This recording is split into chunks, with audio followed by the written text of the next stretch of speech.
Alrighty. Welcome to the stream. Thank you for Cricketune again. I'm Cricketune.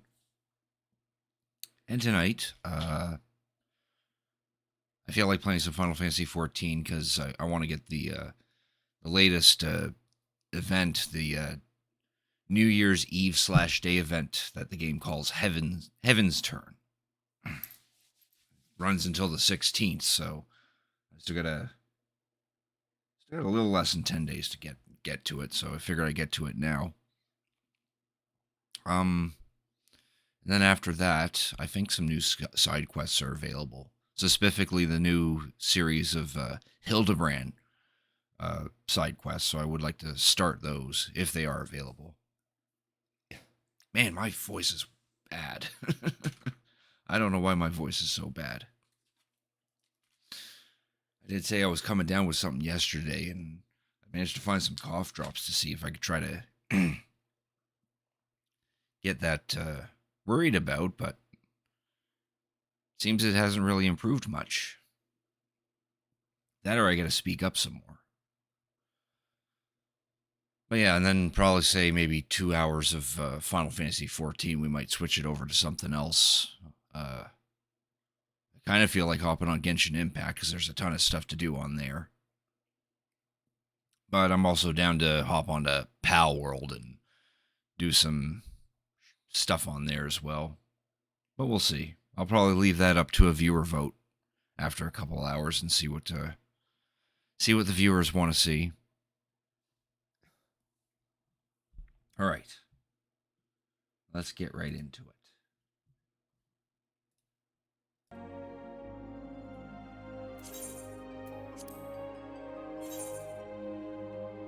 Just gotta wait for the login queue, which actually isn't that bad. It's only terrible when like a big patch is dropped, like a whole expansion and whatnot.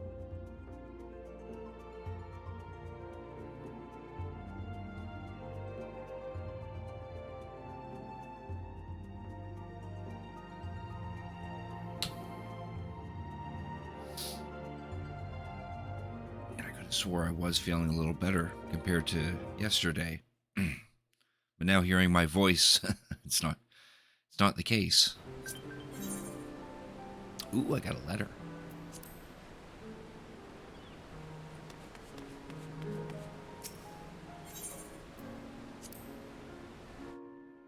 Wonder who sent me a letter.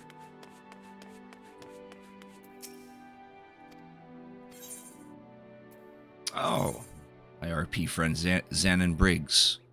Good to see they're still around. I am amazing and I make the world bright. Oh, I'm not that bright.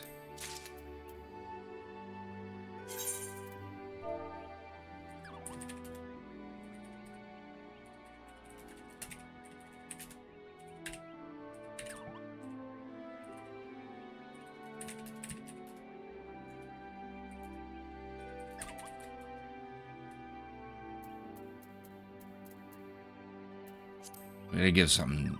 We gotta give something back. Just give him this parrot. That'd be funny.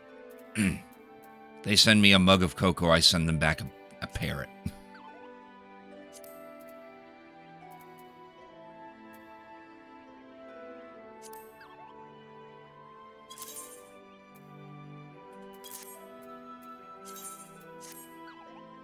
There.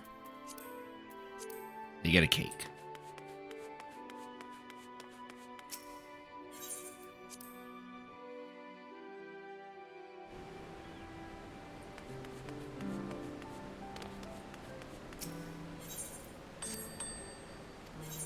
What if retainers are up too? That's cool.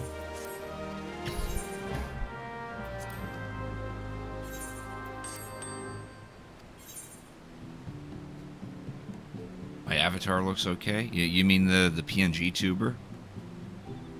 That doesn't really change much. Oh, nice. My retainer leveled up. She's now 95.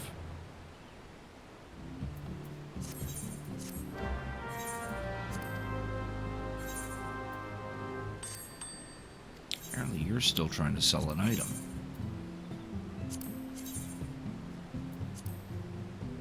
Oh, damn, that dropped. Well, guess we'll get rid of that then.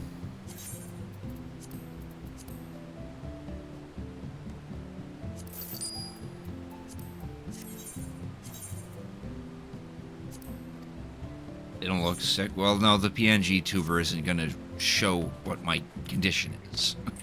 Not unless I was using a webcam or something. Alright, I believe this Heavensturn event is happening in Limsa. So we shall head over to Limsa.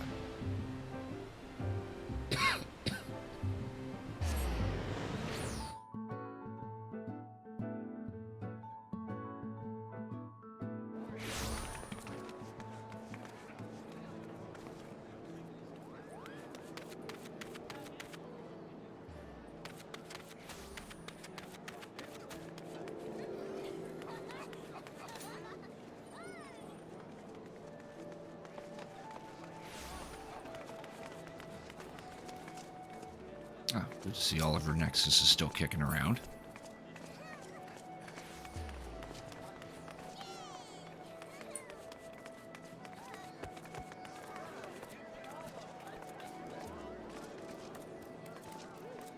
I think one of these Lalafels is trying to look like Pikachu, this one right here.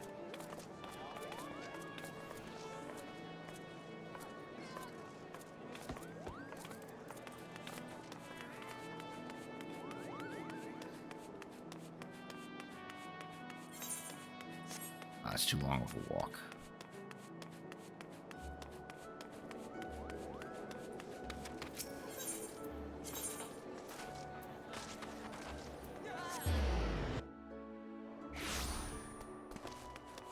I definitely don't feel fine. Also, thank you for Cricket tuning in, Knight. I appreciate it. How you doing tonight?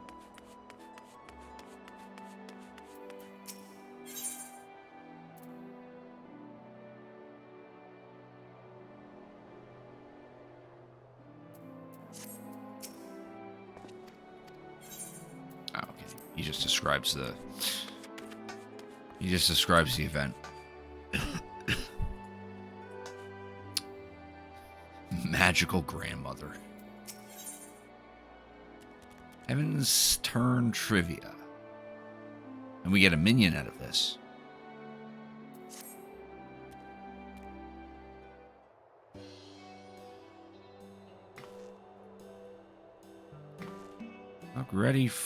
We're ready for all manner of arduous journeys and feats of valor. No, I'm dressed for a party.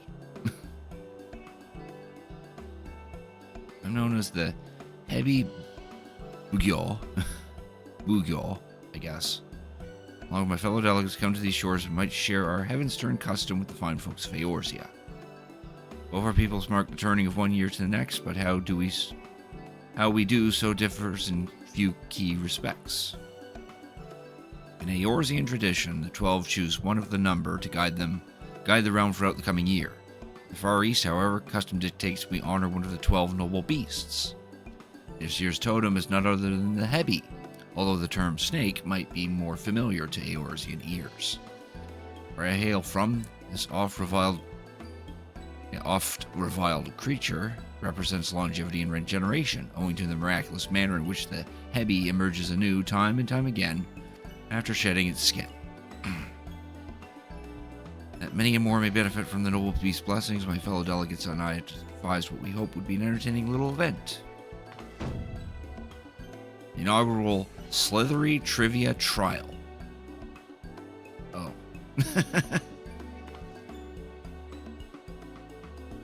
Participants will wend their way snake-like through the city streets and answer the questions posed by the trivia taskmasters they encounter. Okay, so it's like a trivia scavenger hunt or something. I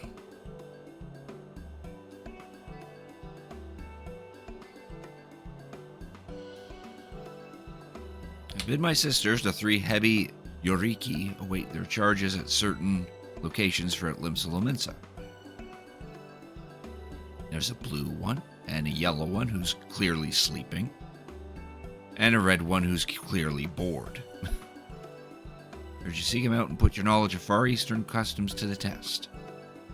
Rest assured that an auspicious prize is yours for the taking should you exceed.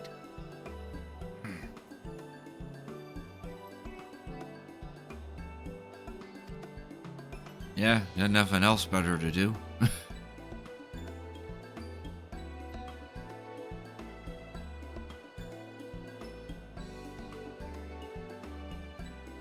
you find yourself stumped during the quiz, simply say so and my sisters will provide a helpful hint.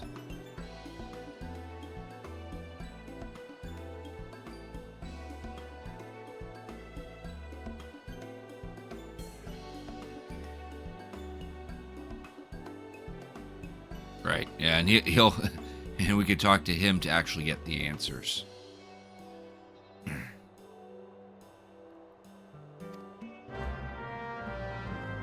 Just gotta go up to 3 NPCs and answer some trivia questions.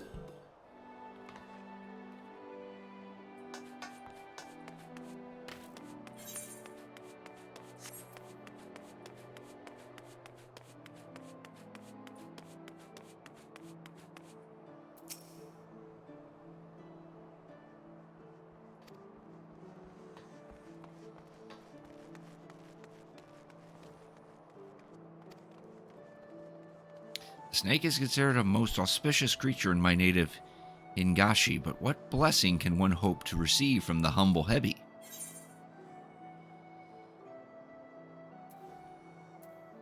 Good health?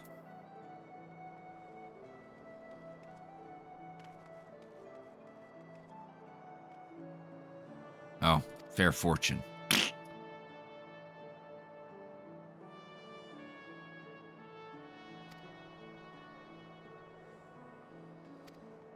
Well, so even if we get it wrong, they let us off the hook.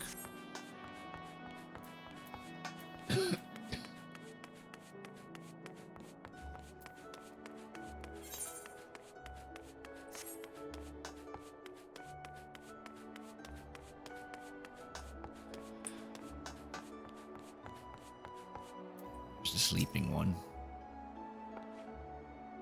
Where is she sleeping?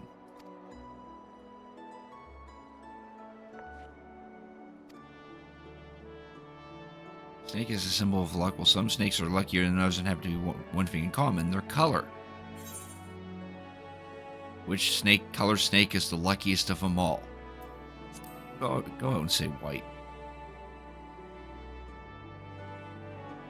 Very good. White is the correct answer. Well, snakes are rare. White snakes are rare mystical creatures. When it comes to rarity and mystique, there's one snake that deserves a special mention, the elusive great white Tsuchinoko. Times past, people would pray to lucky serpent in hopes of receiving its blessings. In the past number of years or so, there has been a single recorded sighting of the creature. Its existence is all but a fable these days. Oh no, we have to go all the way up there.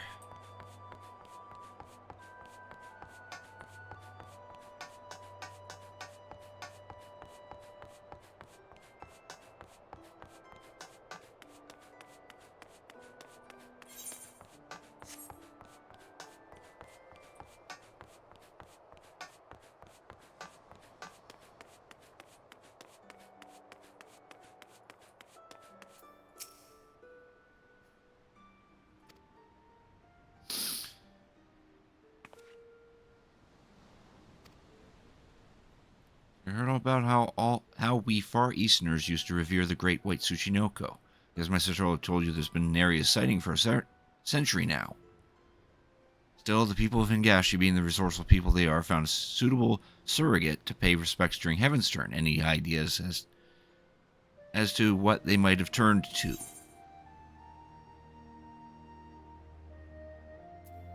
Rice cakes. Rice cakes, precisely. I say cake, you're probably thinking of something nice and light, but the rice cakes we decorate our homes with during Heavensturn and Hingashi are rock hard. Take one pebbly hard rice cake and stack it on top of each other.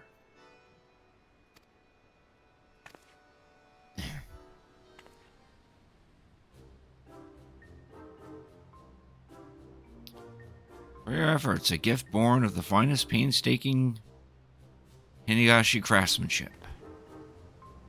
All yours in a matter of moments.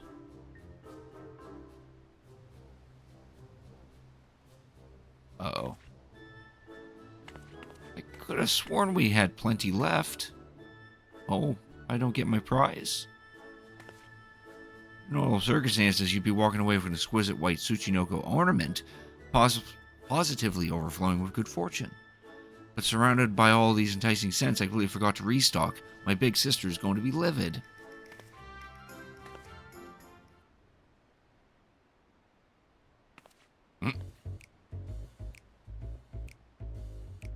What about that, though? Oh, seems there's one left after all. Phew. Sorry about that. Anyhow, it's all yours. Honor, it's pertinent to even ask, I know, but could I trouble you to tell my sister, the Hebi Byogo, that we've run out of prizes?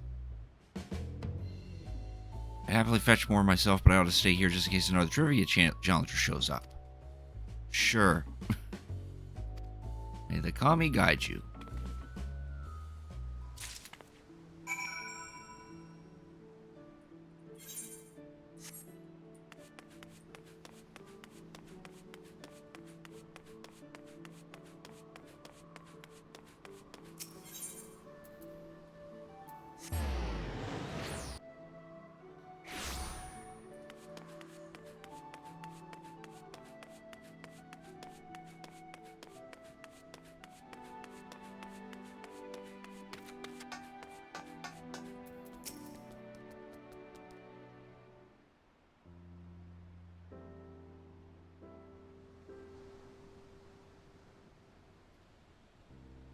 I understand my sister allowed prize supplies to run out and asked you to report this fact to me in her stead. Clearly my efforts at disciplining her have fallen short of the mark. I must redouble my efforts. So send someone along forthwith to replenish our stocks.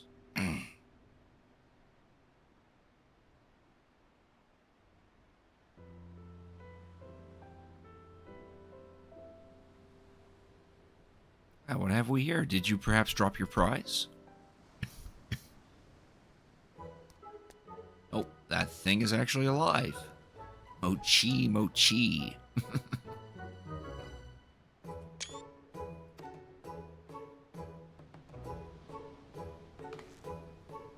By the kami! Our prizes may be exquisitely crafted, but they're mere ornaments. They do not possess the faculty for speech or locomotion, I can assure you. It leads me to think, could this be the fabled great right Tsuchinoko of yore, unseen and unheard of for generations? I think I'd live to see the day. What a wonderfully auspicious occasion this is.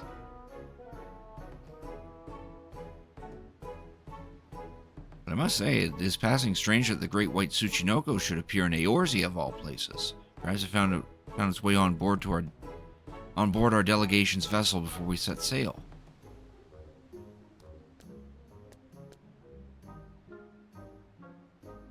Perhaps you'd be willing to take the creature with you on your journey.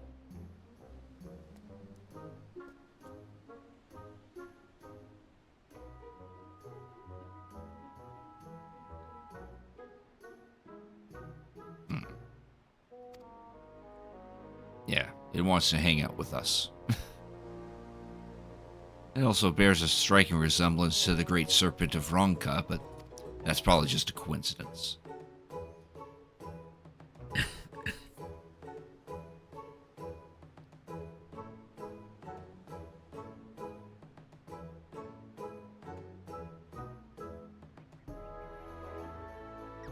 Ah, yes, the Omikuji, which was introduced like in the past 2 or 3 Heaven's Turn.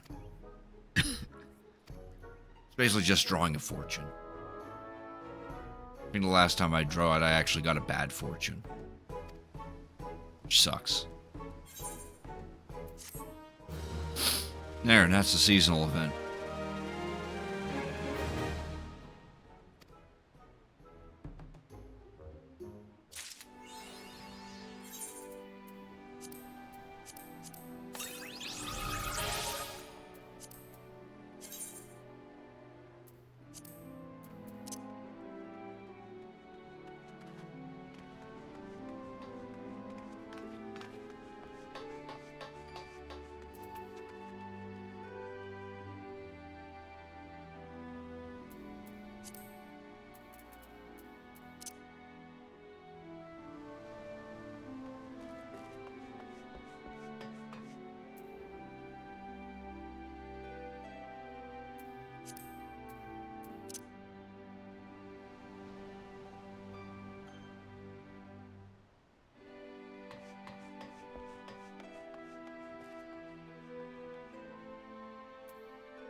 The perfect souvenir, if it does say so itself.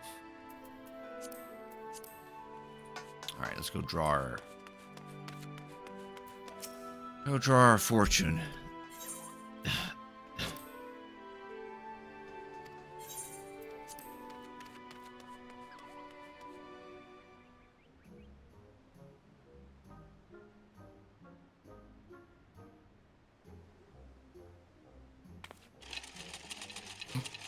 Can's as big as I am.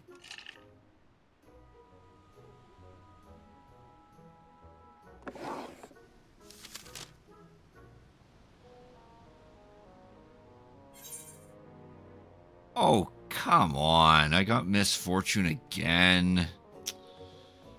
Guess I better not play Final Fantasy XIV this year then.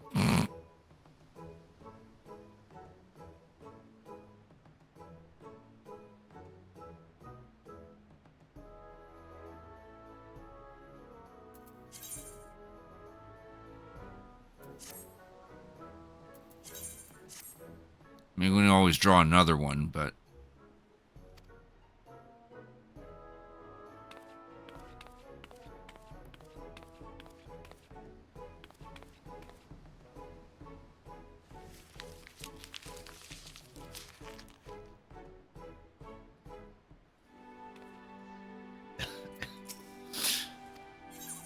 I'm going to try to draw another one anyway.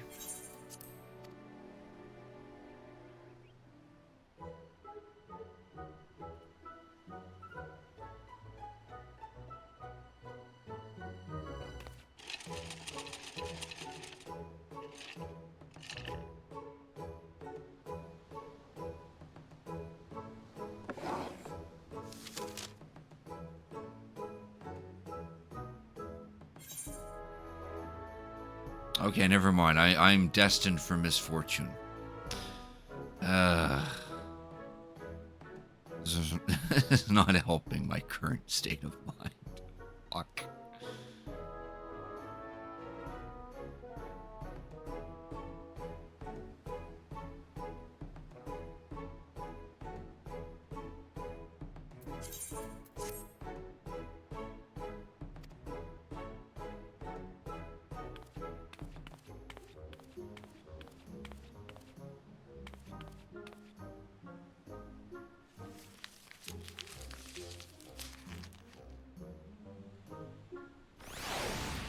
Alright, that's enough of that.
What's Chloe doing here?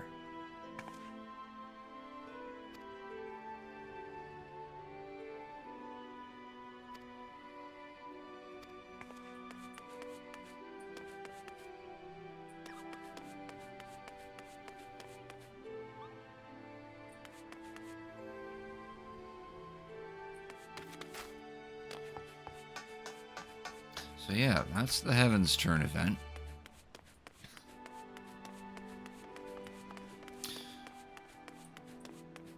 Oh, there's Rowena.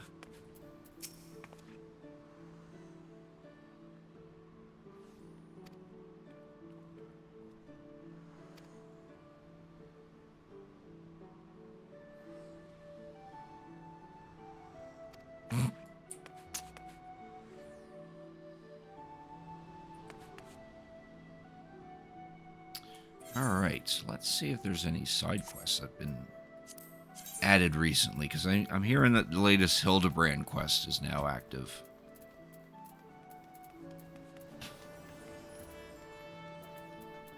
I think where we last left off on that, it was in Radzathan.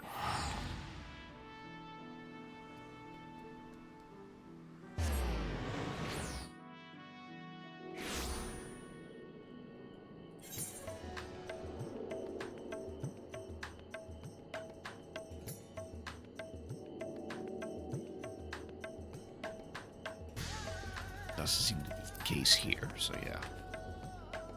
Alright, so now we should probably should check Tuliolol.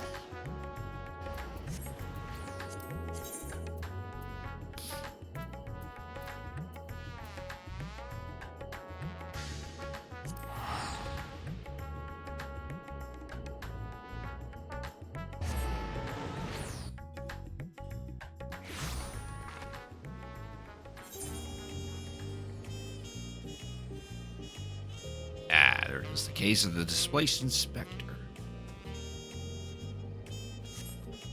That sounds like the quest in question. Still haven't unlocked this guy yet.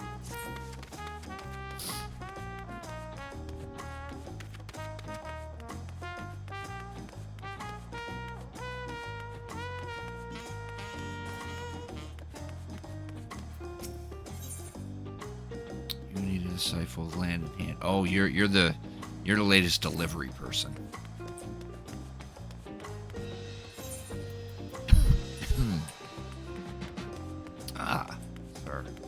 It's our girl Nashu.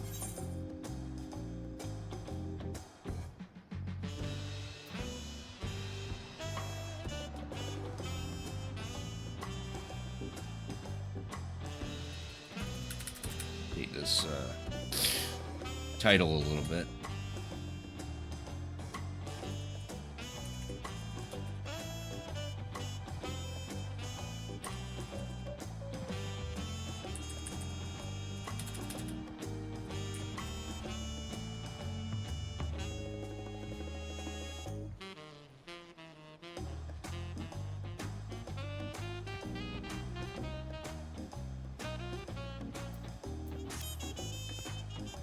Oh, hello there, Crick. Oh, how serendipitous that we should cross paths in this far-flung nation.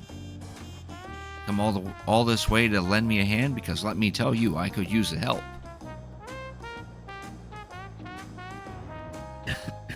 See, I've been doing my absolute darndest to track down the inspector ever since Mr. Poo-Poo's starship whisked him off to God's only know where. My best lead turned out to be in the Favarian Truth. Eyewitness accounts in the latest issue describe a shiny craft headed west across the ocean, so I packed a few things and headed as far as west as I was able. This is where I ended up. Made a few inquiries since my arrival, but I've mostly been acclimatizing myself to the native cuisine. Very important step, that. Anyway, seeing as fate has sent you to assist me, I suppose it's time I continue questioning the locals on the matter of unidentified flying gentlemen. Those are the types of gentlemen you gotta look out for. Here, this should help aid in our investigations.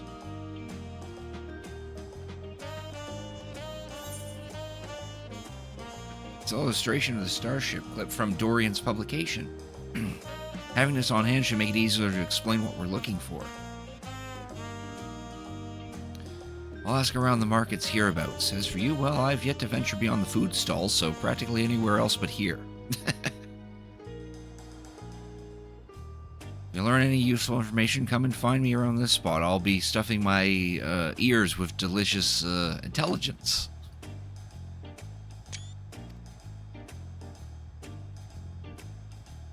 It might be prudent to visit the Bright Bloom Post.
Searching for a strange ship, you say? Yeah, here's a picture. I drew it myself. As I saw flying just like that during a patrol in Shaolani. It was slowly drifting towards the ground and seemed to come down somewhere in Usalani. Determined to find it, then that's what you should try next. What were they calling that place that's covered by the dome now? Heritage Found?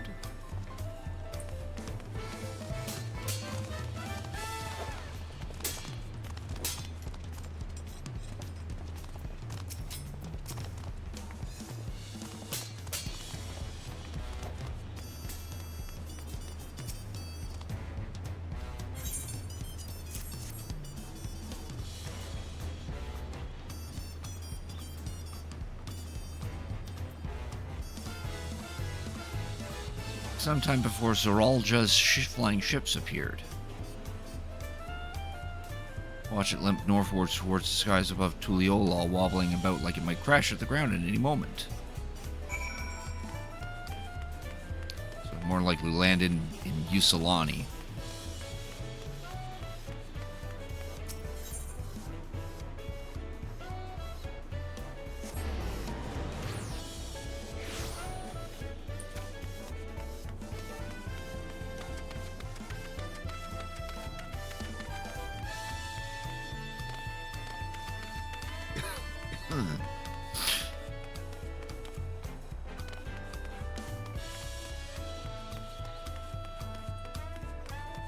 She's not eating.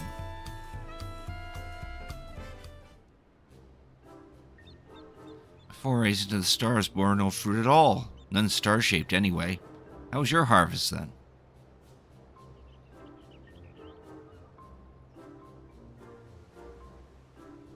Those are some solid leads. Nice work. So by the sound of things, the ship was malfunctioning and eventually came down somewhere north of here. If any luck, this hostage found you mentioned will be the place we find the inspector. I think you mean heritage found. Doubt it would be so simple, and certainly not without incident, knowing how matters involving the inspector tend to go. Now, we'll go with the first one.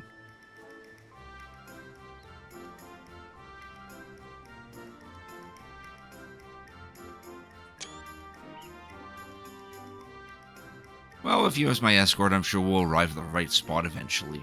And none worse the wear. Shall we head off? She completely ignored me. Oh, and there's her fan. Who obviously got caught by the Lance Guard.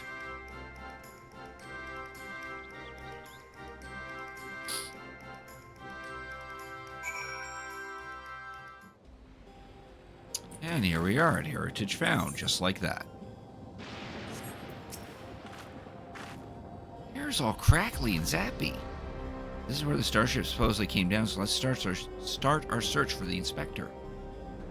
Standard investigative procedure dictates we question the residents for possible gentleman sightings.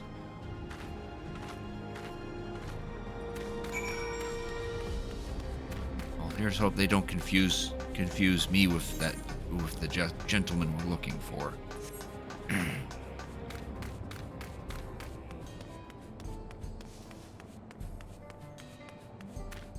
Hey, Reno, thanks for cricket tuning in. I appreciate it. How you doing tonight?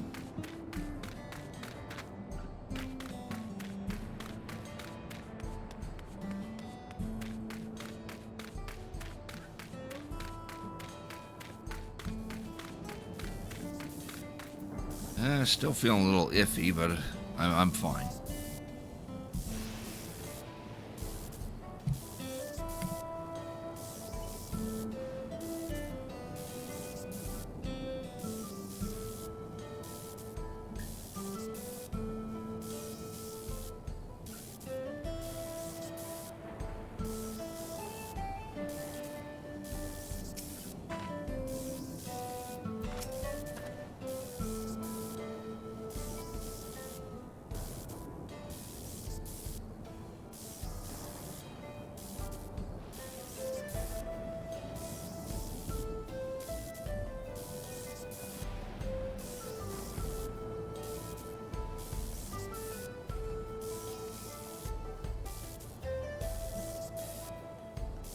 Oh, Solution 9. That sounds promising.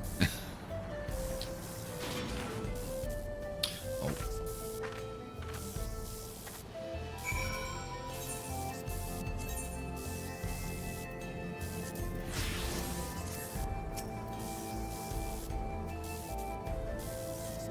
Hello, dwarf.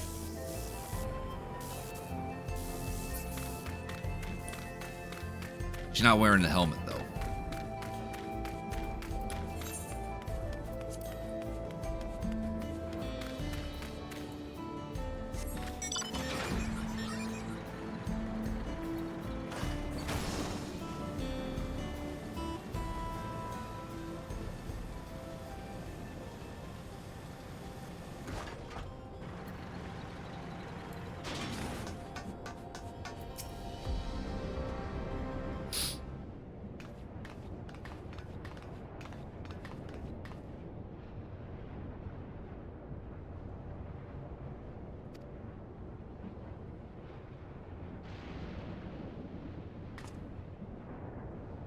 Scanning unregistered visitor. Warning, explosive device detected, entry denied. Oh, now she's got her fucking bombs on her as usual. I'm not carrying any explosives. This is medicine for treating Inspector Hildibrand's condition. Explosive medicinal compounds?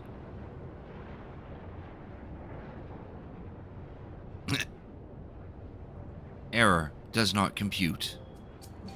It's really quite simple. Inspector Hildibrand was sucked up by Mr. Poo-Poo's malfunctioning starship, after which it proceeded to drag him thousands of miles away and deposit him here. Ergo, you need to let me pass so I can blow away his brain cobwebs.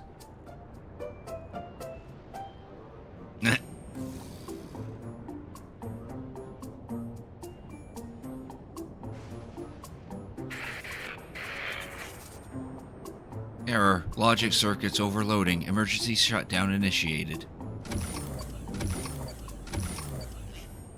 And now the gates of Solution 9 are unguarded.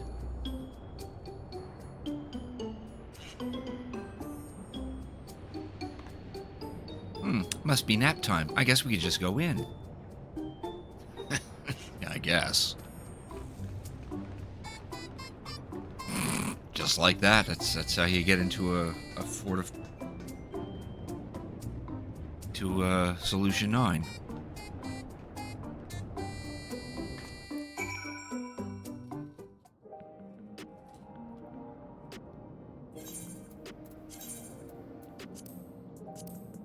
I'll revert back to my fancy duds. Oh, that's a good-sized city. Well, there's one sure way of locating the Inspector in a place like this. If there's an ongoing case, then that's where he'll be. Let's head to the lively part of town and look into any nefarious incidents. Do you know which is the lively part? True Vu. That's in the eastern sector, you say. Right then, let's get to it. We gotta go over here.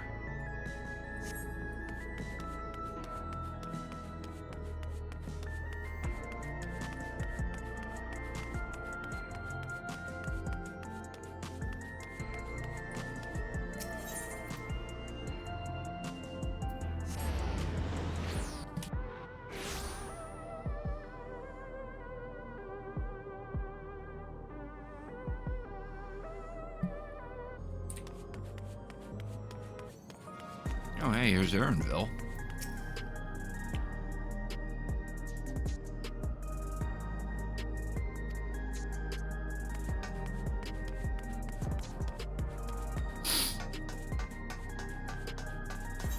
Yeah, maybe a little bit better.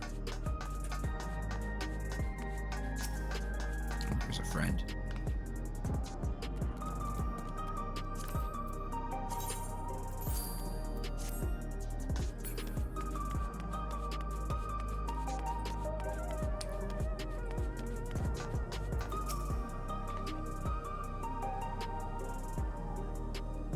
Did hear about a theft recently.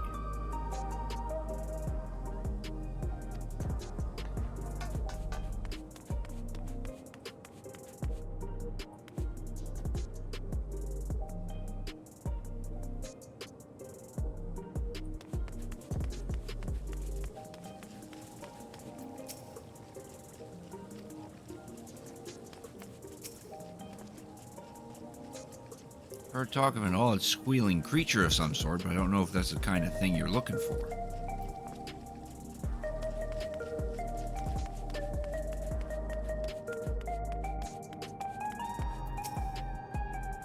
Recent troubles, I saw a pair of soldiers mobilizing not moments earlier, responding to a disturbance, it seems. I don't think it was far from here, but I'm a bit hazy on the details. I still haven't done that either. I got so much stuff to catch up on in this game.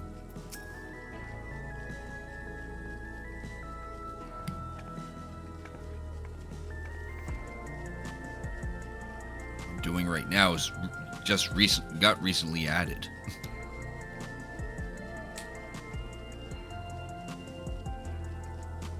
Something was stolen from a nearby tavern, apparently.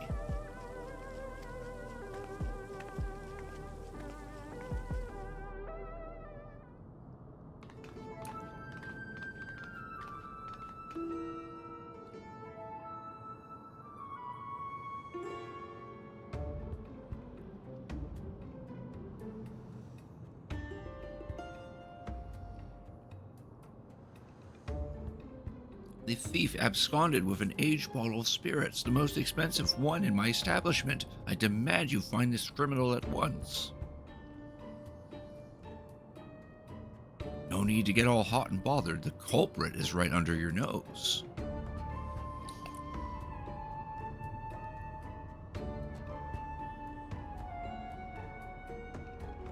Who's wearing some fancy duds?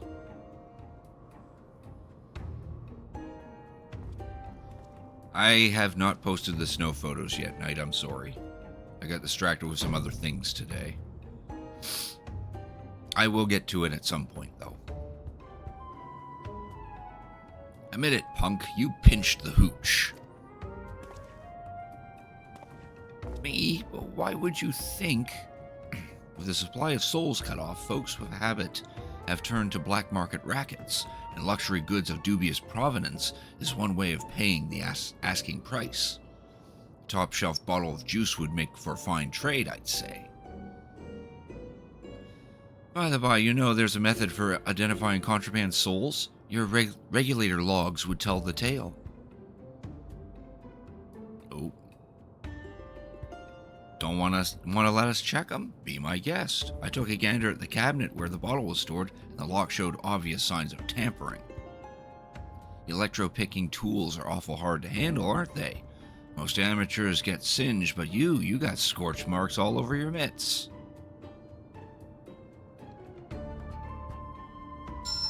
Give it up, kid. We've got you dead to rights. Oh. After they suspended soul provisions, I couldn't stop worrying about the future. It was a moment of weakness.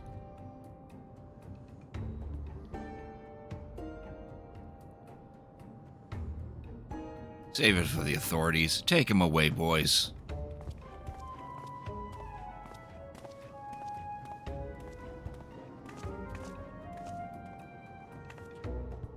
That was Inspector Hildibrand, wasn't it? He didn't... No, he totally looked gentlemanly, but he didn't sound very gentlemanly. I want that drip. Must still be in shock after the starship's crash landing. A healthy dose of Nashu's delights will put him to rights. Oh, please don't. Let's make absolutely sure it's him first, shall we? I suppose that would be the responsible course of action.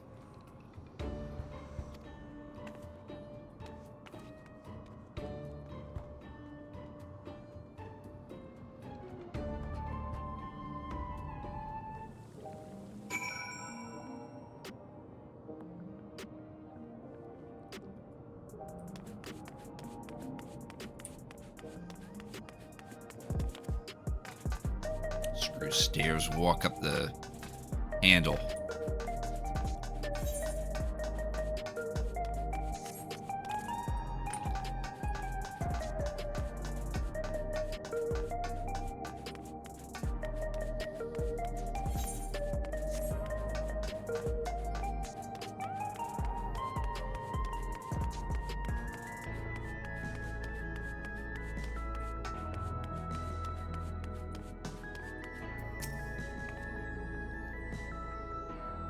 He walked that away, or was it more of a mosey?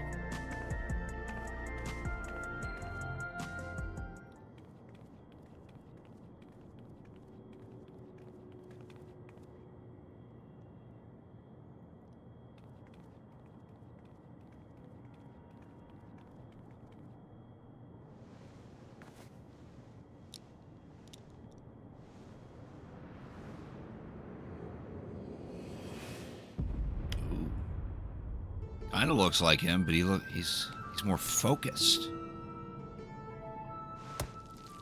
Oh, I suppose that's how you could open up an egg. It's probably a hard-boiled one. Yeah.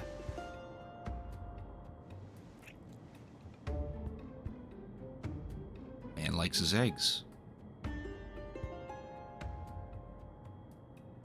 He looks like the inspector, but he's a touch old and mopey.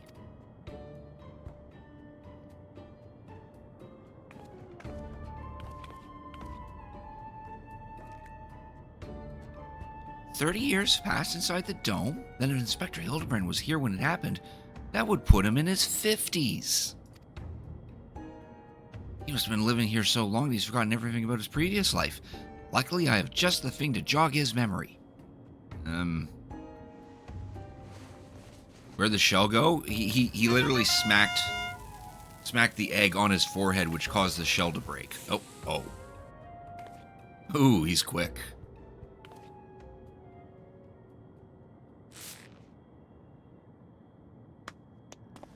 I wouldn't notice such an obvious tail. I don't know what your game is, but bombs ain't toys. Best to put them away before you hurt someone, or yourself.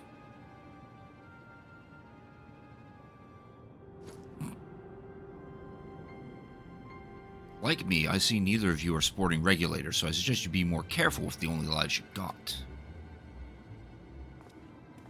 Ooh. "Sir, don't you remember us? You're Hildibrand, Ancient of Inquiry, Gentleman Inspector Extraordinaire."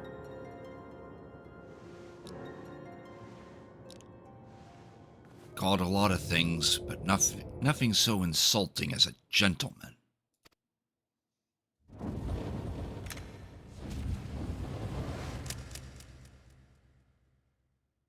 weathered old fool with too many debts and regrets.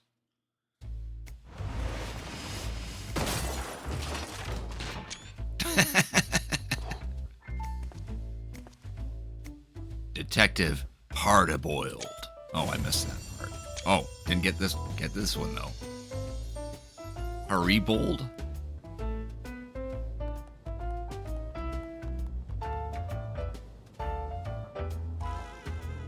Very impressive, but even with the name and those odd clothes, you might as well be the inspector's older, more wrinkled twin. Hate to break it to you, but you're barking up the wrong tree.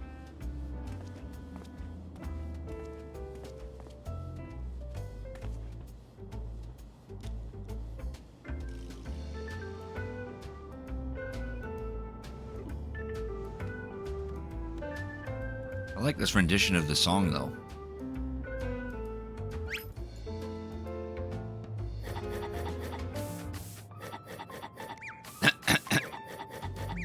As you're going on full cooking mode.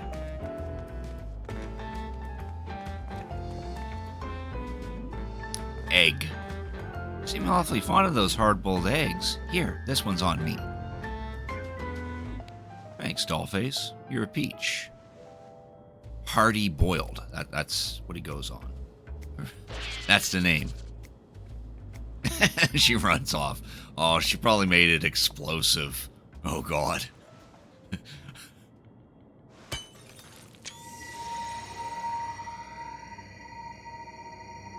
Huh?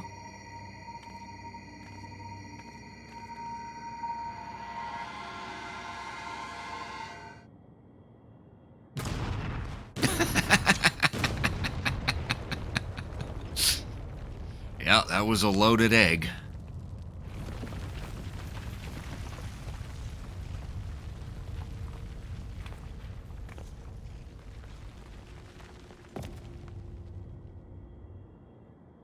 Now, did it actually jog his memory? That's the real question.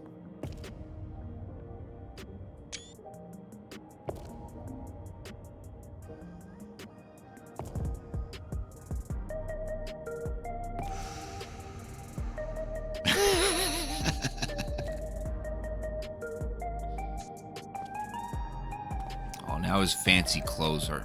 His whole thread is ruined. Oh, that's one way to cure a hangover. You got me good.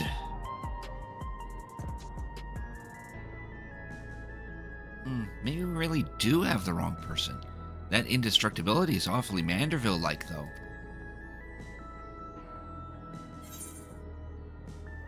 I've seen a few cases of this twin person phenomenon in the Dome. It might be someone who shares the same soul as Hildibrand. Yeah, probably lean towards that. I'm not sure what's going on here, but I can see you're not who I thought you were, and that we need to keep searching. Missing person, is it? If that's the rub, you can leave the sleuthing to me. Oh, we really could use your help. By the sound of things, this fellow looks a lot like me. What'd you say his name was? Hildibrand? I'll find him, don't you worry. I can feel a hunch coming on already.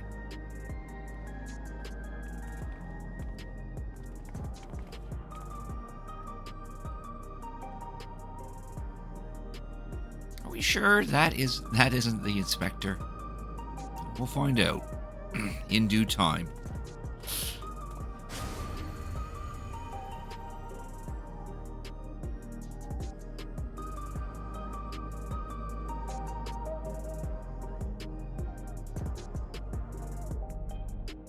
I don't expect this side quest to go too long, because it's only the beginning of it, and it's supposed to stretch out for the rest of the expansion. We'll wait and see if this Detective Hardy-boiled is as good as he seems. Meanwhile, I should get back to whatever that it is that famous adventurers do when they're not embroiled in one of our fantastical cases. There, I spoke too soon. I guess it's already done. Now for some speculation. Dame had me looking for a needle in a neon-lit haystack. A city with an allergy to sleep. twin of mine has well and truly lost himself. The trail was colder than ice at the bottom of my glass. there's Brandahild. Oh, there's the mystery guy. Stay tuned for further episodes of Detective Hardaboiled. And there's Godbert.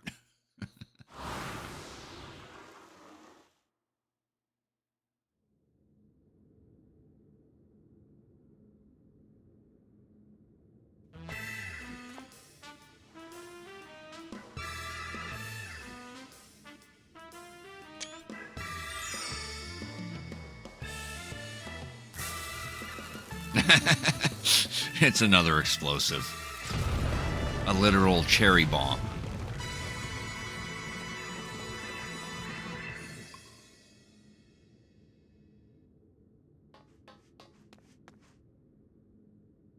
The inspector has finally set foot upon the Dawntrail. Get ready for inconceivably further Hildibrand adventures. And Godbert's just dancing in the back. Who knows what his case will be this time? Whatever happens, you'll be there on the scene. There's the Goblin.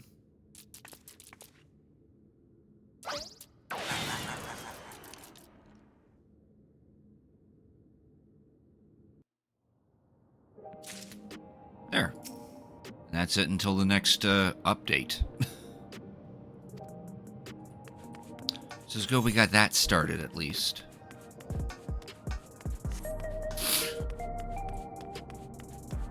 Alright, what is...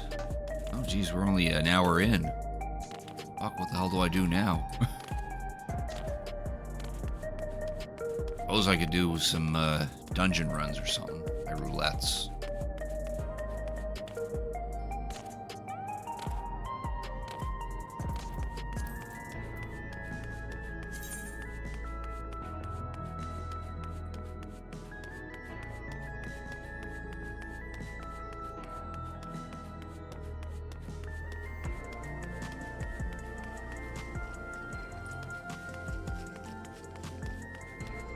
Also do that, but that I'd rather do like a whole stream over.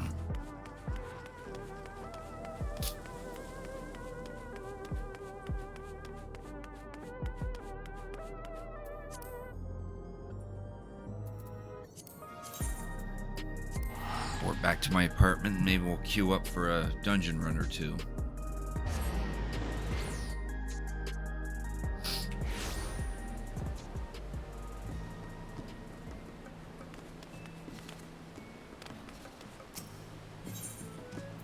More minutes until my retainers. Oh, let's see.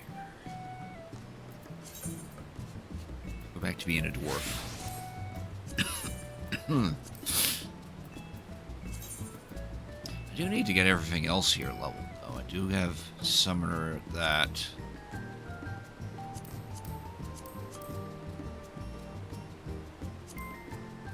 Yeah, I do need to get these 3 leveled. So that way I can do the relic quests. Oh, actually, that's something we could do right now. Or not the relic quests, the job quests.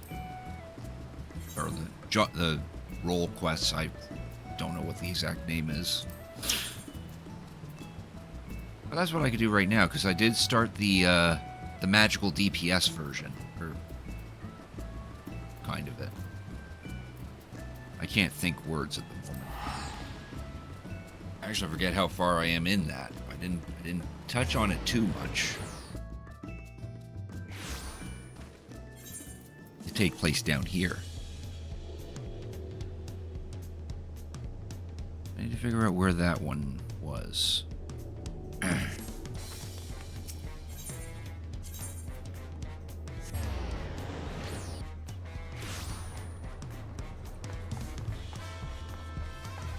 Wandering Minstrel, he's got something to unlock as well. Ah, the chaotic version of the Cloud of Darkness.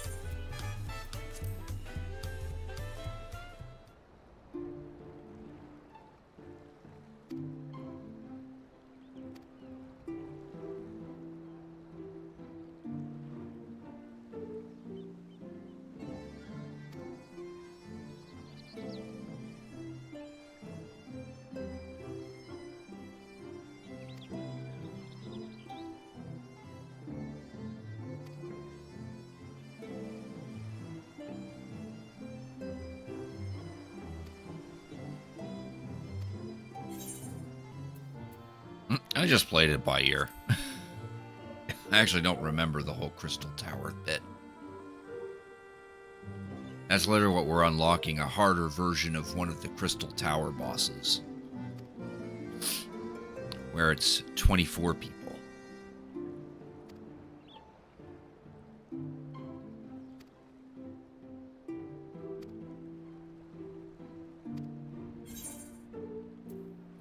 Didn't she use beams and more beams?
And I respond by punching my fists.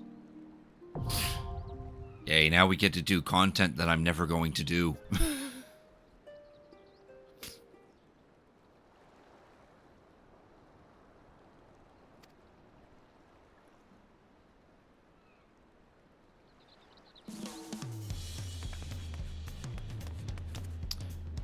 Alright, looks like I have to go to wherever the hell they were at. I think they were in Tuliol. Oh, no, Radzatan.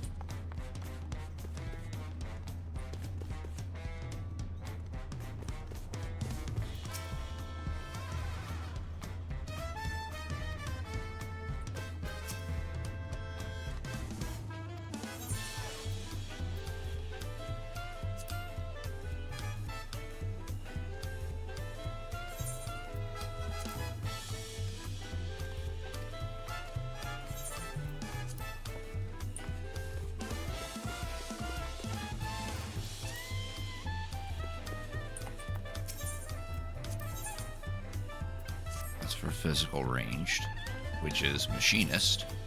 It's for tank, which is my gunbreaker. But I need to get them to... Do I have to get them to a specific level? No, it doesn't look like it. Ooh, that might be a good way to level them up then.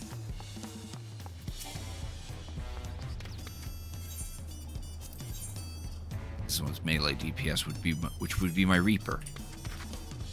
Yeah, that might be a way to get them leveled up.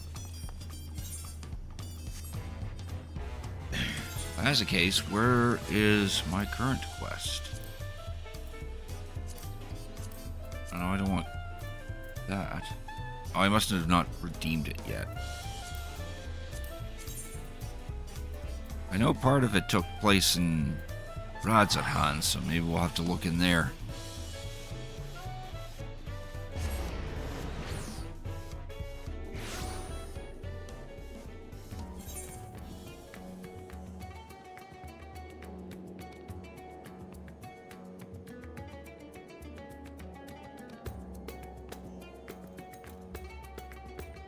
Be a level 90 quest if it was available.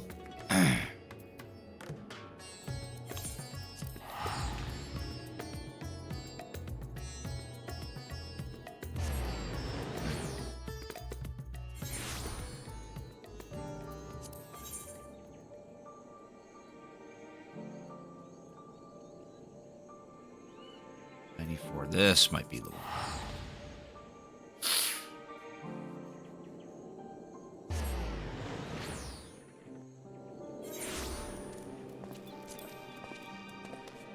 Yeah, that's the lady.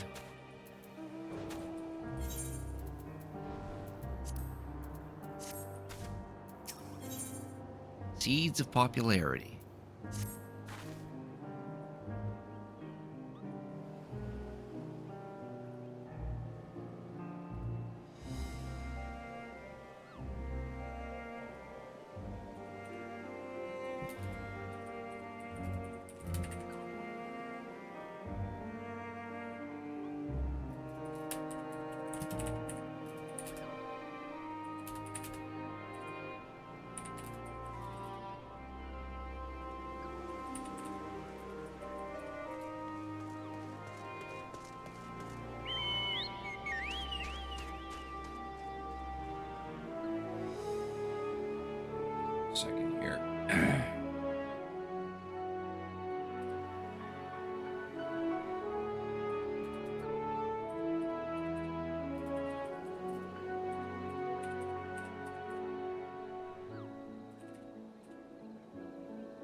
Updating the title, smidge.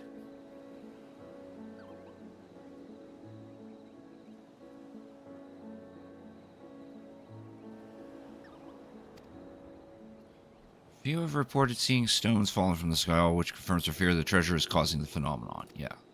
Because if I can remember, someone took this particular artifact that belongs to Turl, and they've been using it to summon creatures from rocks falling from the sky. Or no, they've been summoning rocks falling from the sky to defeat creatures, and at the same time they're claiming that they are like the Justicar or someone who's going to bring justice, which then demoralizes the Landsguard.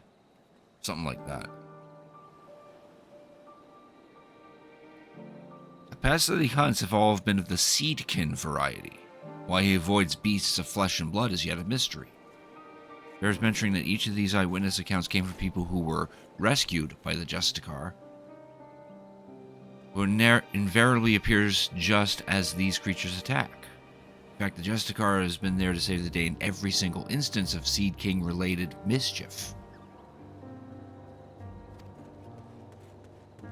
Some among the Radiant Hosts have suggested the Justicar... Yeah, it's the Radiant Host, not the Landsguard. The Landsguard is Tyrell's peacekeepers. Radiant Host is Rad's at hands. Justicar is planning these assaults somehow, so he alone can reap the glory from thwarting them. I agree and think this should be our next avenue of investigation. Many of these incidents occurred near the Giant Skull grounds, so we should start our search there. If we can find one of these monstrous plants before it finds hapless prey, we may be able to shed some light on the Justicar's methods.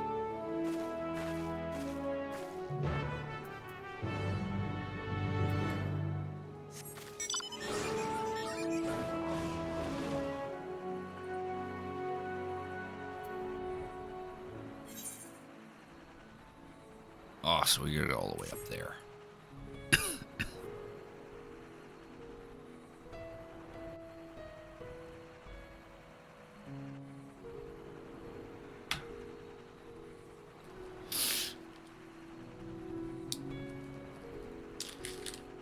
Cough drop will help this. Or a piece of one, anyway.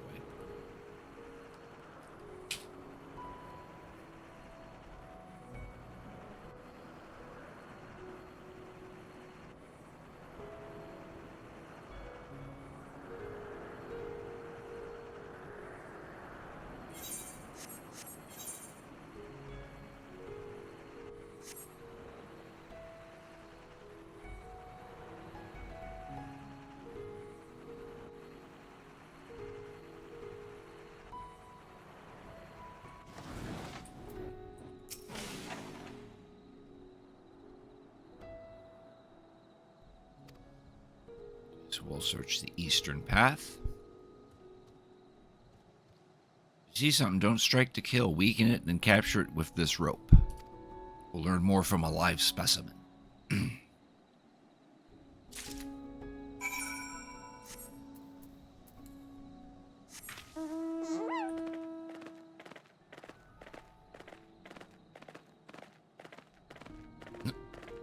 There's just someone standing here.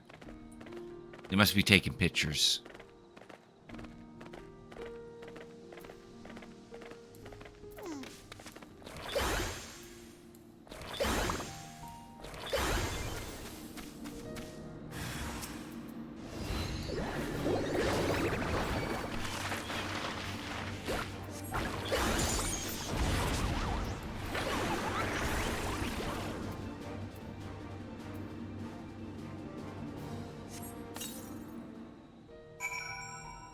Yeah, we captured the cultivated Morbol.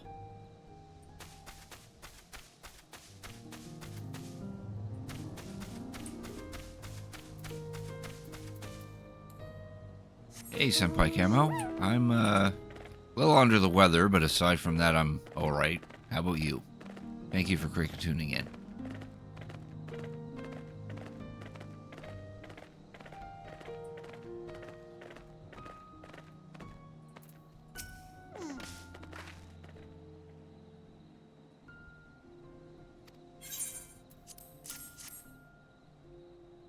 Here's a marble. You found one. In fact, this is exactly as an eyewitness described. Finish up leveling damage. Nice. I just did the Heavensturn event and then started the new Hildibrand quest, which wasn't much of that. So now I'm trying to do the role quests. And you're going to run EX3 tonight? Nice. I hope that goes well for you.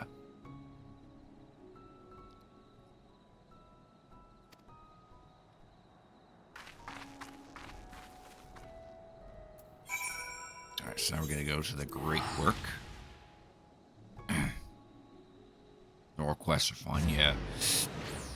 I'm only part way into the magic DPS one. I haven't unlocked the rest of them because I don't have those classes leveled. I did notice they all start at level 90, so it's probably a good way for me to get some levels into those classes.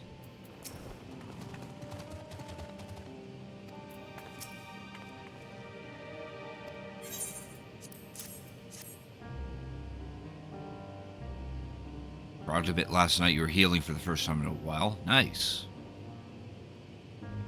Expect it to be so diminutive. If Mistress Tepeke's intuition is correct, then I expect some interesting discoveries are in store.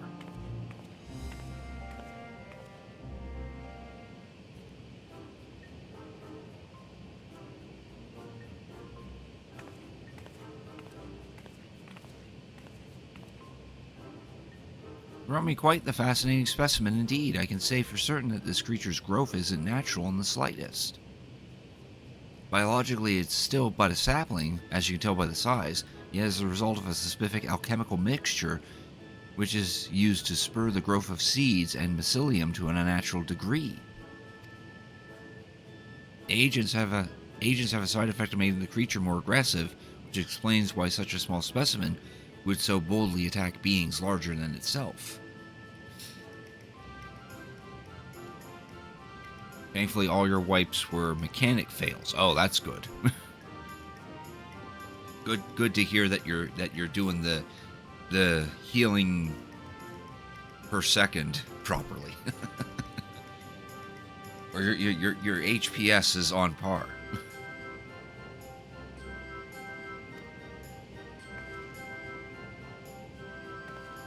If the solution requires ingredients most rare and the cost of procuring enough to synthesize would be beyond the means of most. Whoever's behind this, they are likely well healed. As for the creatures themselves, they were all grown artificially. Perhaps that explains why most of the incidents involved small seedkin. Rather than wait for them to mature naturally, the Justicar must have accelerated their growth so he could deploy huge numbers over a short span of time. Half your team is new, so it's been fun learning with them. Yeah, that's kind of the best way to do that kind of content. Like, literally just round up people who haven't done it and then just work at it together until you eventually get it.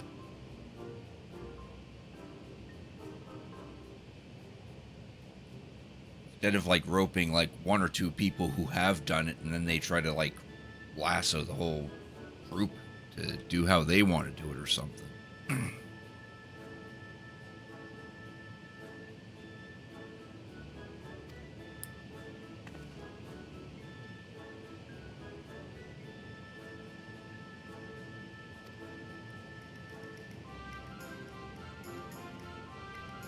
Your Justicar is the talk of the village and doubtless have stories to share.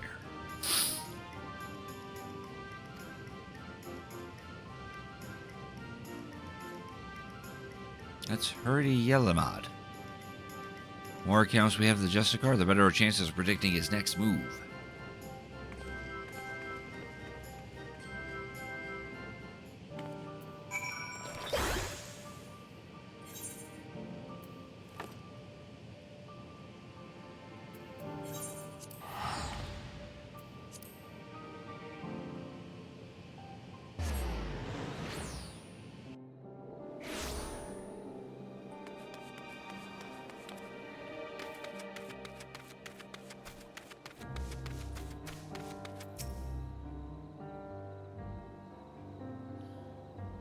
Every day we receive more reports of him combating beasts in the surrounding wilderness. These encounters are never on well-traveled roads, it seems. They occur in remote regions. We scarcely patrol along routes that are only used by a small number of merchants and porters. Conclude that the Justicar either has uncommon knowledge of behavioral patterns of these creatures, or that he keeps close company with a merchant who travels those obscure paths. That's a possibility.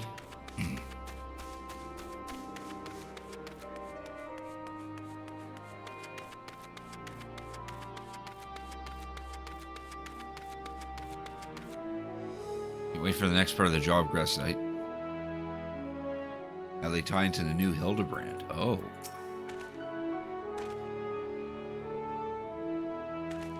Are you hungry to learn more of the Justicar? He's amazing. I was lucky enough to catch a glimpse of him on the road leading here. Oh, you hope they tie into the new Hildibrand? I don't know if they would. It's a possibility they could. They could, but I don't see it.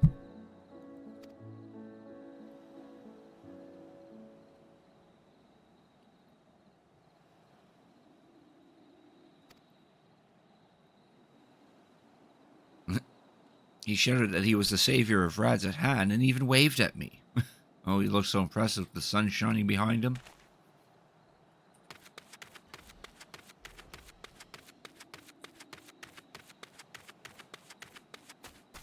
Syndicate seems like someone Hildy would go against. Oh, he 100% would go against the Syndicate.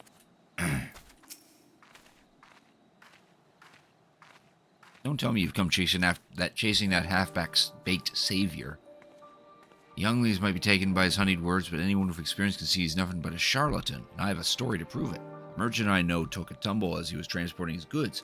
Not long after comes the Justicar, looking chivalrous as you please in his shining armor. But did he offer a helping hand? No, he ran off with nary a glance backwards.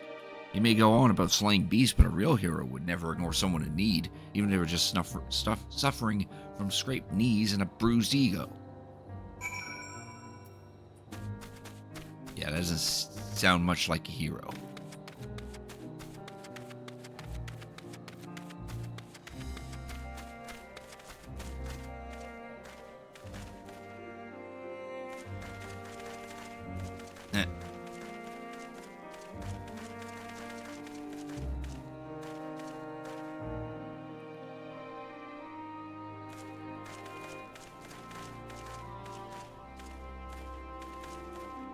He's never going to get that sack.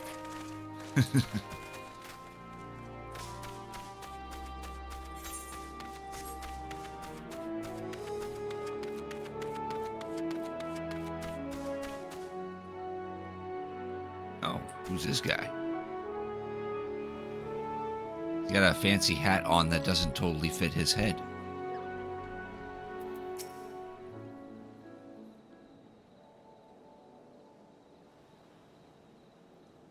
Do you have a moment? I'm having a little trouble here. I sought this merchant out because I was told he dealt with the alchemists in the great work. I thought he might know something about the Justicar, but when I asked, he's been like this ever since. Apologies, I was just surprised that you would ask me about that madman. What connection could he possibly have with me? The fiends he fights are grown with rare alchemical materials, and I think he may be staging these encounters. Since you deal in such wares, I wondered if you might know how he came into their possession. I don't know what you're talking about. I've never spoken to that man. I very much doubt that. Perhaps he'll be more receptive to questioning from you, Crick? Yes. I'm a paint his picture. Spit it out, you're working with him. Seems to have intimate knowledge of trade routes and alchemy. Who taught him, I wonder? Come now, any merchant with a nose for profit has good relations with the alchemists. By your way of thinking, any one of us could be in league with Brazan. Brazan, you said. Who is that, I may ask? Dumbass. Oh, what? No, that's my name.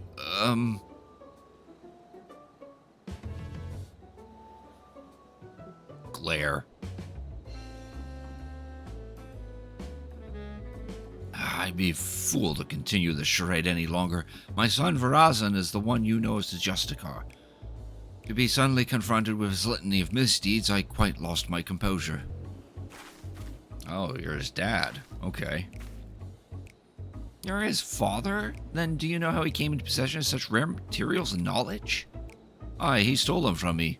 My most valuable materials, my precious maps. Yet I was the one who chose to hide that fact, and I bear the blame for the consequences. What can you tell us about him as a person? Razan was obsessed with tales of legendary heroes even from a young age. I paid a great deal of money to have him tutored in the art of the bow. He became quite skilled at it, in fact, but not quite as skilled as his arrogance led him to believe. Due to this, and perhaps a lack of ambition, he never aspired to true greatness. Instead, he came to rely upon fanciful equipment and exotic potions rather than honing what skill he had. It pained me to see him fall into dissoluteness. But he would brook no counsel. So several years ago, I gave him enough coin to support his lavish lifestyle and told him never speak with me again. He didn't. Until but recently, when he darkened my doorstep once more. And that is when he stole your goods? Aye, although I would have willingly given to him if he but asked, he was rambling almost incoherently, saying that his heroic deeds as the Justicar have caught the eye of someone named Abhazi, leader of the Passage of the Unbound, whoever they are. Abhazi. He claimed that under the guidance of his newfound allies he obtained a great power, powerful enough to eclipse all heroes who have come before and shall come after, as he put it. It seems he gives what money he still has to these people. To think that for all his fanciful words he has only deigned to grasp that hollow glory at all the expense of Radzatan. There's no greater shame as a father. Given what we know of the Shattery group, they most likely aim to sow discontent through Varazan's deeds. He may be so blinded by his own desire for adoration that he can't see whose hands are pulling his strings.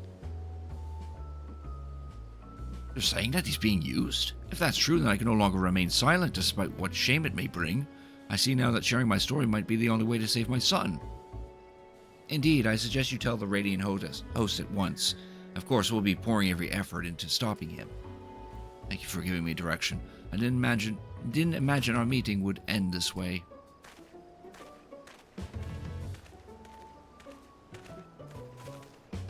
Truth be told, I'm not entirely unsympathetic towards Varazan.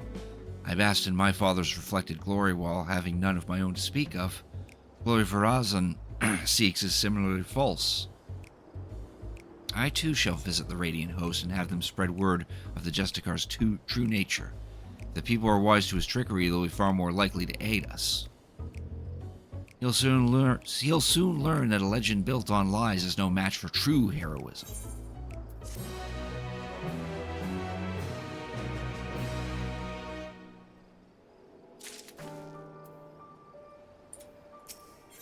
Cool, now for the level 96 version. Razan's father has been good as his word, as confessed the truth of his son's actions to whoever will listen. Even among the light younglings, far fewer sing the Justicar's praises. The tide is turning in our favor at last, and the Radiant hosts are making ready to tighten the net. Speaking of which, they all have curious news to share. And in examining the stones left behind by the Justicar, I noticed a pattern. They were all varieties of rock commonly found near the site of each encounter. For instance, near the giant Gaul grounds, Justicar seemed to have called down a hail of what else but giant skull. I have my own theories about what this means, but I'd like to hear your thoughts. It's safe to say the artifact doesn't create rocks from nothing. The rocks weren't summoned, but moved. Indeed, the perch of the apex likely lifts whatever stones are nearby and brings them crashing down to earth. Our suspicion is correct. We're one step closer to unraveling its mysteries. But despite these favorable developments, Justicar's popularity remains a problem. Even with the recent blow to his credibility, his most ardent followers still idolize him. In fact, I hear he's handing letters to the youth of Radzatan, though their contents are a closely guarded secret. All the more reason to investigate, don't you think?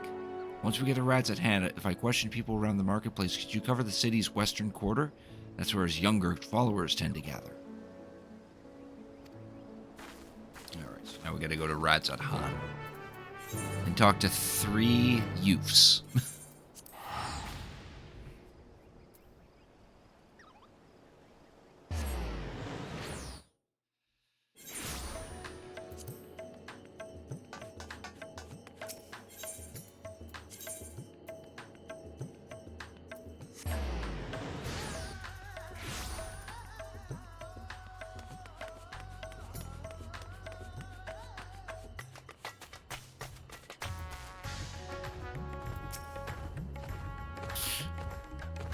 Justicar gave me that invitation himself only for some thief to snatch it right out of my hand.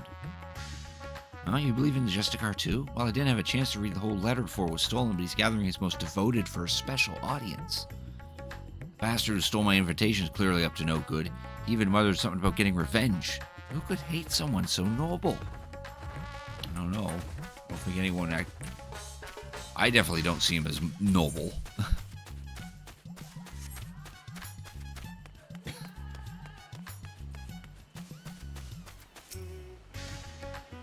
Yeah, I know about the letters. Me and my friends didn't get one, though. The grown-ups get angry if we talk about the Justicar. Guess what? I heard Sashel talking about him over by Muried's Mayhane. He had a big grin on his face, too. Does that mean the Justicar isn't a bad man like the grown-ups say?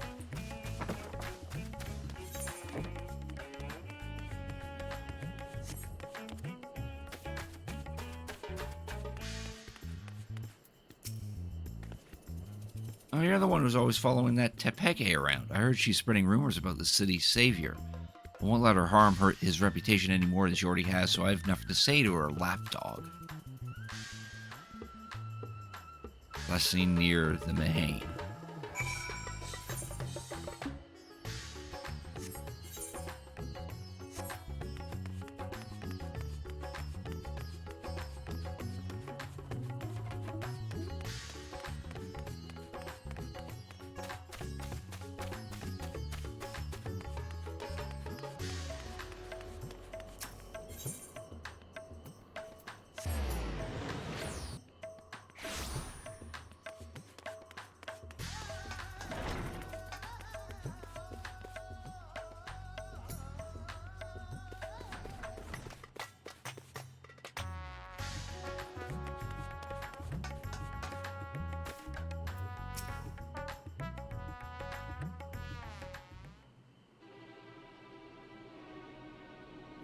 Yeah, it's true what they say. A fool and his gill are soon parted.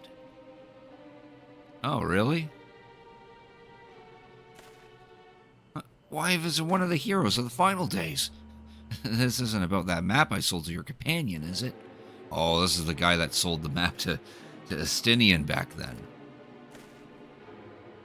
You'll find it points the way to the vaults of Asdol III, exactly as described. I may have employed a few creative methods to entice my customers, but what merchant doesn't? I'm not here about the map. I see you're as scrupulous as ever. Now, a man can't fill his belly on virtue and honesty. Anyway, something tells me that's not why you're here.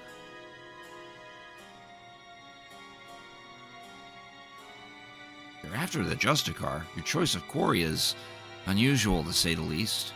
But perhaps I can help you along, eh? A young man came asking for a map to open the way to Uznair. I sold him every map I had, assuming him that the one he needed was among them. I suppose he found it, as I hear these letters that were handed out contain a copy of the map. I dare say that the young fellow was the Justicar himself, and he's planning a clandestine meeting in the Uznair canals. Mind you, it appears he has no shortage of enemies. No doubt they'll try to interfere. Thankfully, Radzat Han isn't known for large-scale criminal organizations, but that hasn't kept the less scrupulous citizens from turning their hands when times are desperate. From what I hear, bandits seeking to rob trade caravans keep running into the Justicar during his fiend-felling exploits, causing their raids to end in failure. Like as not, they'll try to infiltrate his group of followers and settle the score. And that's where my knowledge of the matter ends. If you're wondering where the meeting place is, all I remember is that the spot marked on the copied maps is somewhere in the Shroud of the Samga. So does that answer your queries?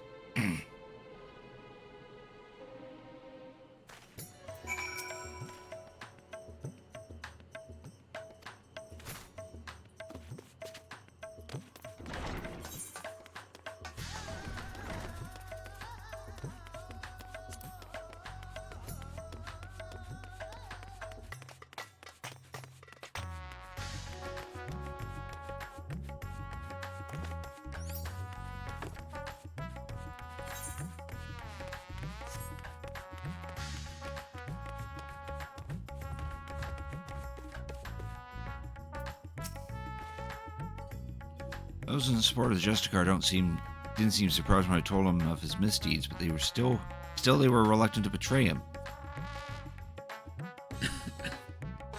Investigative abilities never cease to amaze me. As for this gathering Varazan is planning, I expected some scheme to prop up his flagging popularity. And even so, many of his devotees are younglings ill-equipped to make the Polarious journey to the meeting place. If they've any sense, rather than attempt to travel there directly, they'll stop at settlements along the way to rest and confirm the route. Said the map led into the Shroud of the Samga, yes? That means Palaka's Stand is the closest settlement. I hear many took refuge there during the final days, and now it's a bustling town in its own right. The arrival of more people would hardly raise eyebrows, making it the perfect place to avoid unwanted attention while they make ready.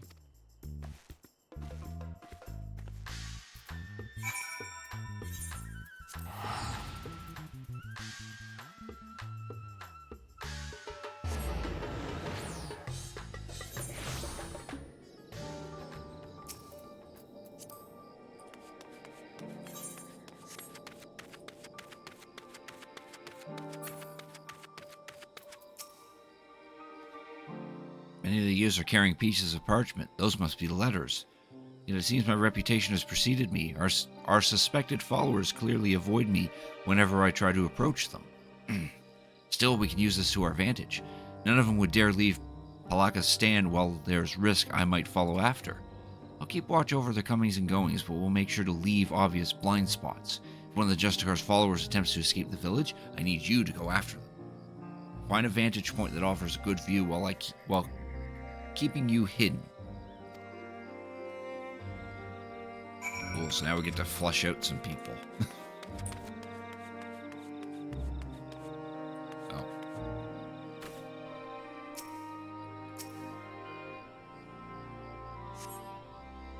We're small enough to hide behind these boxes.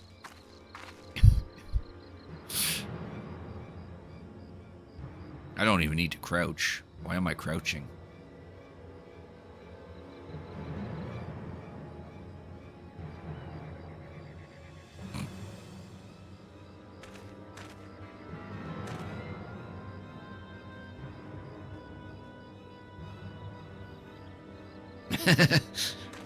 You can clearly see me there.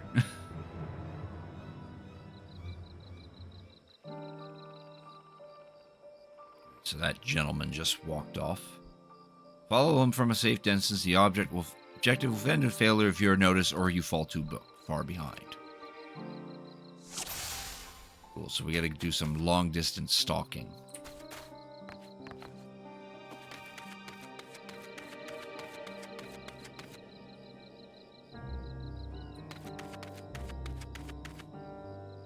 As long as we're not in the glowy bits.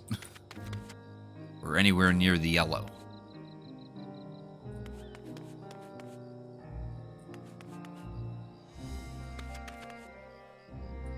We also got to be mindful. Mindful for when they actually turn around.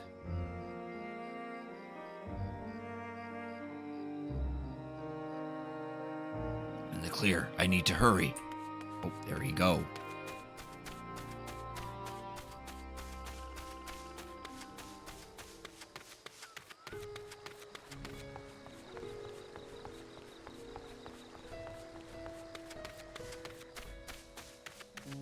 Tailing missions. I didn't think it was necessary, but apparently a number of people kept failing them, so they have to do this now.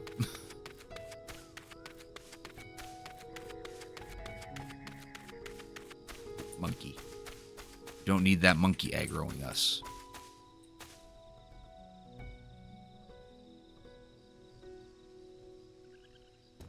Something move? Yeah, the monkey. There is clearly a gorilla right there that could rip your head off, sir.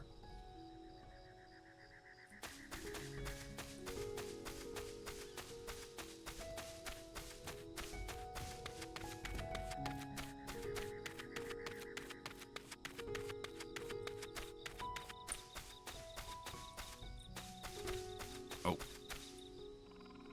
Duty complete.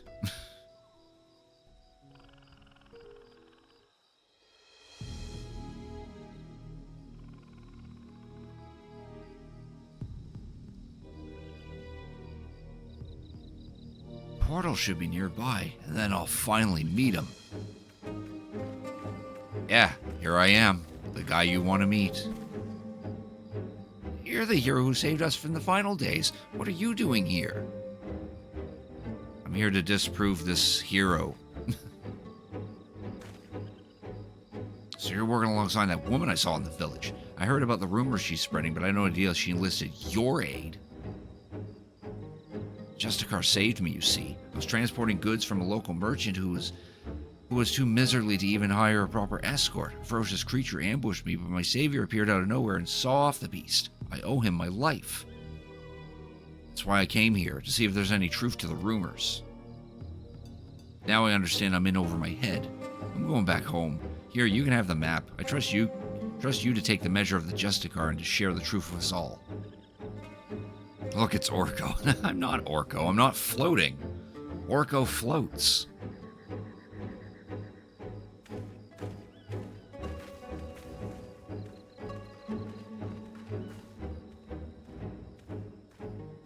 Apologies for watching from the shadows, but I was afraid my presence might have startled the lad.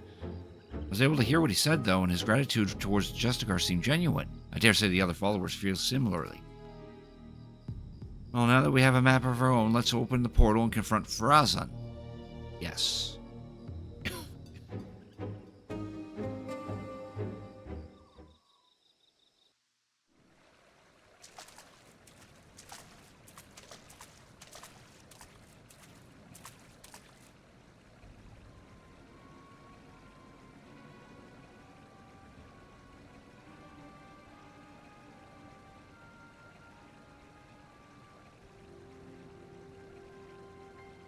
Well, this doesn't look good.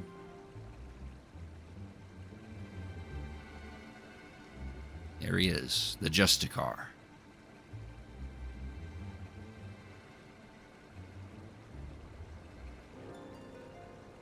What a sight. Did the treasure cause this?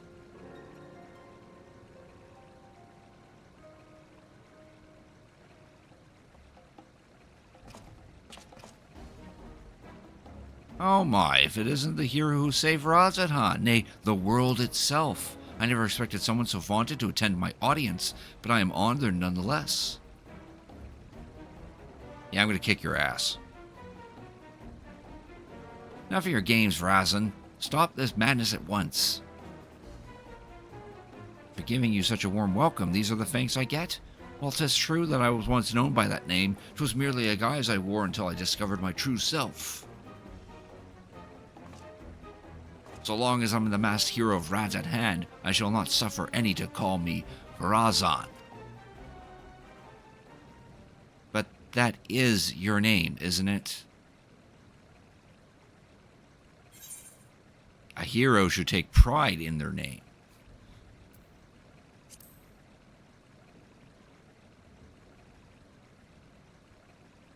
I like the point. And he point. It would seem that Justicar's meager alter ego has been brought to light. But will he shirk once more into the shadows of mundane obscurity or embark on the next chapter of his legend? Oh, he's taking off the mask. He's yellow. Very well, my name shall ring throughout Radz at hand. Let it be known that the Justicar is Farazan, and Farazan is the Justicar. What are you saying? You unleashed the perch of the apex upon your own followers? You know its name? Wait, I remember you. The girl from Zaktoral, yes? Your village's artifact is not discriminating in its wrath. Some among my followers harbored wicked intentions, and it brought sorrow onto my enemies. The true of heart caught in the aftermath were merely unfortunate. But they believed in you, even though you tricked them. What kind of hero are you? Yep, it's ass-whooping time. You too would oppose me? I had thought of fellow saviors. We might find some common ground, but it would seem we're destined to walk different paths. Now, faced with unknown peril, a great fervor rages within me.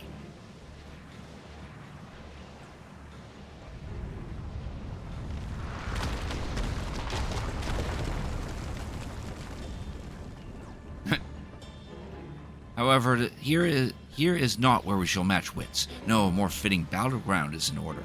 We will meet again soon, you have my word.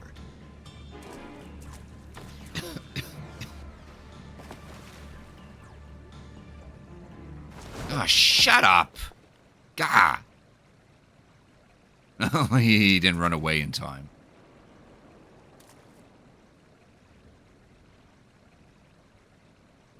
Oh, no, I guess he did.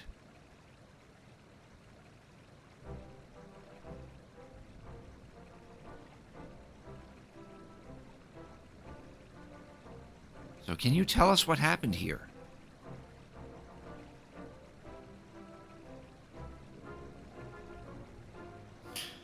He gathered us all around and made a grand speech, claimed he was the hero that would drive back the flood of fiends threatening Vavnir. Then he spoke of his anger at the recent rumors. He told us to go forth and repair his damaged reputation so that the people would love him again. He became quite passionate, in fact. As for us two, we were here to teach him a lesson, biding our time until his back was turned. But we couldn't stomach his self-righteous drivel any longer. He acts like he's a god come to grace Vavnir, but most people have grown wise to his tricks, including the Radiant Host. We stepped forward and told him as much, then demanded that he admit he's been pulling the wool over everyone's eyes. That's when he started waving that thing about. We soon learned that the rumors of its power were true, and rocks started falling down around us. Even as true believers were not spared. There was nowhere to run. The Justicar said such power cannot be fettered, and that sacrifices are unavoidable, and all the while, he was laughing. We pleaded with him for mercy, but that just made him angrier. He flourished the object again, and yet more rocks assailed us. It was horrible. Stones big and small raining down endlessly. Until you two appeared, that is. Thank you for telling us what happened. I only wish we could have arrived sooner. Now, just to set things straight, it was you two that brandished your weapons first, yes? Well, I won't deny that, but we were only trying to bring the truth to his misdeeds to light. Though we might have had some personal scores to settle on top of that. Before I left Palaka's stand, I asked the Radiant Host there to look out for anyone returning from the wilderness. I suggest you head there and seek their aid. While you're there, share with them what you just told us. And as for the pair of you, don't even think about running away, or you'll have us to deal with.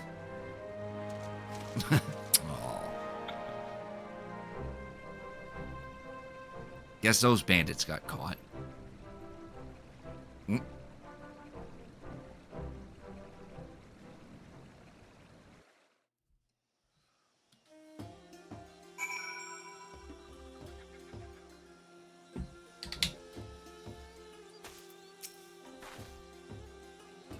Let's return to the care of Radiant Host. As for the ruffians, seems they had a history of violence for which they may soon answer.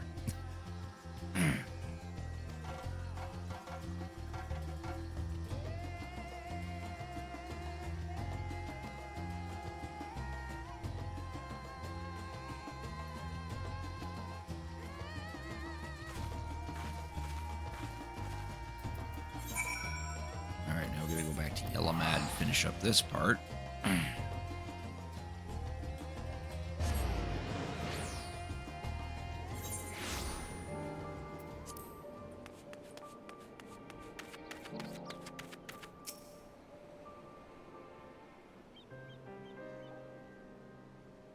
Well, that was certainly an ordeal, although if Farazan got away, we can look back upon what transpired to plan our next course of action. It appears that the treasure takes rocks from the surrounding environment and makes them rain down upon the wielder's surroundings. However, the power seems to be somewhat haphazard. While Farazan himself was instructed, the boulders assailed friends and foe alike. Someone else has been nagging at me as well. The stones we saw in the canal seem quite a bit larger than the others. I don't know what to make of it, but I will give it some thought.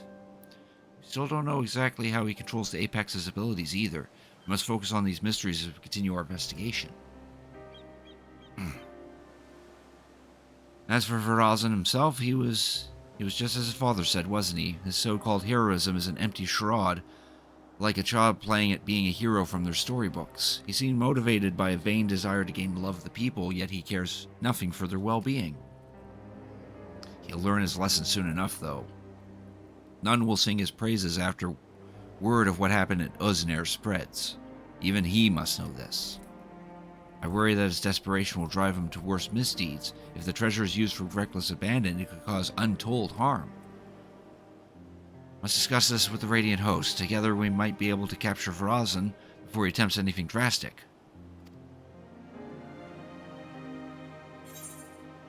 There's that stretch of this quest. I think this the last one. Yeah, 98. Because it would be before getting the what's it called? The class armor that you get through the MSQ. Oh, there must be a hunt there. Hey Nathan, thank you for cricket tuning in. I appreciate it. How you doing tonight? Seems like Verazan has been laying low since our last encounter. I'm sad to say, however, that my investigations have uncovered little. Still, there's a cause to celebrate, for I received a letter from my mother with good tidings. My father's finally awakened after the grievous wound dealt to him by Verazan. He's well enough to travel to Tuliolol, in fact, and may have already arrived. Oh, her dad's coming.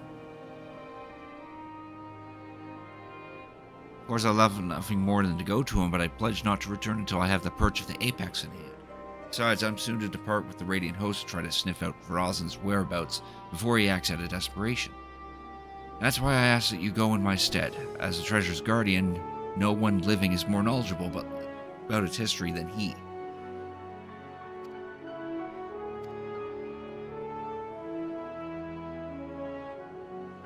My mother should be able to tell you where in Tuliolol my father is staying. Okay.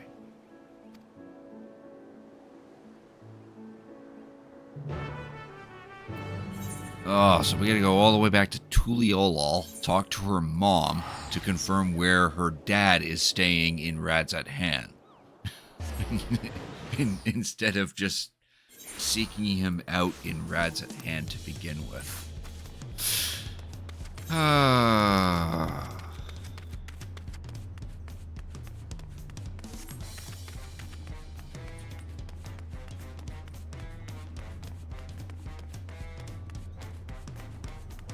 DPS queues killing you once again? Yeah, I know the feel. Oh, let's see how bad it is. 8 minutes. Well, that's for expert anyway. You're probably queuing for something more focused.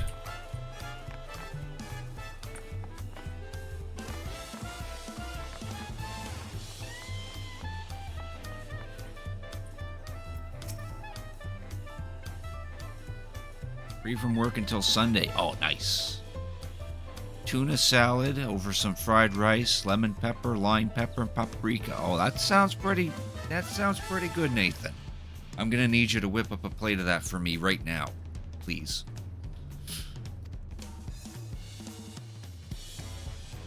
Make sure you wrap it up nice and tight and mail it to me here in Canada.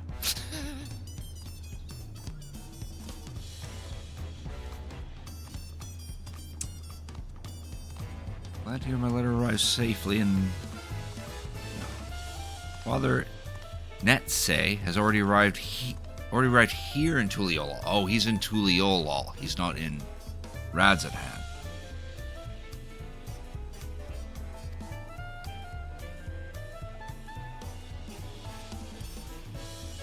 Is there fast travel in 14? There's tons of fast travel in 14. If you look in this map of Nathan, anywhere where you see a blue crystal, especially the big ones, that's the fast travel. The Aetherites.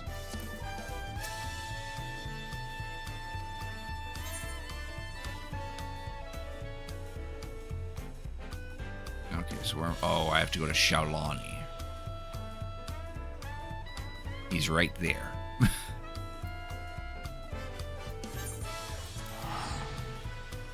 He'll ship perfectly, especially the mayo. Yeah, no, they'll turn something fierce if it got nailed.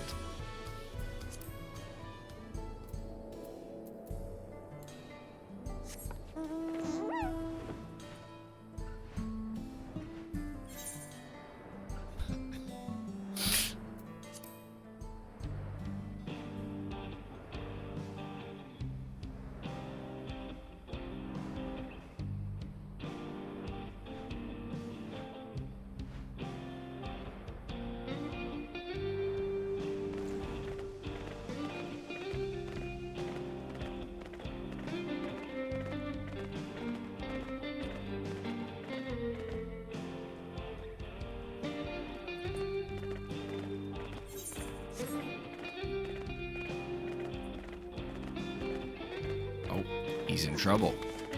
He's being attacked by an owl.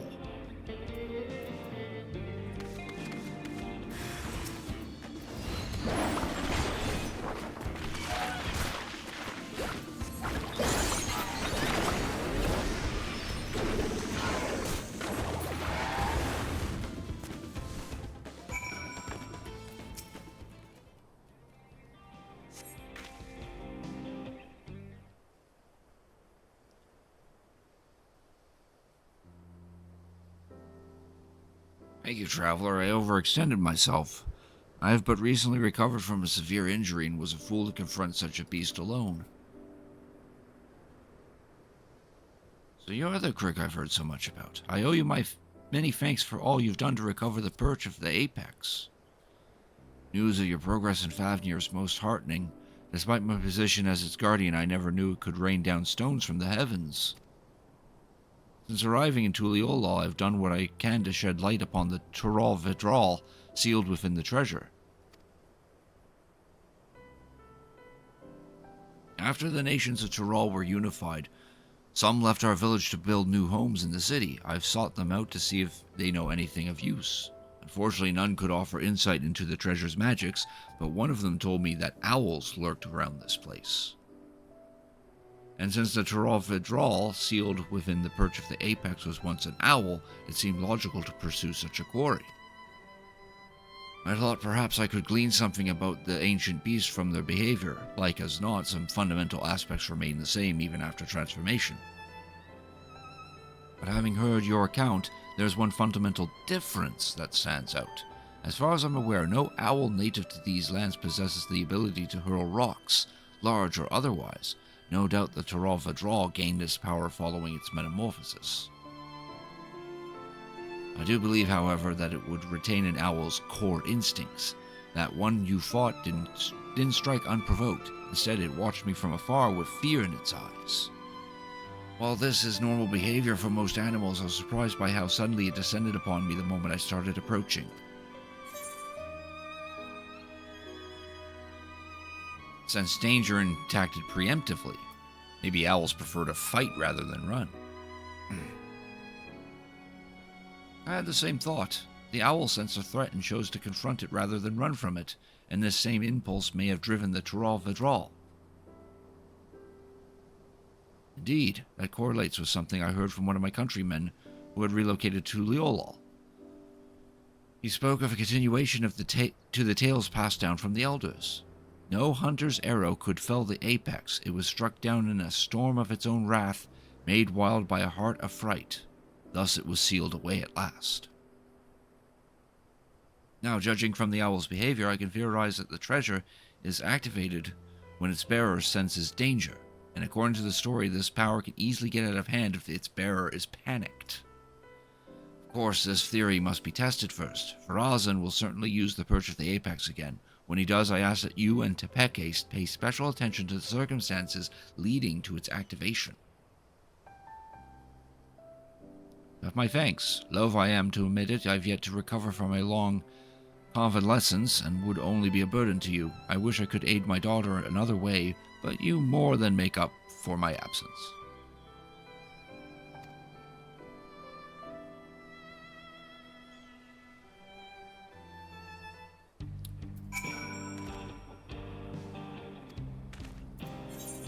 Alright, now to warp back to Rad's at hand.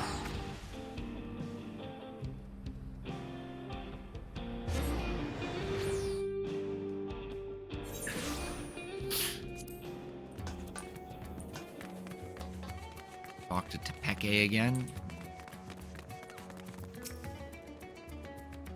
Just in time. Verazan has shown his face at Rad's at hand. You can tell me about your journey to R'hllor later. For now, come with me.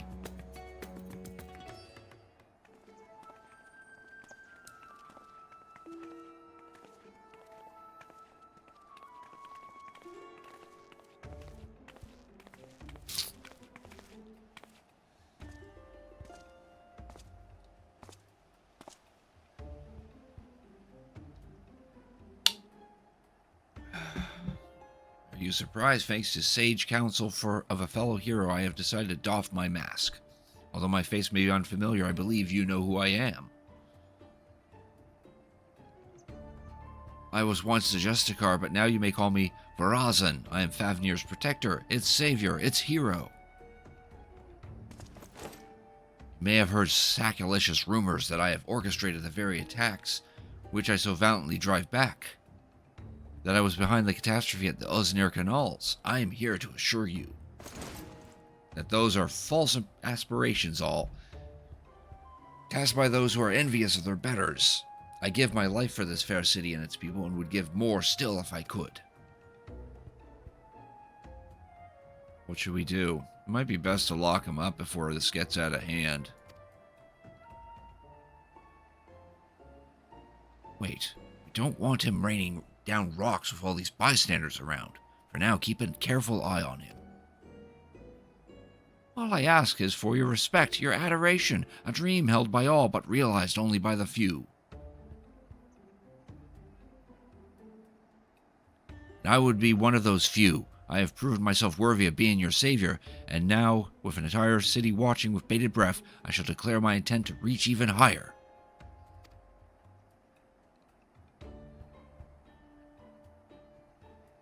Yes. Yes, for I can protect you all the better as your ruler. I shall retire the mantle of hero and take up the crown as the king of Rad's at hand. Yeah, that's not happening, dude. Last I checked, a giant dragon who is capable of eating you without having to chew is currently the ruler and will forever be the ruler of Rad's at hand. That is not happening. The bastard's gone mad. I wield power unassailable. With me on your throne, you would never again have cause to fear. All would live in peace. All would shower me with love. They would shout it to the heavens, and from that love would spring a new Rad's at hand, a greater Rad's at hand. Enough of your lies, Verazan. The power you wield protects none but yourself. To everyone else, it brings only ruin. Of course, the road to greatness is ever paved with necessary sacrifices. Yet so long as your ruler lives, Rad's at hand shall know naught but prosperity.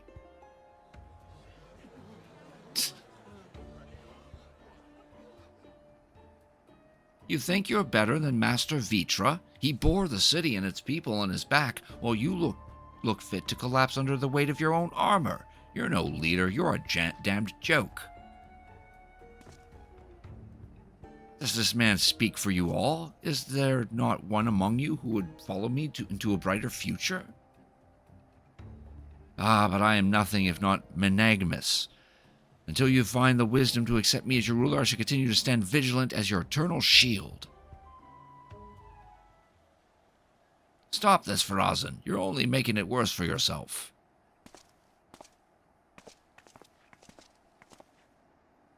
Can't you see you becoming a laughing stock? Give up this facade and answer for your sins. Do so now, and the Radiant Host may yet grant you mercy. My sins? Are you not the one poisoning the people against me? Do your worst, I dare you. It'll only make me more powerful. I know not what it is in your heart, but please end this madness. End it, and return to me, my son.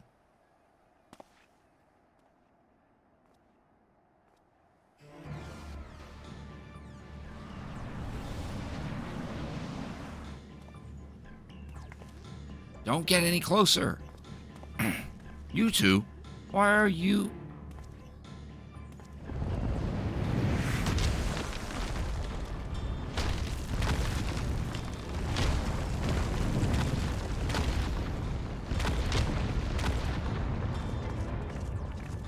What?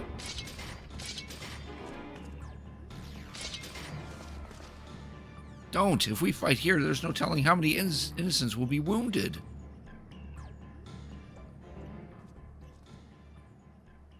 Pathetic as ever. I tire of this farce. I have declared my intention to become king of Razathan. As for you two, this is no place for a battle between heroes. We shall meet again, mark my words, and then we shall decide who is the mightier.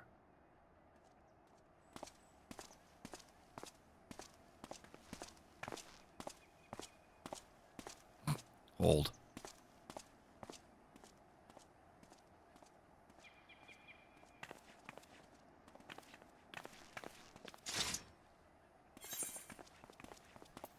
Let's focus on restoring order.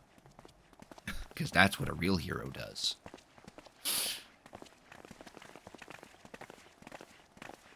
You're right, of course. As much as I hate to see Varazan walk free, we've yet to ascertain the extent of his power. For now, we must bide our time. It knows that despite all his proclaimed love for its people, he didn't even look back at them as he retreated. Perhaps he couldn't bear to look him in the eyes. Or one of them, at least.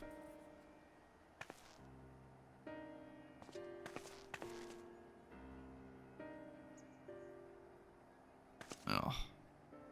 His poor dad's in shock.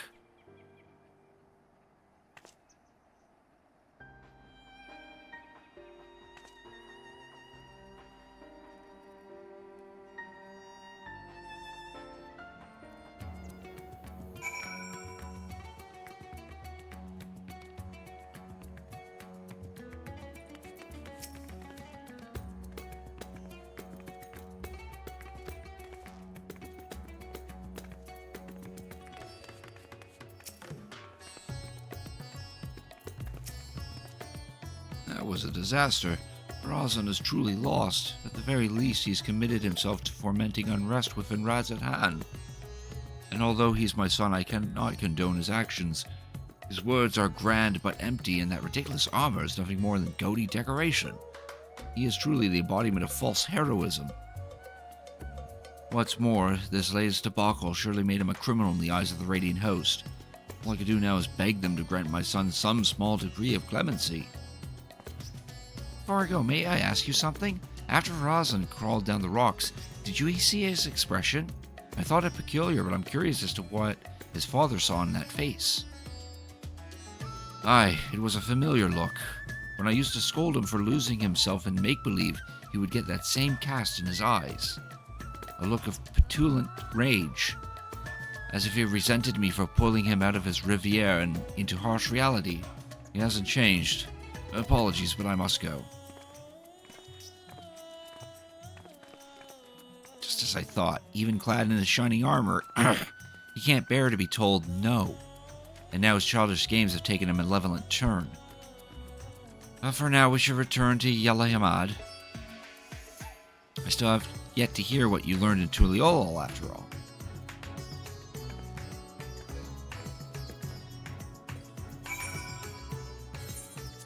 Oh, I thought this was the final stretch, but I guess it isn't.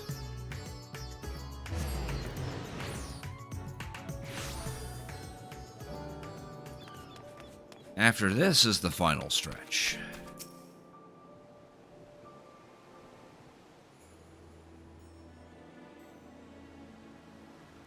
Now that we have some room to breathe, I'd like to hear about your journey to Tyrol. Did my father have anything to share?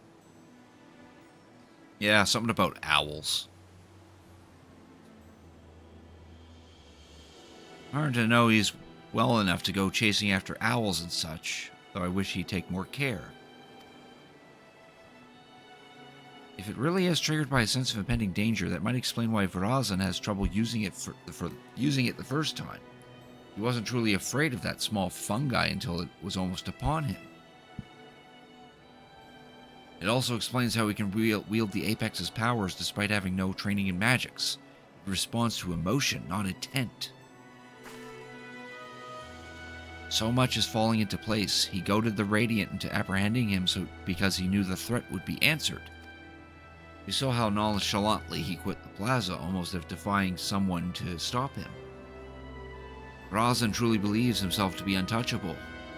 I think his words and deeds align with the Fury well enough. As for that curious fragment of a story,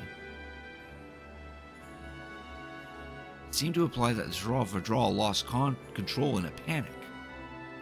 Perhaps its strength grows in proportion to the danger it senses, and when that danger is too great, well, you saw what happened at the Uzenair Canals in Razathan. You were present both times, as were others who wished Farazan ill, and both times we saw stones much larger than we've seen before. Now I understand why he's so eager to face you. An opponent of your caliber will strike fear into Farazan's very core, and that fear will summon a power greater than he's ever known. Power enough to bring a hero to his knees. Or so he thinks, but we know better. We'll use that arrogance to our advantage and bring him crashing down to earth. Although we may have to contend with falling rocks for a time, in a straight fight he'll be outmatched, so we strike fast and we strike hard until that fancy armor is nothing more than mangled steel. Although you may prefer to put your foes to sleep and whatnot, we know he has an arsenal of alchemical concoctions at his disposal. That's why I suggest a bit of good old-fashioned brute force. While you unleash your most fearsome destructive spells, I'll be your shield. Don't even think of holding back. And that's why it's a magic DPS. She's the tank.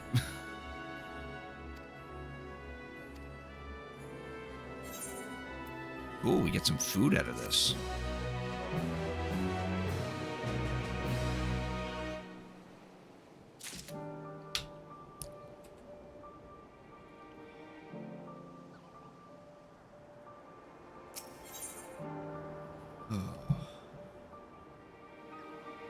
Give me a minute to rest my voice.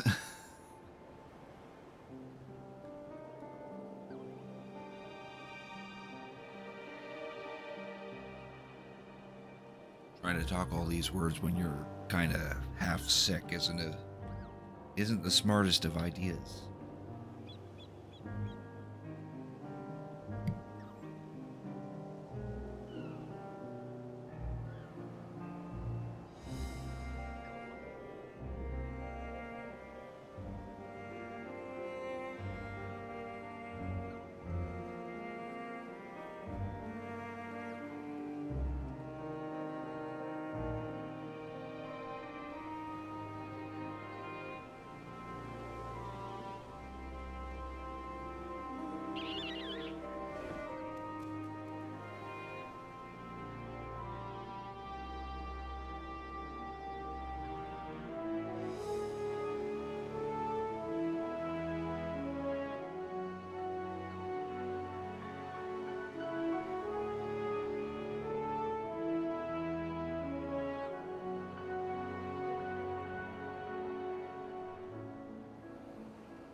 Alrighty. Now for the actual final stretch.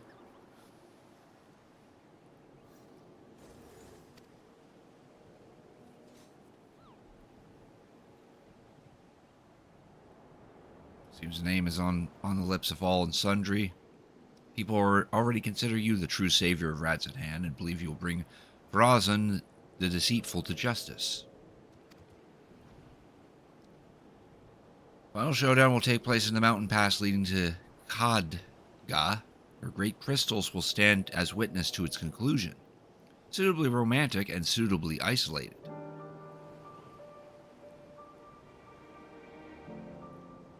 Entrance to the pass is the Giant Skull grounds. Okay.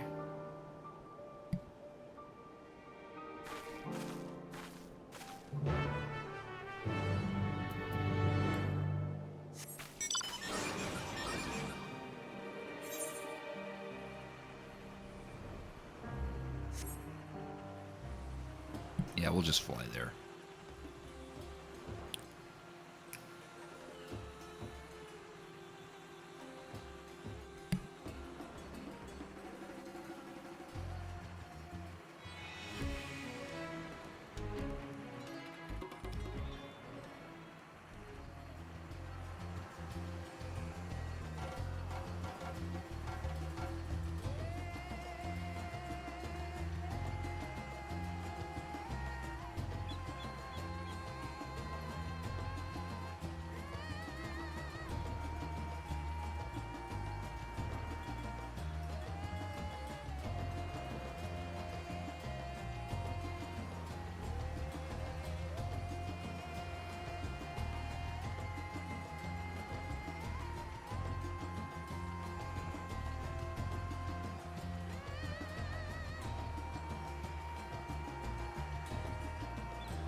600, item level 680.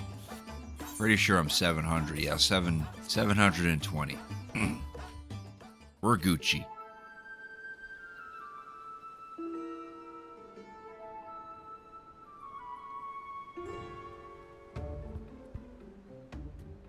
There he is.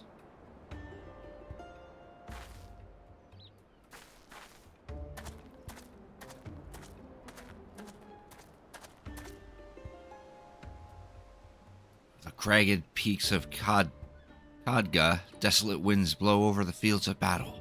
Oh, what a fitting location you have chosen for the conclusion of this legendary rivalry.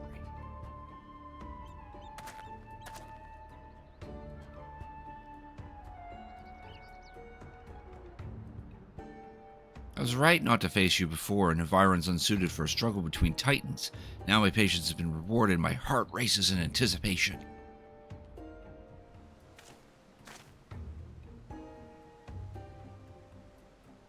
I knew you'd answer our challenge. You would never be able to stomach the people calling you craven.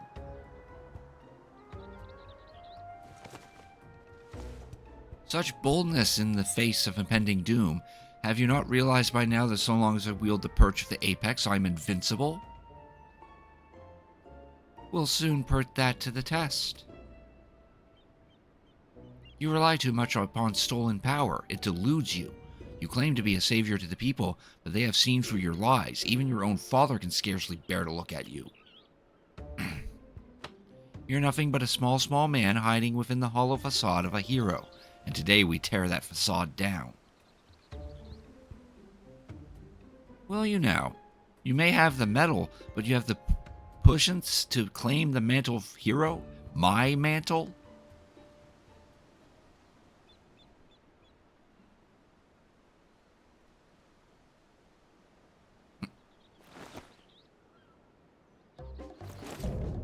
Unbound, Razan the Deceiver.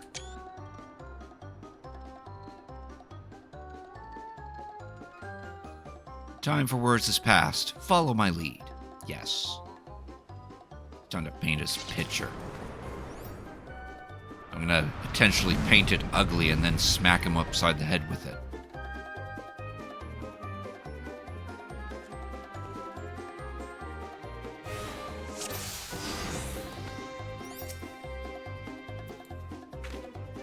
Do our preliminary flex.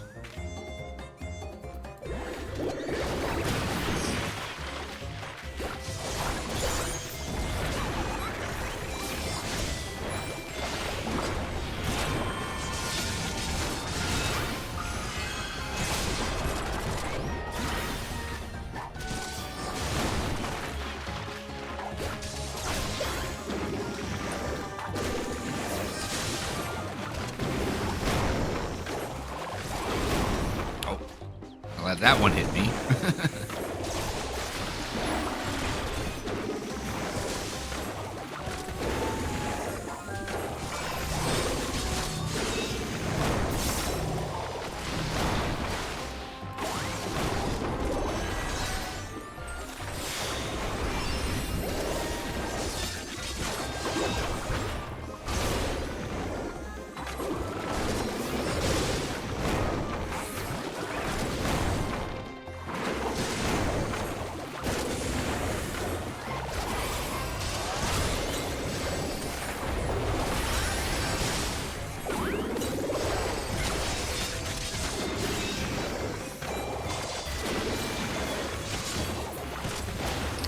Cute, he summoned mobs.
goes his armor.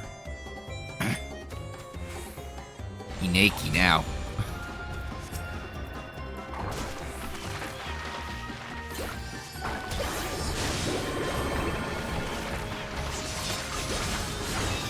Uh-oh.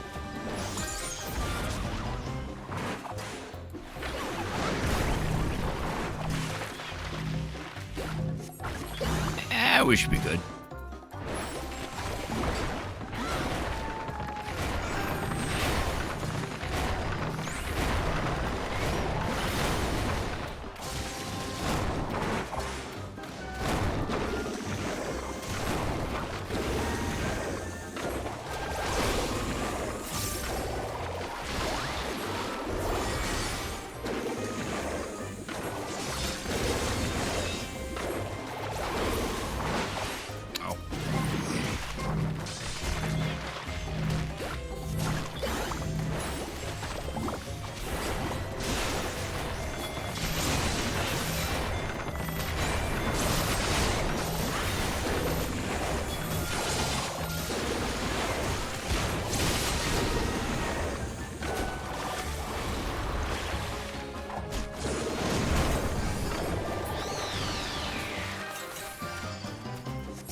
Both suffer grievous wounds. Perhaps we should consider this a draw.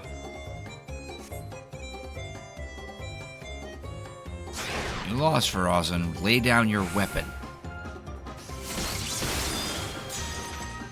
Oh. Like he's down for the count. Rotten piece of wood was supposed to make me invincible. Move the artifact. It's... Uh-oh. Now we have to beat up the artifact.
There we go.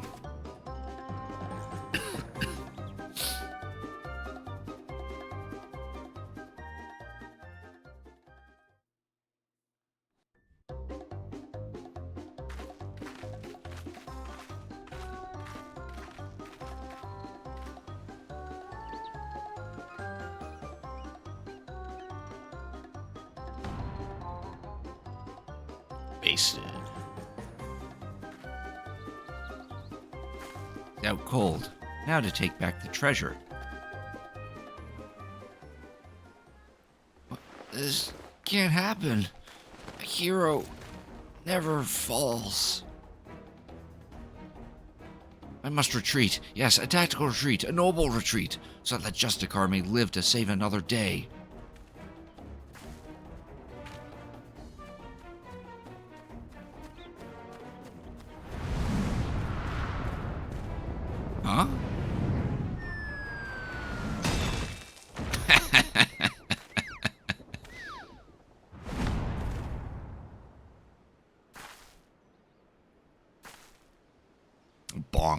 Exactly.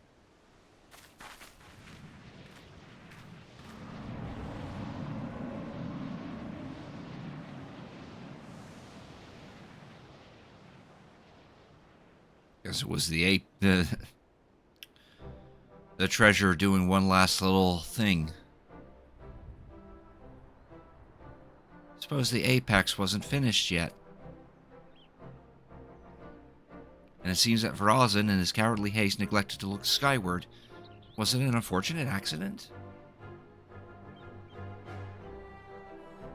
Nah, probably punishment for abusing it. Or fate delivering his just desserts. Treasure for 100% accuracy rock throw. Yep.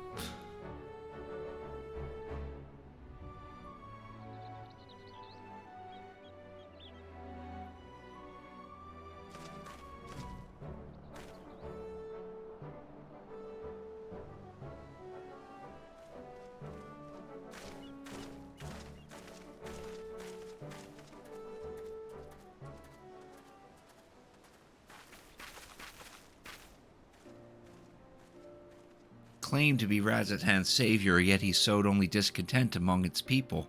Perhaps some days in a sunless scowl will give him time to reflect upon the error of his ways. And now I've finally recovered the perch of the apex. Thank you for coming this far with me.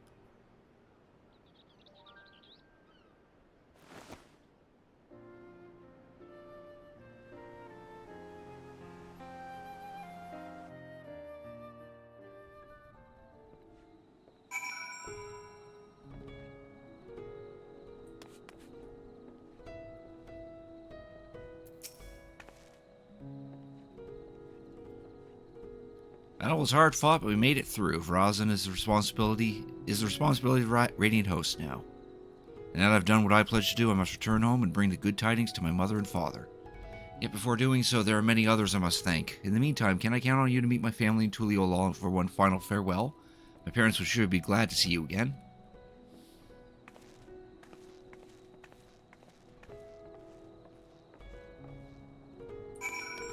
Alright, and then we gotta go back to Tuliolal.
Rise again. Rise from... Yeah. I just realized my microphone was muted. I was literally reading all that out. Oops.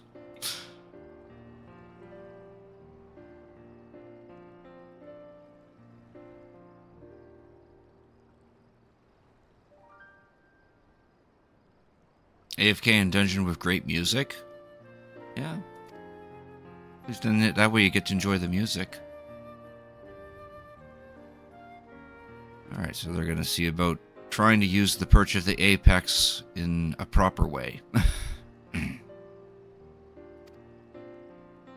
Oh yeah, twinning. Yeah, that's always a banger.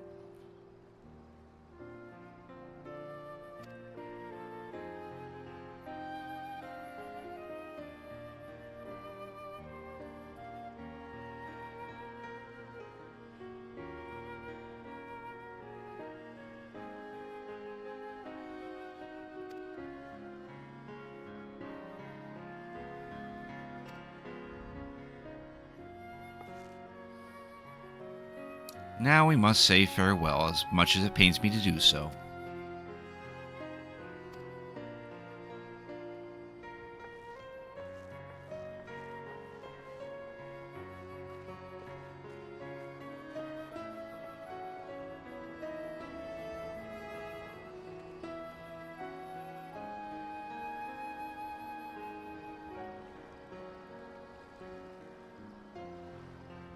Man, that's a long-ass camera sweep.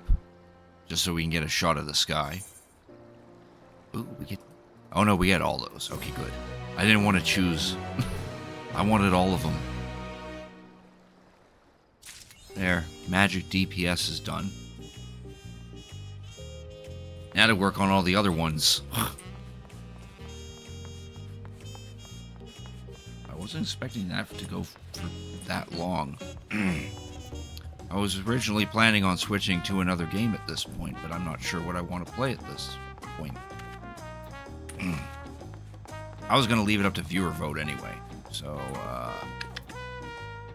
I'll do that. I'm going to put up a poll.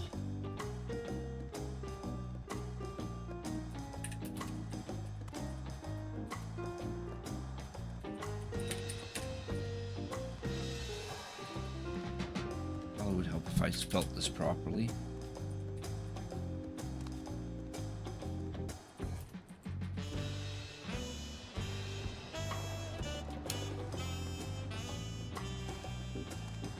You know what? I'm probably just going to make it 2 entries. The original plan was to probably switch over to Genshin Impact because I got shit to do in that too, but with how little time I have left of the stream, I don't think Genshin would be a good idea. I don't know, let's write it down.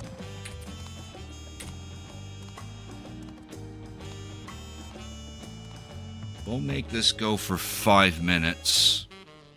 Yeah, I'll let you guys pick what you want to see next. Your options are PAL World, Genshin Impact, or we just keep playing Final Fantasy XIV.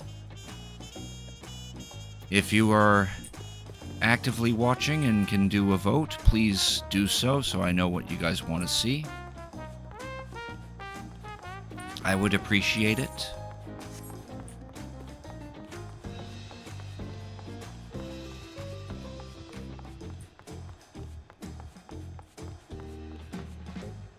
Play with sports. What do you mean by that?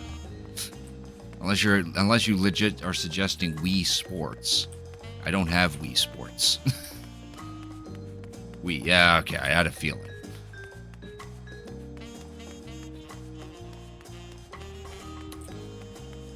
Those two are role playing.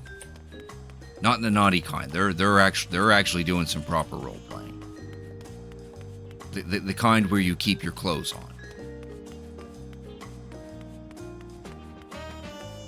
While we're waiting for this poll to go, we'll probably just go do some people watching.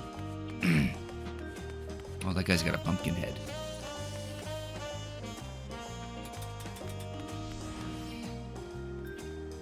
Ooh, I recognize the name of this person.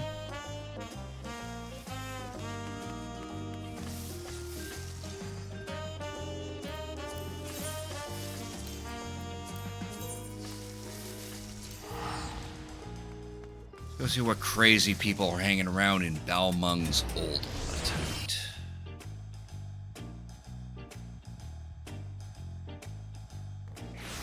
Still some time left on that poll if you haven't put in your vote yet. Well, someone's dressed up as a Pelapelu. That must be what we get from the next Beast Tribe quest, maybe. Well, she didn't last long. She literally just teleported in and then teleported out.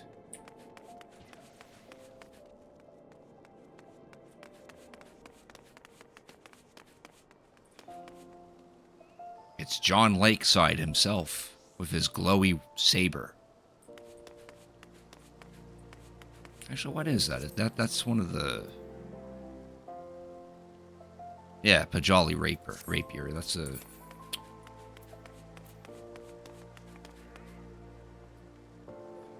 That thing. I can't remember the name of it. I know what it is, I just can't remember the name.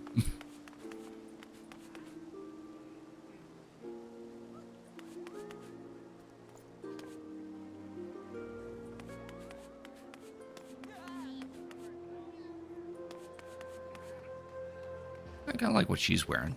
She's got a nice, cute red vibe to her. Nope. Here's an emo GF, if anyone's looking.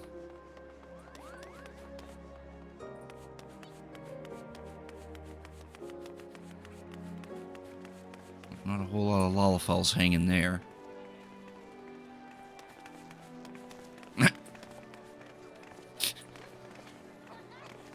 Lollifel dressed up as a chicken named Strawberry Bananas. That's on point.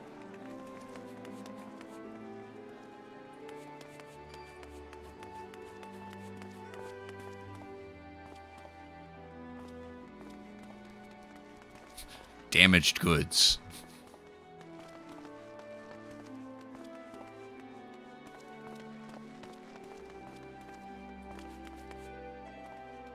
Kuro Champagne.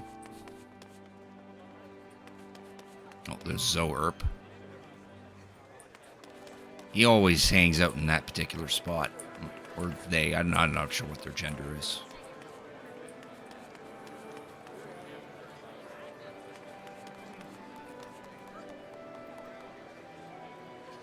Ah, they're twin sisters. That's why they look similar.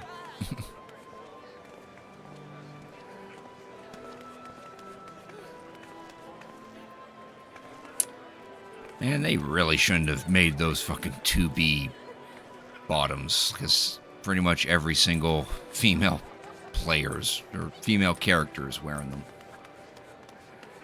This is the only thing that actually gives them a booty.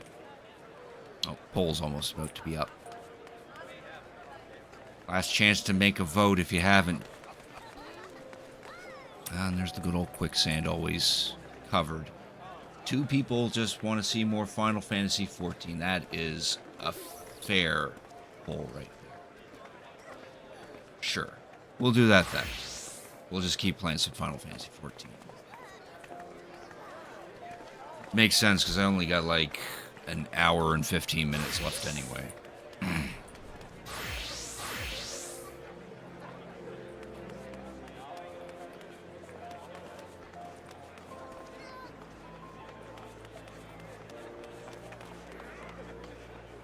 So many people in here that there's pop-in.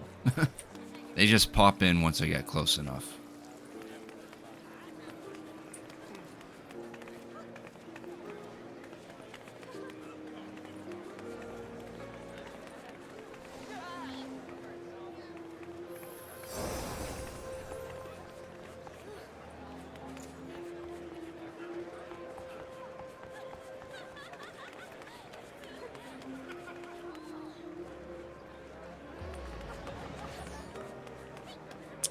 Well then, with that means we might as well start another quest. You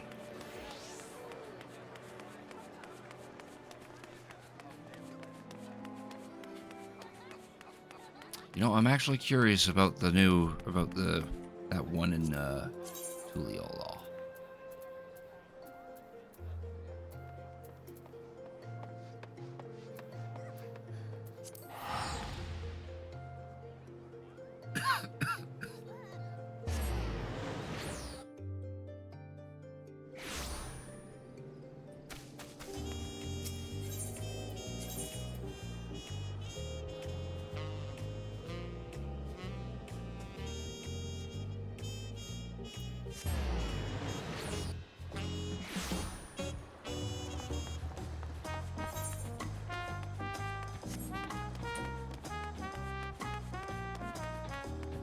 think this is what it does.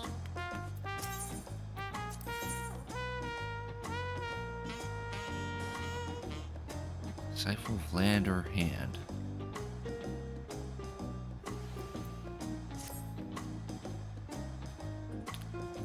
Oh. Nah, I'm still dressed up for an RP event that I went to in October.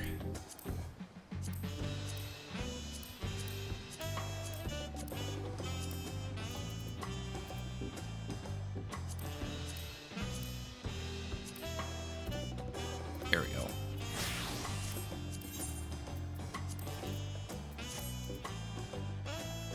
Craft dwarfed. Or craft dwarf.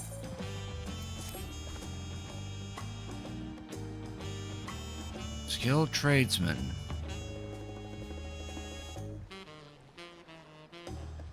Watch you make and already need a skilled artisans like Fontaine.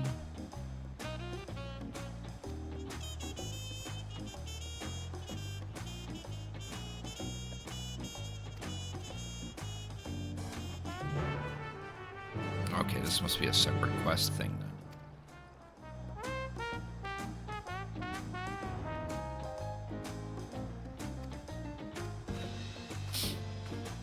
Oh, I'll unlock it anyway, because it's more levels for my crafters. My gatherer and crafter.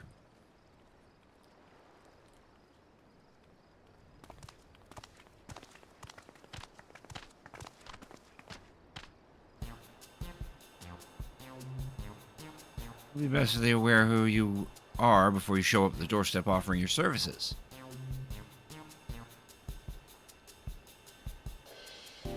Rasaj, I guess that's how you pronounce the name, deals with all things metal.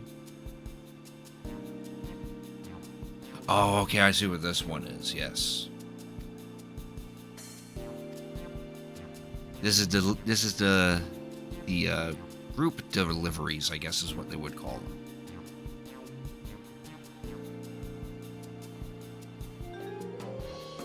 One skilled in treating parchment, textiles, leather, and the like.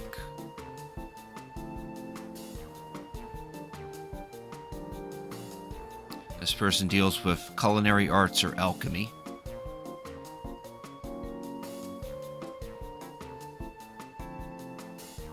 And this guy deals with fish. So I guess we're going to be dealing with the second person you introduced. And then this place is also looking for someone, but they're too busy to introduce themselves. Which, if you're a miner or a gatherer, then they're the person to talk to.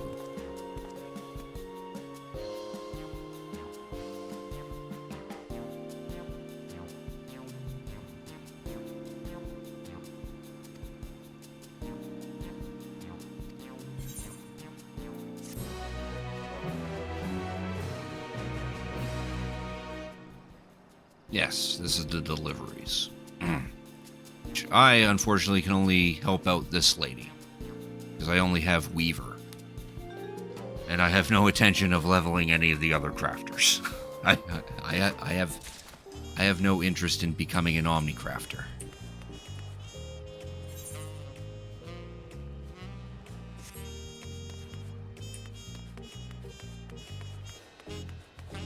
Weaver? Hardly know her, exactly. Yeah, so yeah, we're dealing with this lady. Which is a good EXP. Probably the only EXP.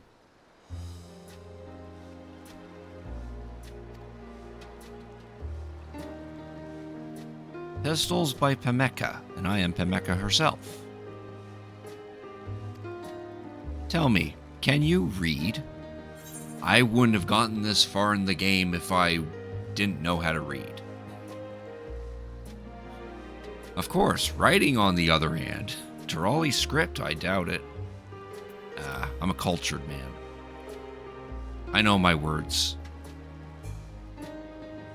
As do I. Why, just the other day I was so immersed in my reading that I accidentally walked off the pier and immersed myself in High Tide Harbor. But I digress. Girl needs to watch where she's reading. Speak Tirali with aplomb, yet as a comparatively young language, as our traditional tongues place emphasis on oral storytelling over the written word. We have a sizable population of citizens who do not read or write. My services cater primarily to this clientele. I offer a writing hand when occasion demands, mostly for penning letters or official documents. However, I had just recently received a commission for something larger, a book of stories. These are tales which have never before been committed to text, a documentation of oral storytelling, a most riveting prospect, is it not? Yes.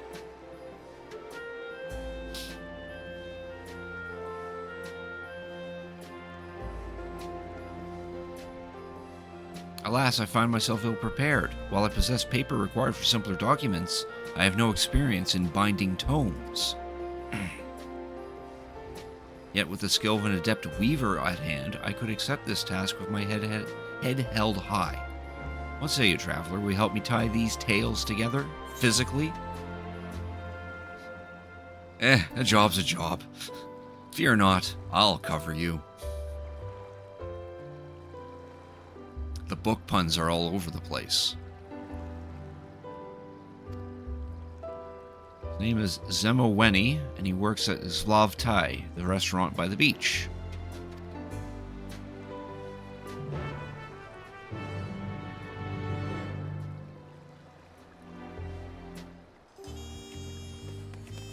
See, I'm curious about the rest of them. So I already deduced that this guy's the weaver, or the fisher. This lady wants blacksmith, goldsmith. I forget what ARM is. Doesn't matter. This lady wants culinary or alchemist.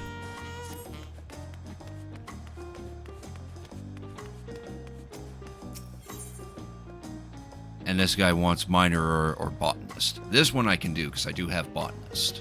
So we'll probably end up doing him next.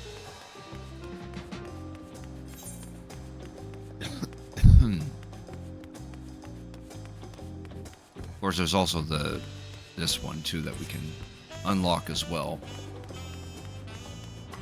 This one requires a hand or land disciple, and I'm guessing this one's the NPC delivery, where you do weekly deliveries to a singular person.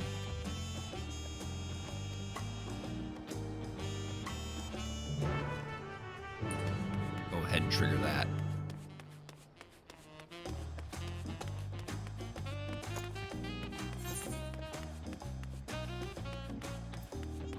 Probably won't go too crazy on this crafting stuff though.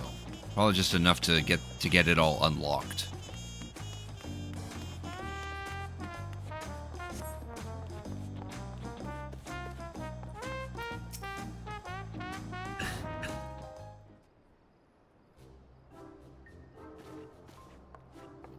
The quest we're doing right here is already technically unlocked, but we'll push through it a little bit.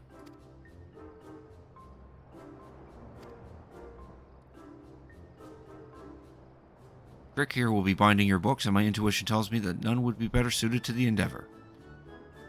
That's excellent news. The more the merrier. But where are my manners? My name is Zemoweni, and I'm relatively new to Tuliolal, but I've been earning my keep as a waiter here since I arrived.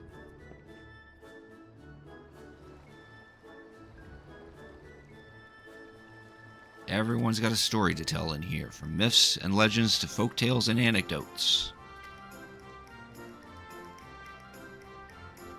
Inevitably, one regular or another will badger me into retelling an old favorite, so I try to memorize as many stories as are told.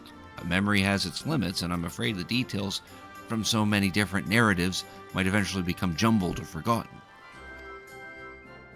So that's why this person wants to write them all in books.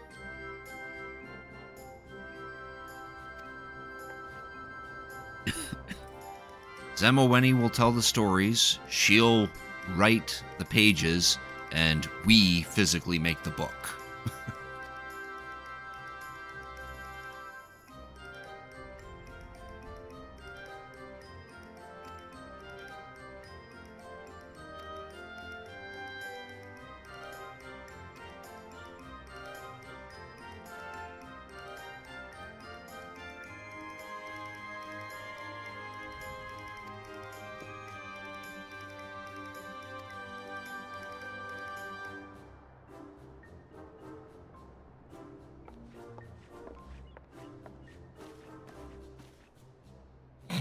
I like how I just stand there.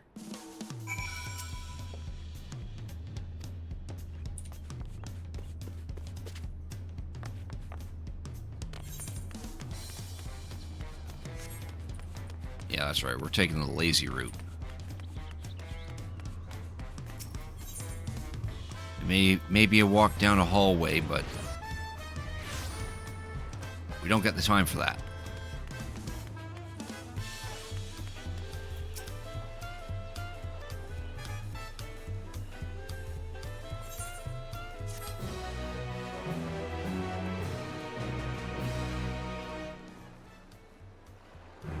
There. Now unlock the deliveries.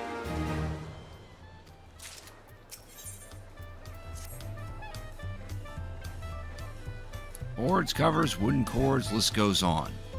Furthermore, a binding can be made by nearly everything wood, cloth, leather. Possibilities are endless.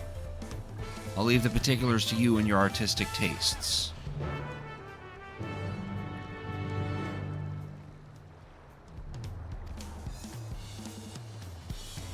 The idea here is that we got to make certain items to give to her, and they have to reach a certain collectability level. The bare minimum is this right here, but if we can get them to 340, then we get a lot more stuff out of it. We can only give 6 items for a week, I think.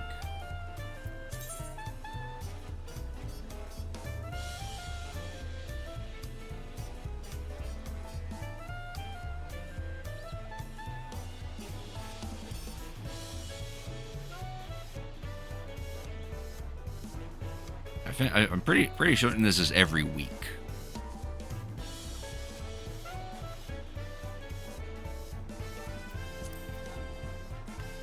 That's a nice way to get some EXP and the scripts needed to exchange to this person so we can get better gear for our crafters and gatherers.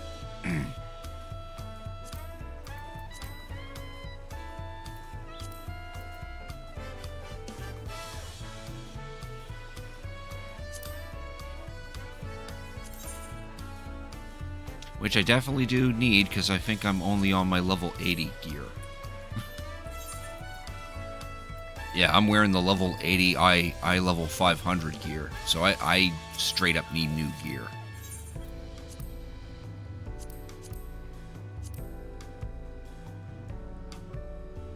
It looks like...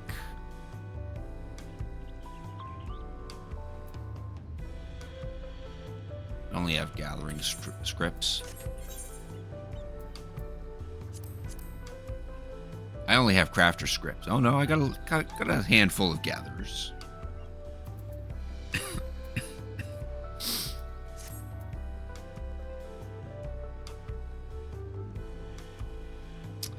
How many scripts do I need to get all this shit? Oh, add this up. 75 times 1, 2, 3, 4. That right there's 300. Then 225. And then the 2 weapons.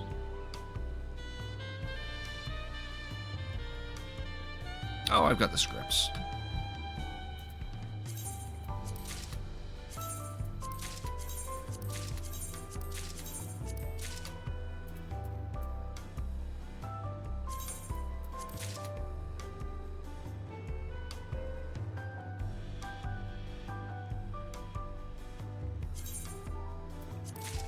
There. Go get 71, you never cooked anything. Interesting. There. Now we look like a weaver from Tuliolol. Maybe. Because I'm also bogged down by the accessories, though. I do need to find better accessories.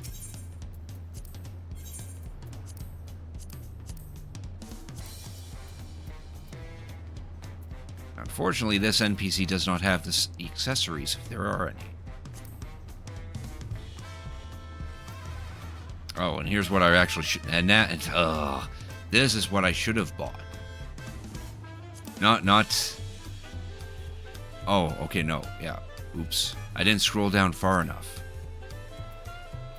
Oh, here's our accessories. Hey, let's grab these then. Yeah.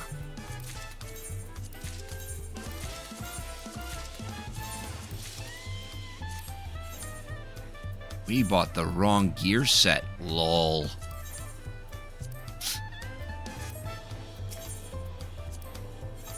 I didn't realize that there was an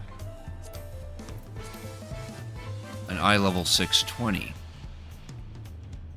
Well, I got enough. Yeah, I got enough to get. Probably best to get the weapon. The weapon and the spinning wheel. And that leaves me with.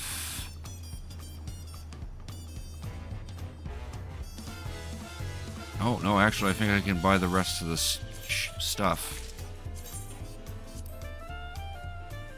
Yeah. Oh, yeah. We got the scripts. We're just wasting scripts.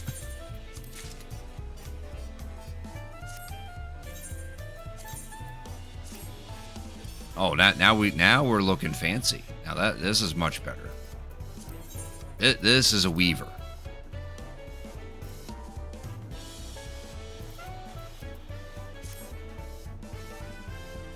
And now I wasted my scripts. Oh well. We had tons of them. There, now we only have 200.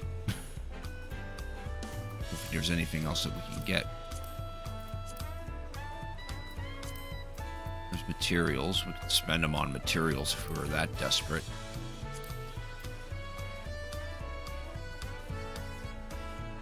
I can't remember if I actually have any of these.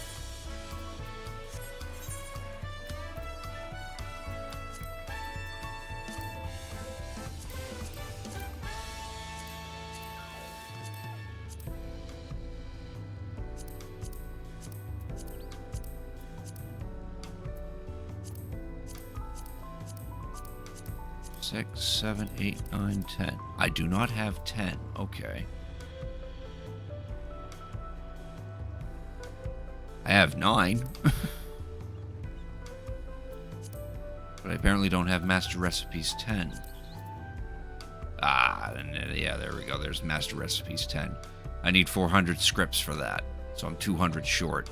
And then we need 1,200 for the 11th. Which those simply just allow us to make more things.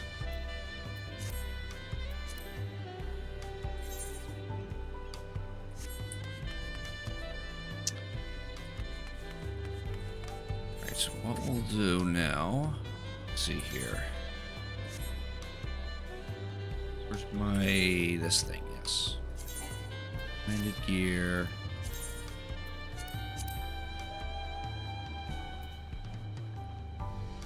Oh, I already updated the gear set. Okay.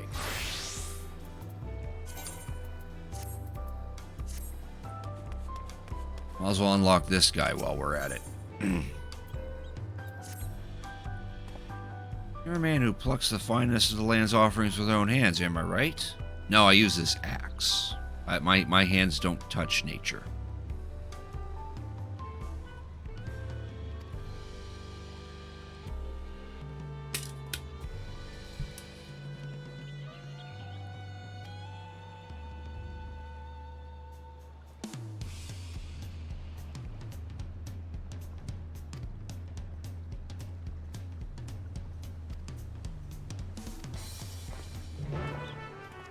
So that guy was the previous gatherer for this establishment. So we're gonna end up like taking over his job.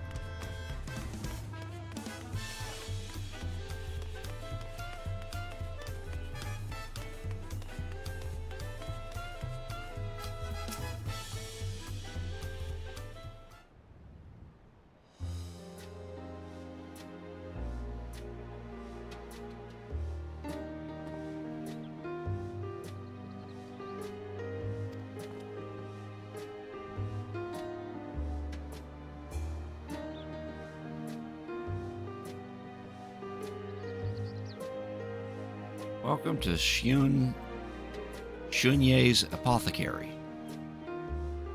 Searching for something specific? Yeah, a job.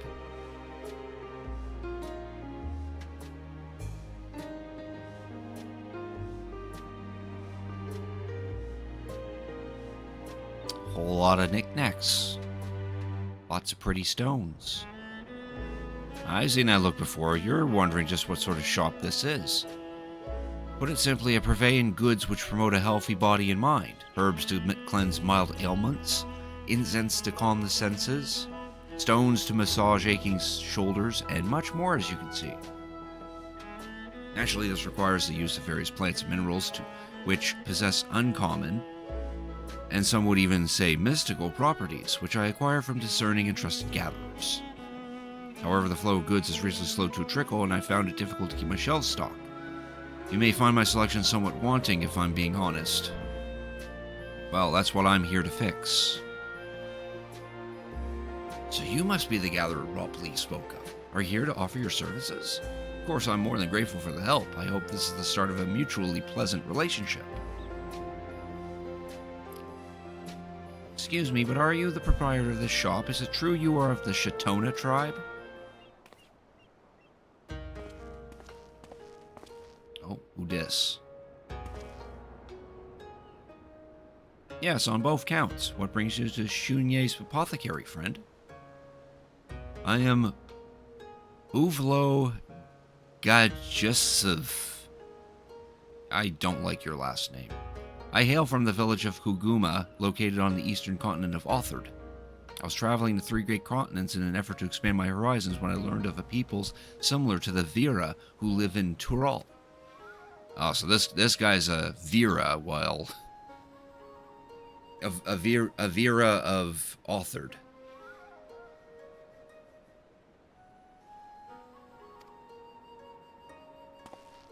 While the Vira of Tural are known as the Shatoa.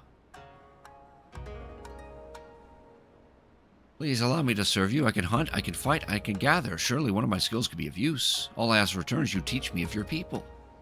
What a day this has turned out to be. One moment desperate for help, the next spoiled for choice. Uvlo, was it? I know you've come far and I can sense your sincerity, but my conversation doesn't fetch so high a price. Simply purchase one of my rares and we can chat for as long as you like. He obviously doesn't want to do that.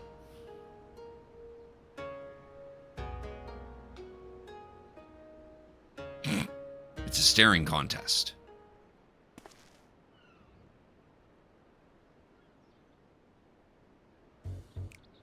I have no money. Not even a single coin. I spent my very last one hiring a ship to bring me here. Ah, then I can't very well expect your custom, can I?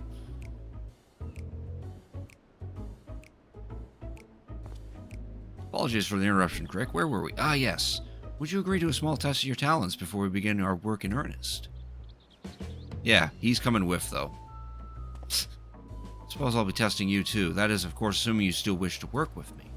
Of course, I am at your disposal. You only need tell me what to do.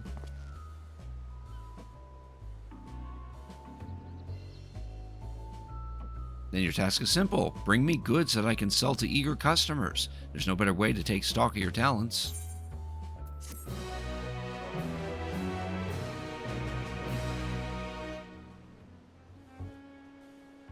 There, now we can do these deliveries.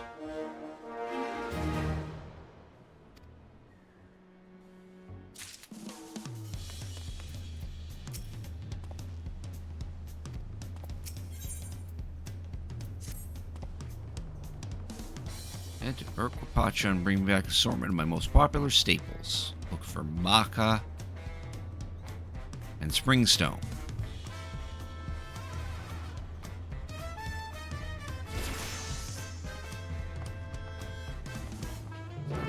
I assume that guy's going to do the mining part of it, while I do the botanist part of it. And he's the same dealie, except we have to find a entirely different item.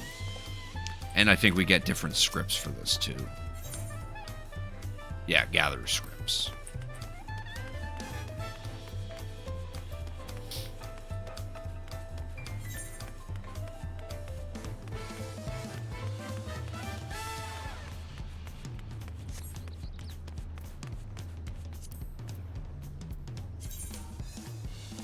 We gotta go to these spots. I'll just go ahead and do it.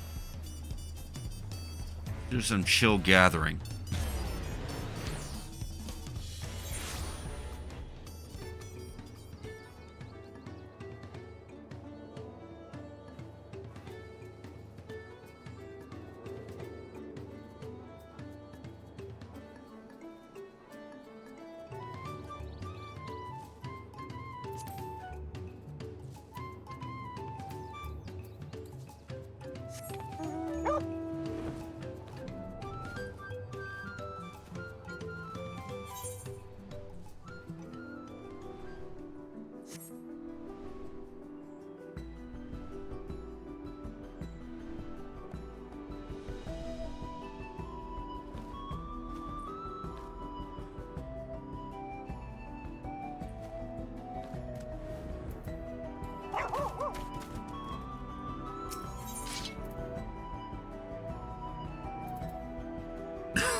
Jeez, 86%. That's not going to be great.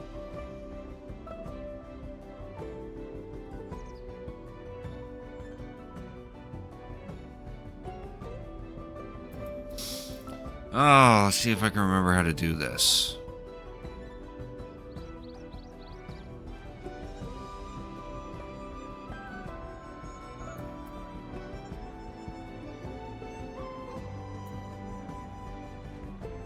And we're trying to aim for a certain collectability.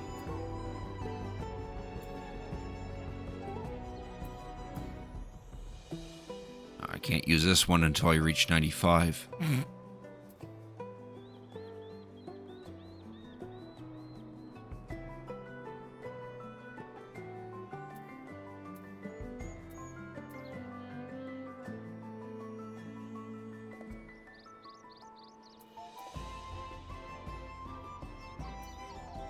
Ooh, a fancy one.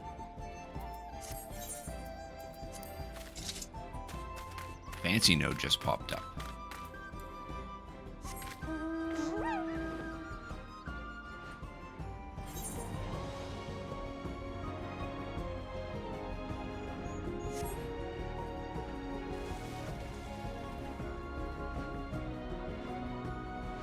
Oh, it's all the way up here, isn't it?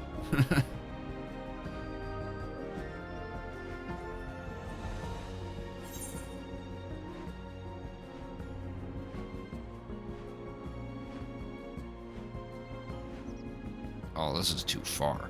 I thought it was in the same area.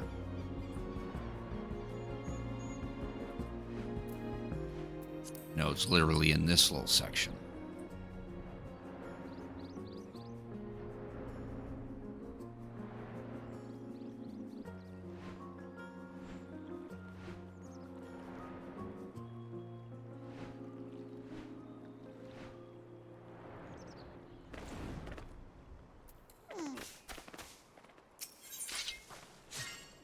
It's only something that I have a 49% chance to obtain. Yeah, that's cool.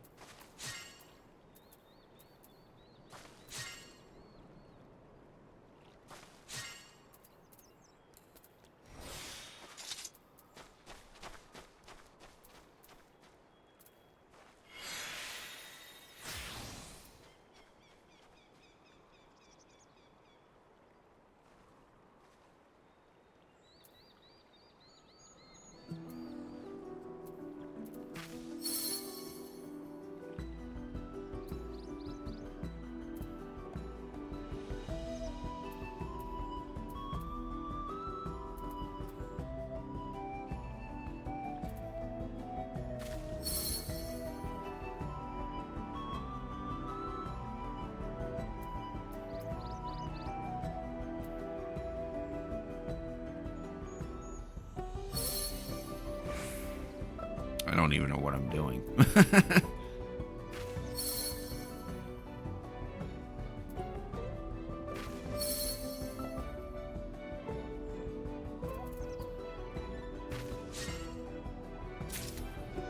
Jeez, all that for one. Yeah, I don't remember how to gather properly.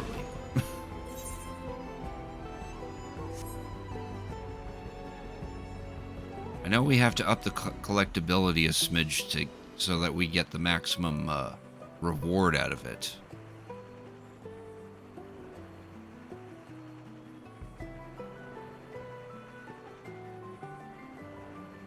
But not for that item. That item was probably just a crafting ingredient. Oh, that's a frame dip if I ever saw one.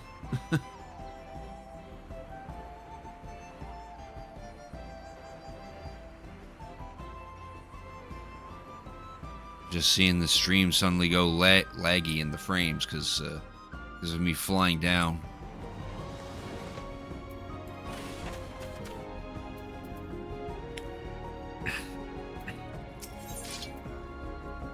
Alright, so I need this stinky thing.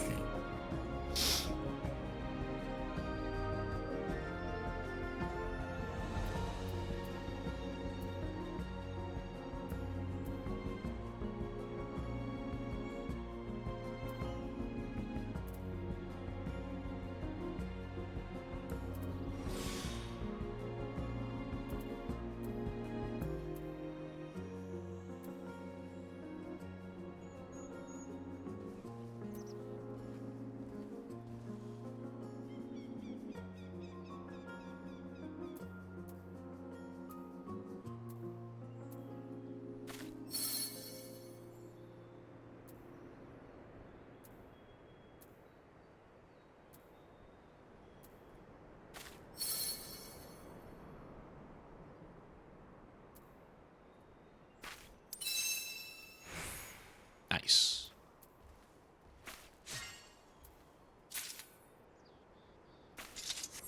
Now we have to do that 6 more times.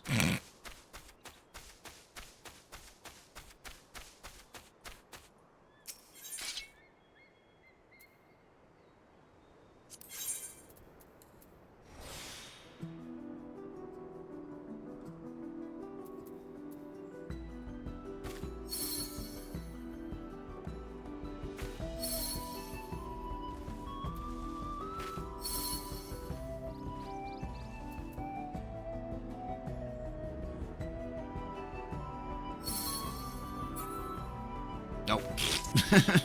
Botched that one.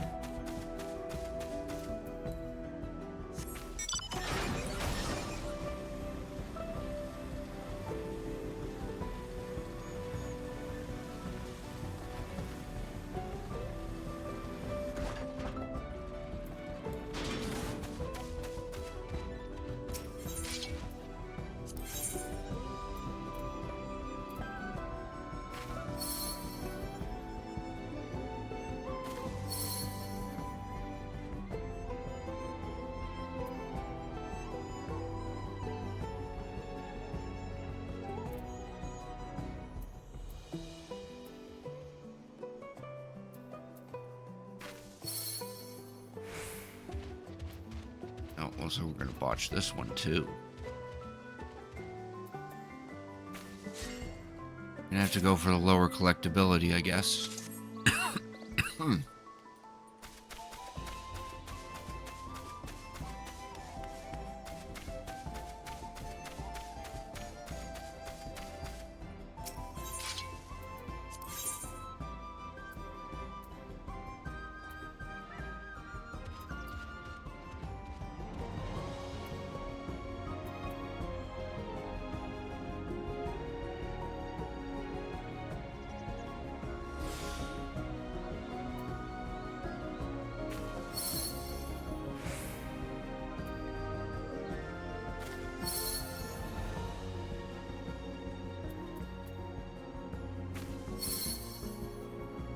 There we go.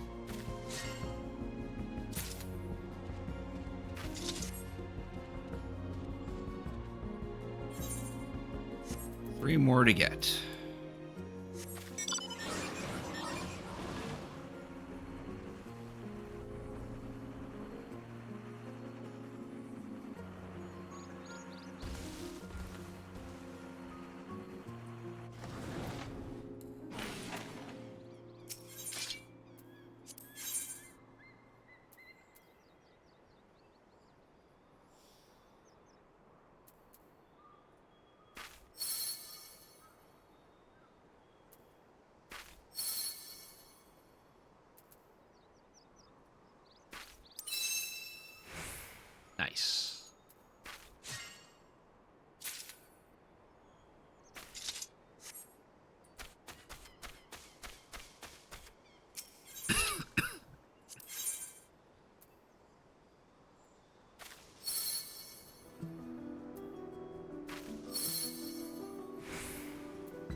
Oh, that's great. I forgot it's an 86% chance.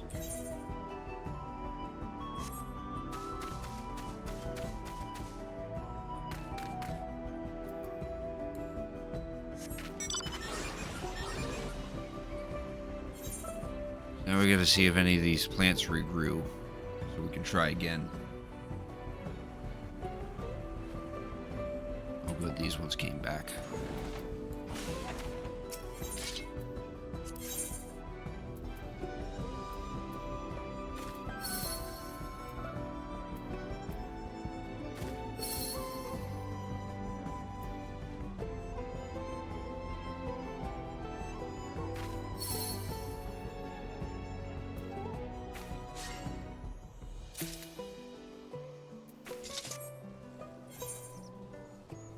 One more.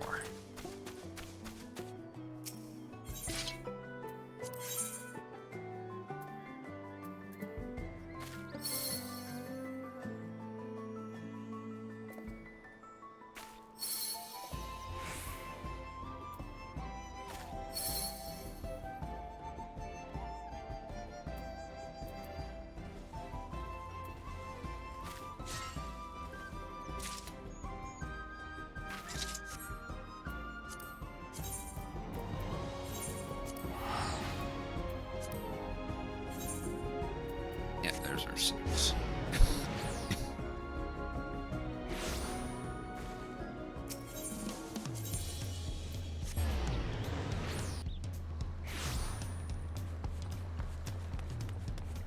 Now we just have to hope that all these are ones that we can pass in. Did neglect to see what the... You have to be between 240 and 599 for the base. If they're 600, then they're good. Got 648, 5. Oh damn. Okay, cool.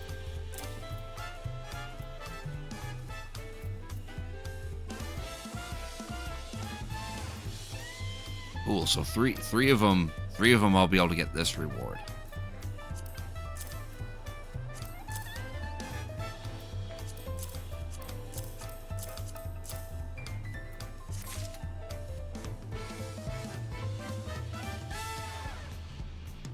And that was literally half my EXP.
Oh yeah, he more likely is lost.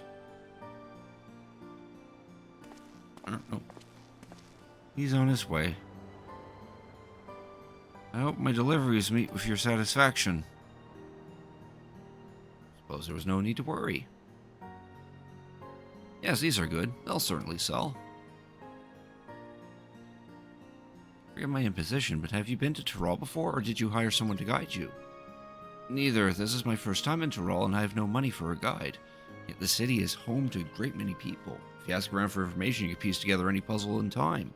That is, of course, if you have the patience to do so. Does this mean you've reached a decision regarding my employment? Indeed, you did well today.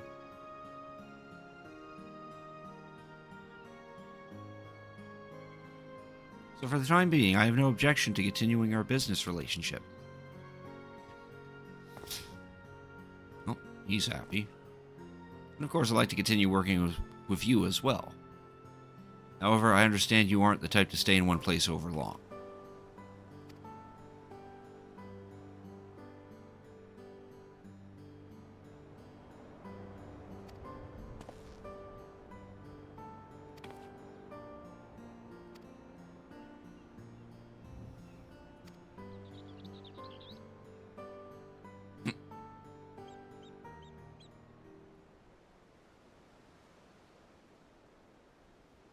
Well, I may prove to be a worthless teacher in that regard, but I suppose I can try. As for our mutual prosperity, that depends on us. As to say, we need to get selling. My customers will be pleased to see my stocks replenished at last.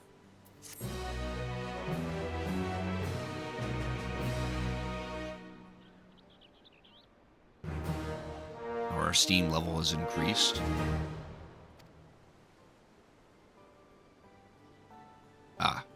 Next request will be at level 93. So I need to get 3 more levels.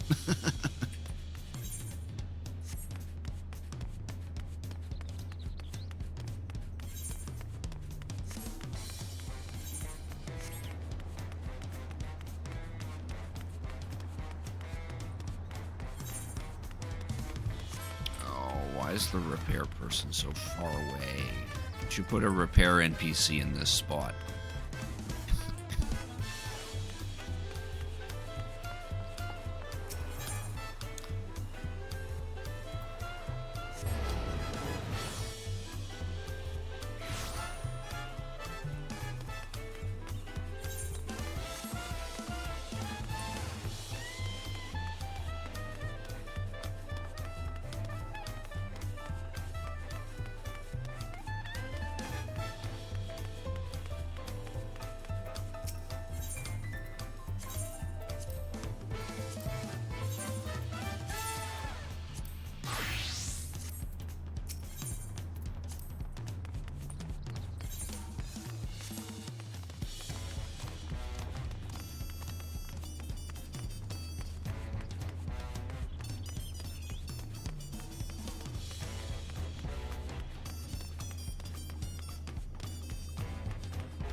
Yay, cat book done. Nice.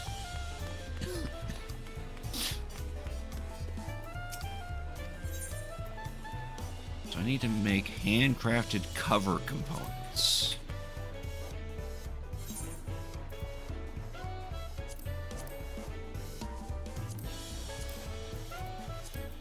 For that we need... oh. Actual components.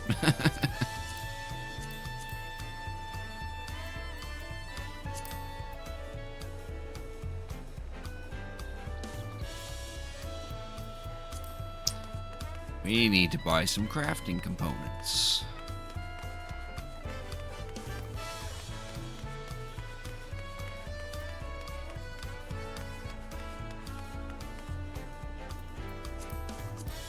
Apparently I had skills on my hotbar that no longer exist.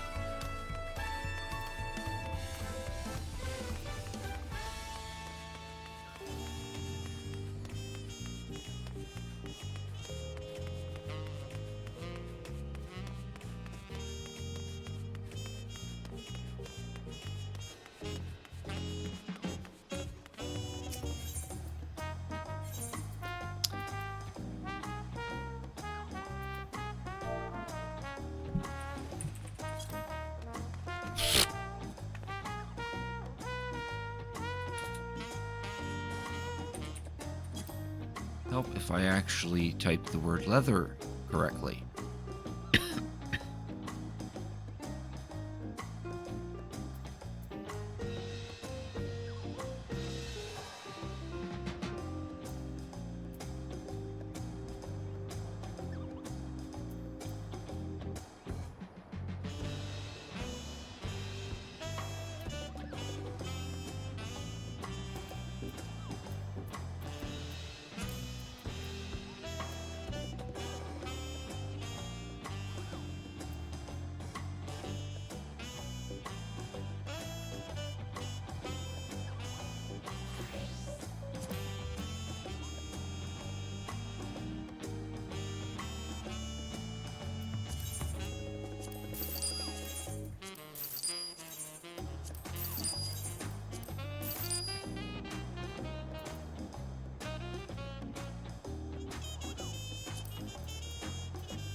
I wish people actually sold them in bundles that didn't cost like a crazy amount.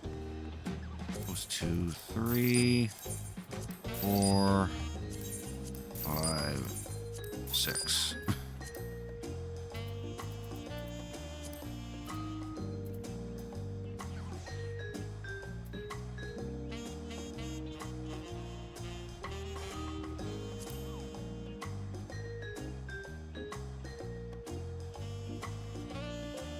Yeah, like this.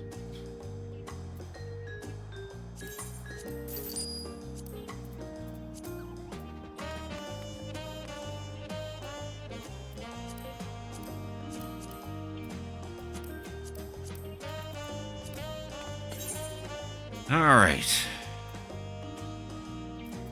See if I can remember how to do this shit.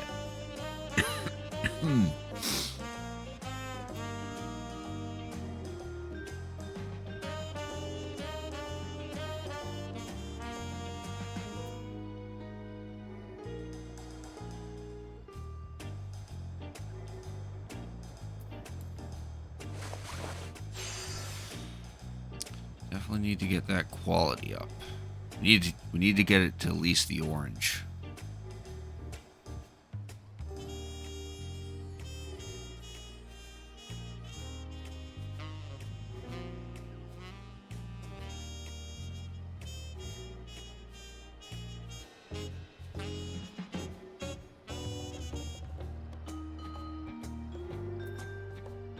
Just need to reread these to see if I can remember how to do this.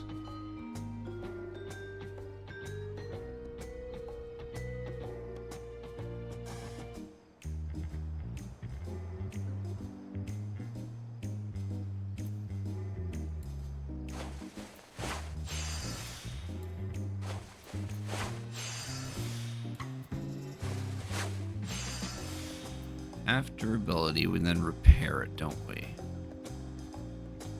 Or try to, anyway.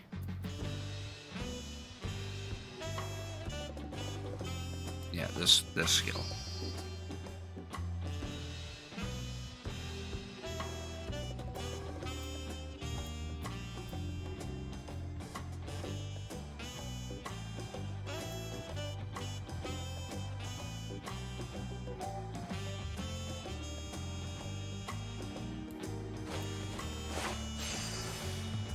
And then this triggers, yes.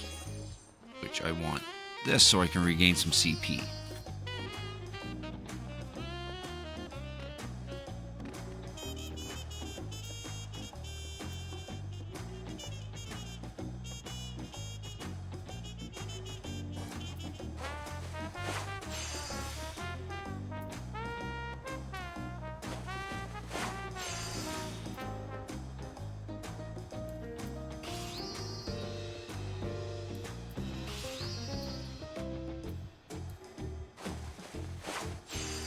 Yeah. Now we worry about the progress, which we believe in rapid synthesis. Yeah, there we go. Now we just got to do that 5 more times.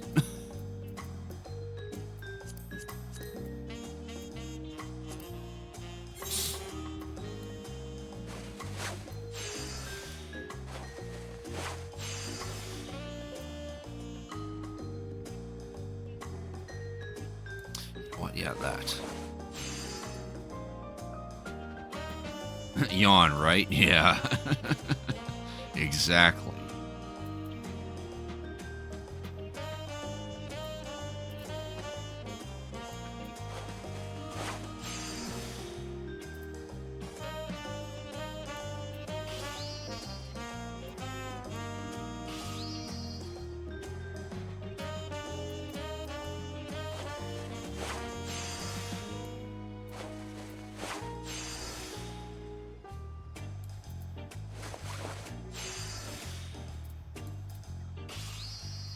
You know, I think once I can get inner quiet to like 5 or 6, then Brygot's blessing would be enough to push it further.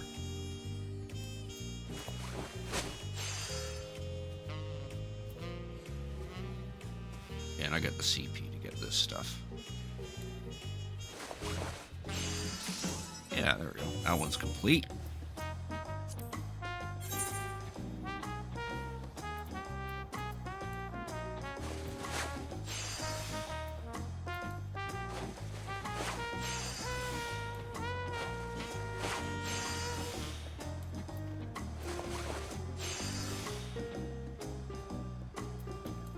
Let's try that.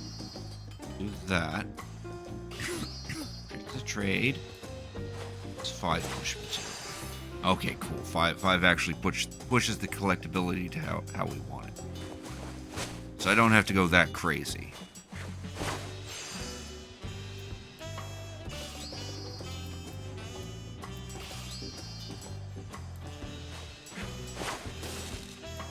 And we just need rapid synthesis to not break.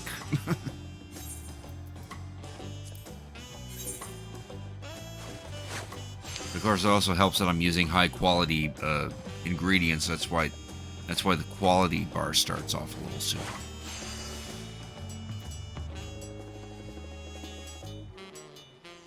Yeah, we'll get the CP. Let's do a precise touch. Oh, didn't even have to do anything. That's cool.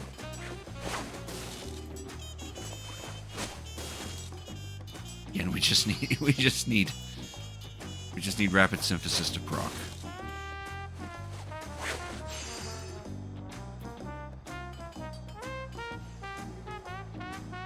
Just fix the trade. We need to mend the durability.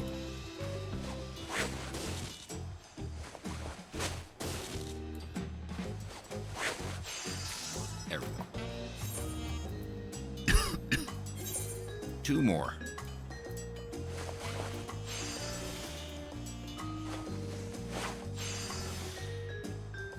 Yeah, and then we did a precise touch last time. That I didn't push it far enough.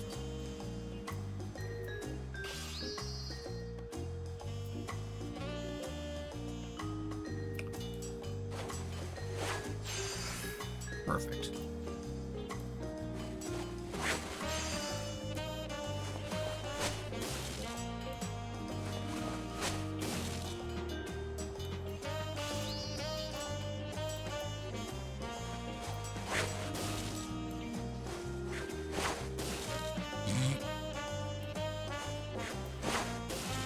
Come on, rapid synthesis.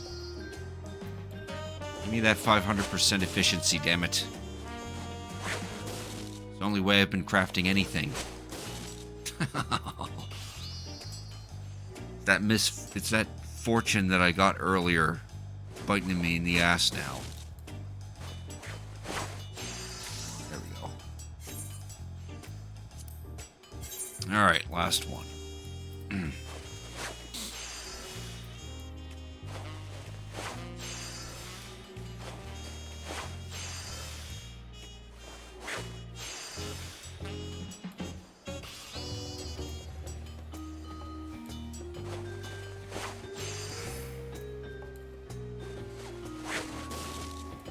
Nope. I clicked too quickly. I missed my tricks of the trade.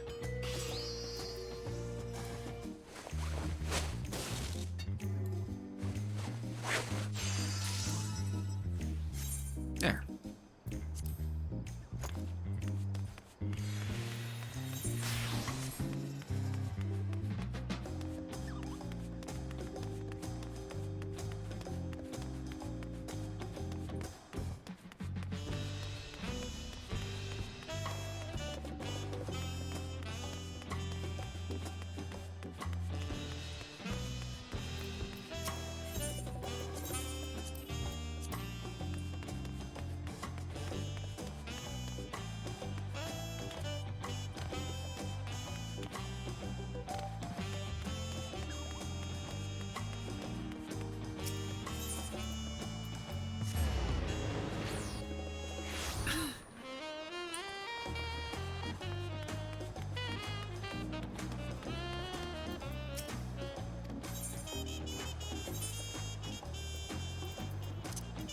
Alright, so how well did we do on these?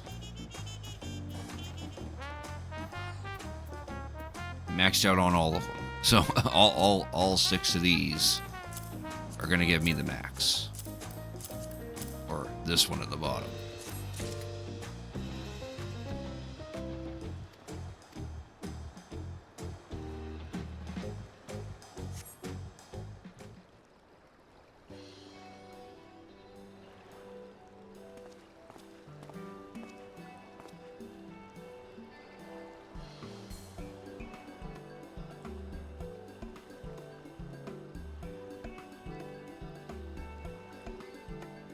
This chair's too big for me.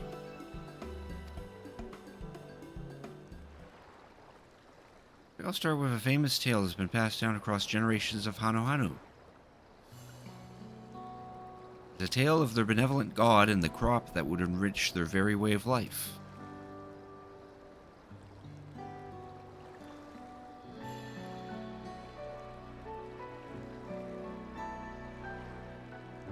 Long, long ago, the Hanu resided in a land beyond the clouds. Though their heavenly home was frigid, their enemies were few, and they whiled away their days dancing in the pale warmth of the sun. One day, a great storm ravaged these clear blue skies. The wind and rains raged upon those lands so fiercely it sent a pair of Hanu tumbling down to the waters below. Yet what should appear but a giant bird as big as an island? It flew up and caught the Hanu upon its back.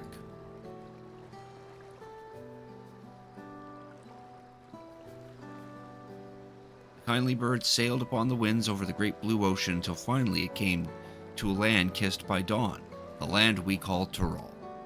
The couple was grateful to stand on solid ground again, but their journey had exhausted them and their energies were spent. They searched high and low for something to fill their empty bellies, and it was there that they found the great bird once again feasting upon verdant reeds.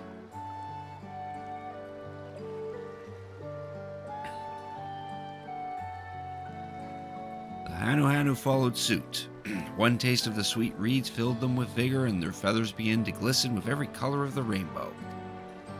It was then that the couple knew that this great bird to be the god Kisahihi, or Kisaihi, I guess. They tended to the reeds in its honor, and the brood would grow and prosper, becoming the Hanu we know today.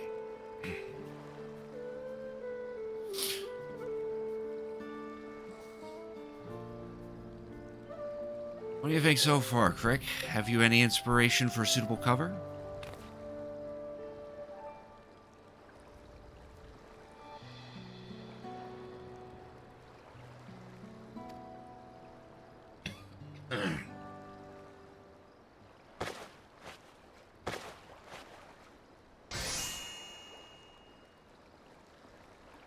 For our painstakingly prepared materials, we produce a cover befitting Zamoweni's first batch of tales. Carefully bind Pameka's pages into the fold, and the tome is complete.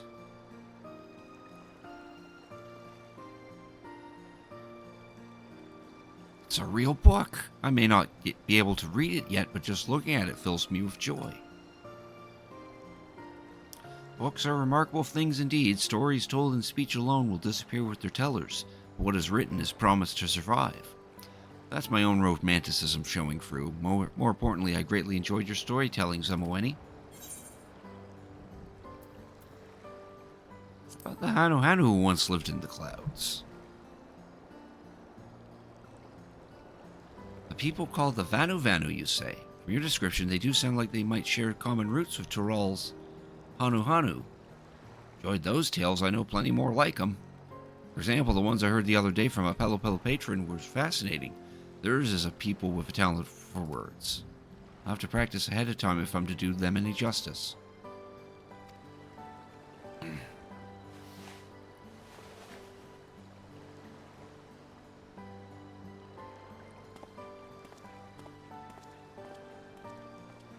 And so ends our first job.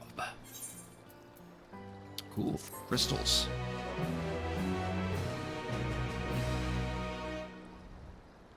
Steam level increased. A cover collaborator.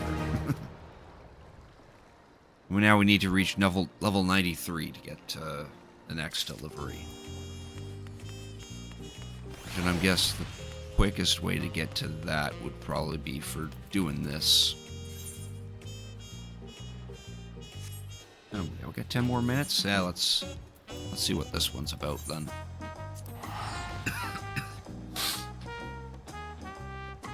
Sorry that there's not a whole lot of action. All we're doing is just crafting stuff.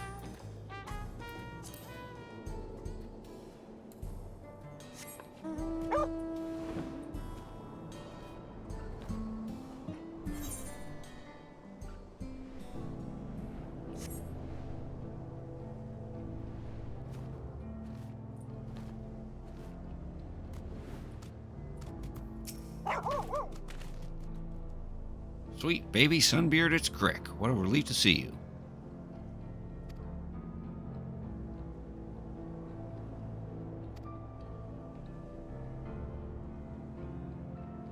But for some reason, things have grown tense between Nidawick and this chief. When we ask them about it, they insist that nothing's wrong.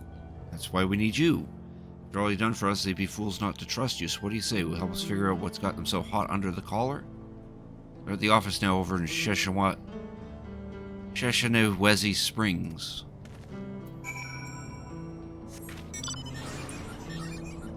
I like it we had to fly all the way over here to get told to fly all the way back.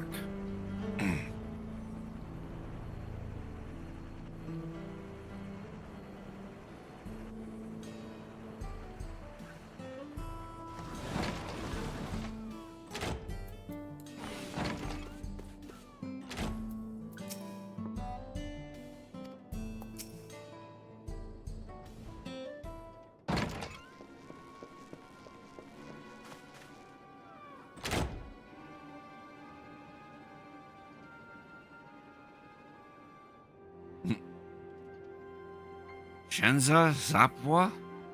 You two didn't ask him here, did you? See what I mean? The whole damn company can tell something's off. Nidawick, we need to come to an agreement on this. Oh, nothing you say is going to change my mind, so I suggest you start listening to reason. Oh, board encounter.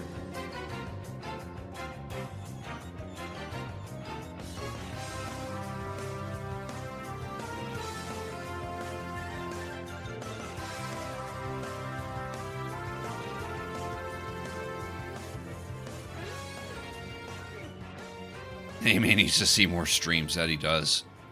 First person duders, thank you very much for the raid. I really appreciate it. I hope your guys' stream went well. I think you were still doing like Divinity 2, I think it was, co-op, something like that.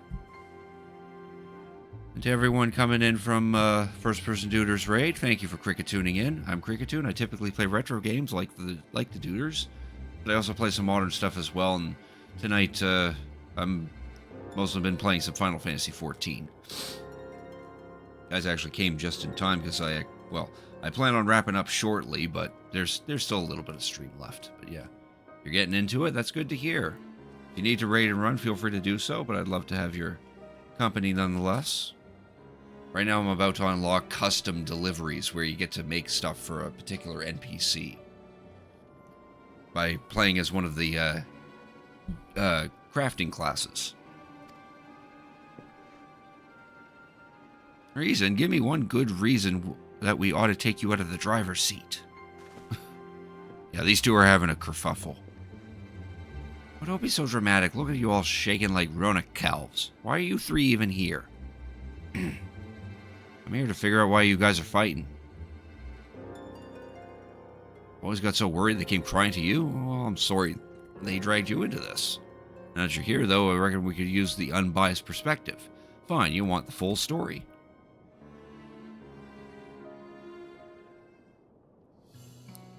The full story. As you all know, Val, Kwana, and Crick went to great lengths to help us construct a much quieter locomotive. We resumed northbound services just outside of Vanguard, where the tracks end, but our work is far from over.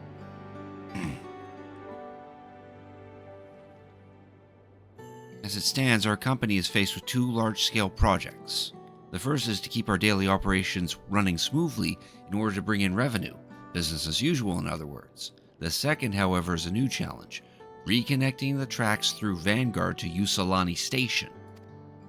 We're willing to perform the repairs ourselves, of course, but the land now falls under Alexandria's dome, beyond our jurisdiction. Can't just leave the tracks as they are, so I've been negotiating with the Wing of Reflection behind the scenes to make the necessary arrangements. On top of all of his other duties, of which there are far too many, the new train is in many ways still a prototype, and we have a supplies shortage. That's why I offered to step down from driving to run the station, but this oaf won't even consider it. He'd rather work himself into an early grave, I suppose. He just knows that you're happiest at the throttle is all. It's clear you're both worried sick about each other, so why not? The point is, I wouldn't need to give up driving if we could just convince competent artisan to keep us stocked. An artisan, you say? Look no further.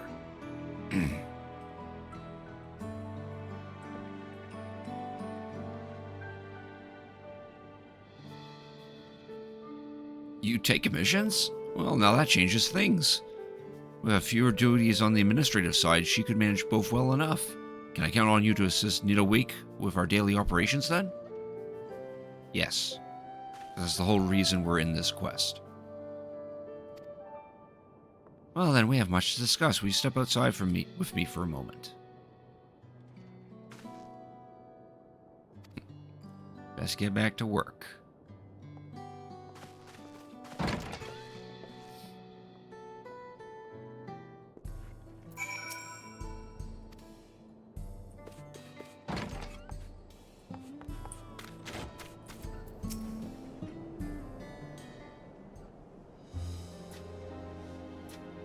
Words can scarcely express how relieved I am to have your help in this. You ever tried keeping a locomotive quiet? It'll take plenty of polish and plenty more maintenance, keeping everything in pristine condition. Yes. Allow me to introduce to you our local vendors.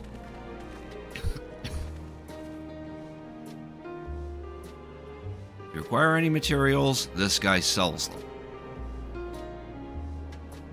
And if you have scripts, she will take them for a bunch of other stuff. And that's it. We then just have to make another 6 items to give to her, which there's a week, which then we have a week to do that. That's another way to get some EXP. So just talk to her. We can also do this with our gatherer as well to get more EXP.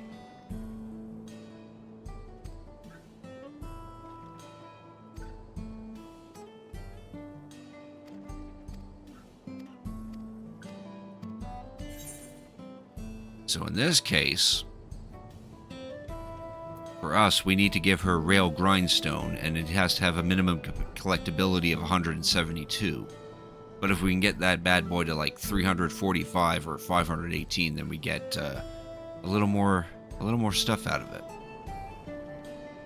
But if we're a Disciple of the Land, we can also give Locomotive Lubricant, which again, same idea, have to have the collectability at a certain level. And then if we're a Fisher, then we just give them this. We just give them fish. But for this one, we can only deliver 6 things, and there's a week limit to it. So we have to wait until next week to do another 6.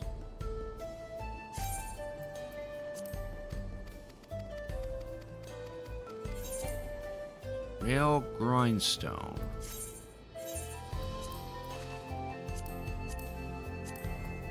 For that we need Rail Grindstone components, which is what this guy sells.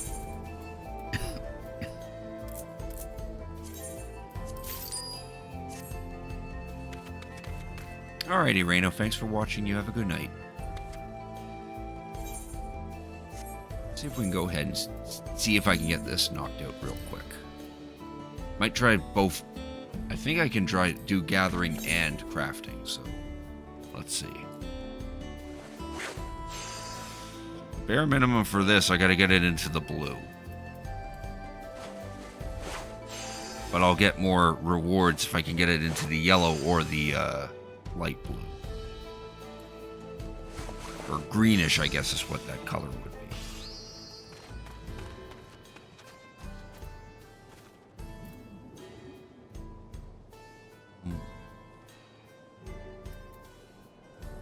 This probably got Blessing push it too. No, that would push it into the blue. I don't like that it has 60 durability.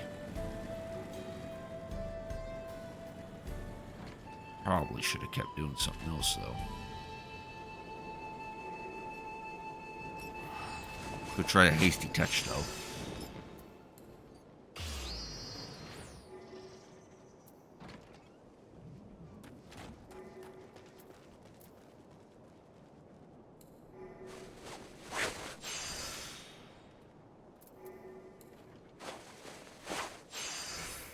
Yeah, that'll do.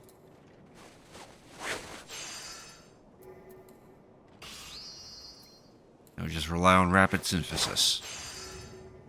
Ooh, good. You know what? Intensive synthesis would probably be a good idea. Yeah, there we go. Now we just got to do that 2 more times.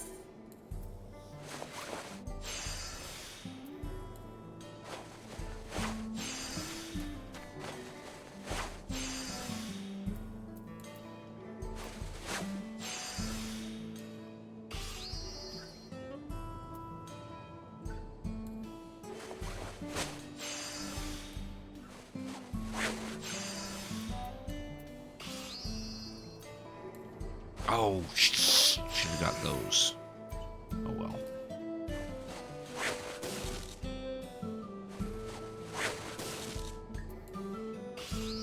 As long as I have enough CP to constantly keep the durability up.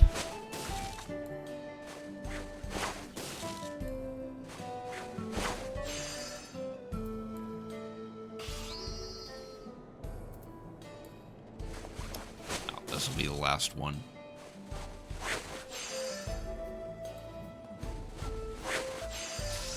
Oh, good. That was close.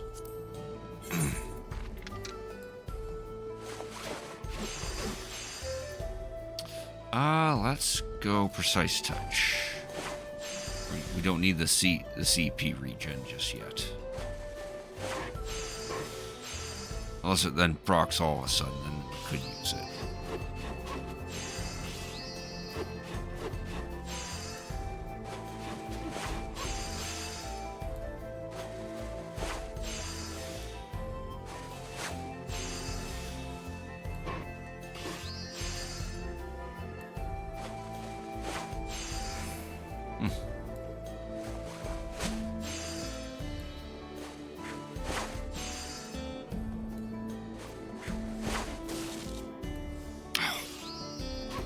Keep clicking too fast.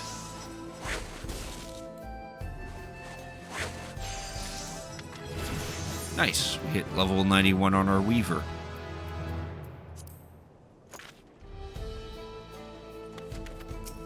Let's go ahead and pass these in.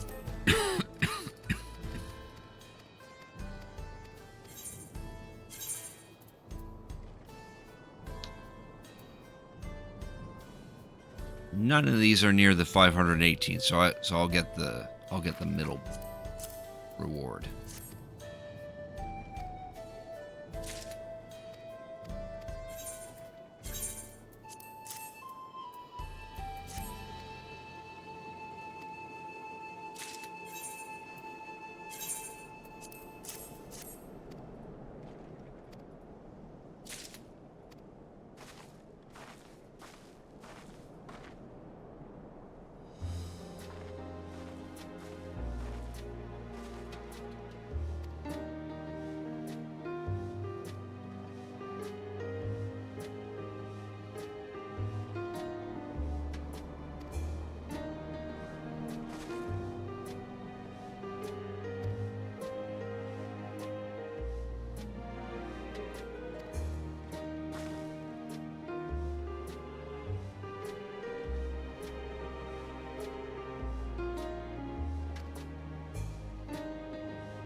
Cool, we reached level 2 with her already.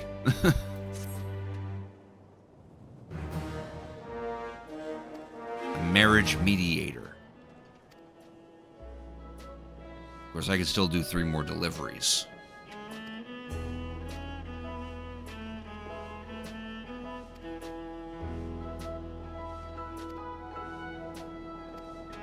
That also means that the materials change, so it's a good thing I only got 3 of the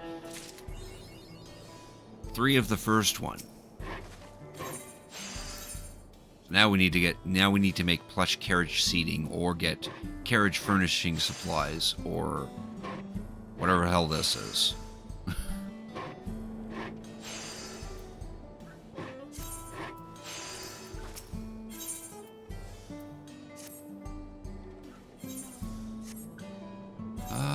Yes, there is a repair fella here.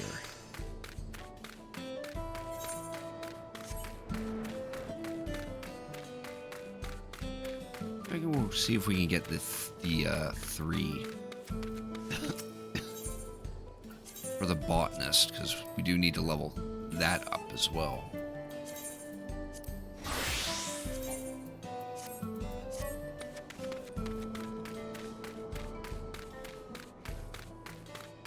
The nice thing about the custom deliveries is I'm pretty sure you can mix and match them. So we can do like 3 for the weaver and 3 for the botanist. Yeah. So now it wants me to do this.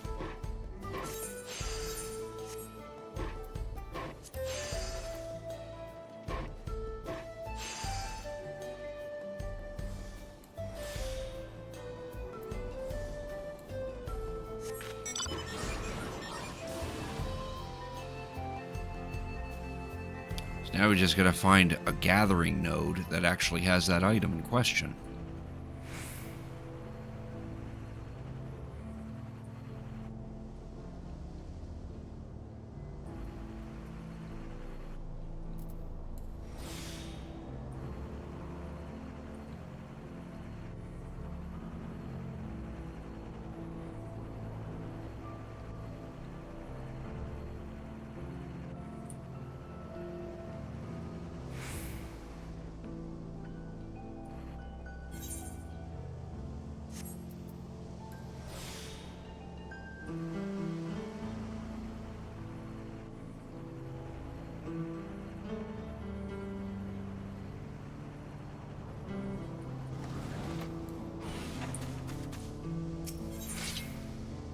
Oh, this doesn't have what we're looking for.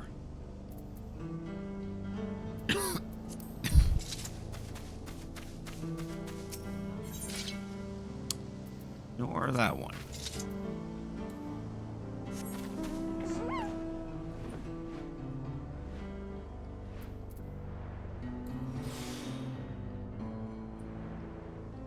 Is that the one that I just literally walked away from? Yes, it is.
Oh, we're looking in the wrong area.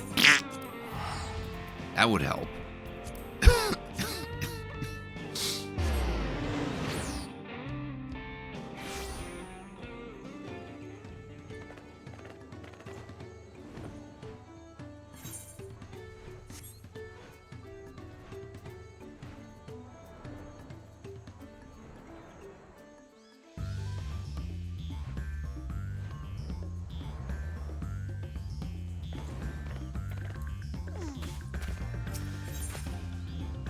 Carriage furniture supplies. Ooh, 59%. Oh dear.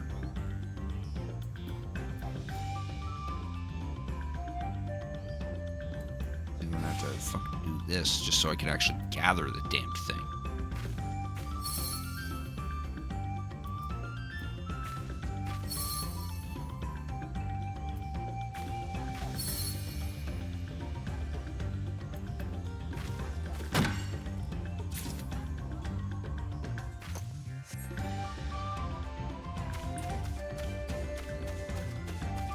To get 3 of those.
We had to go bare minimum on the collectability, but we at least got them.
Oh, well, one of them made the second threshold, so there's that.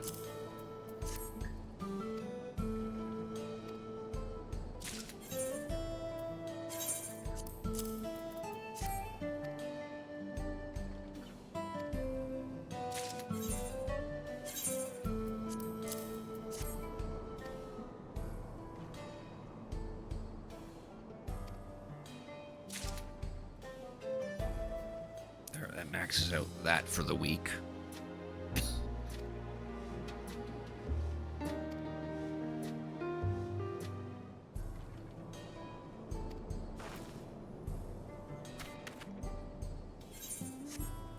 There.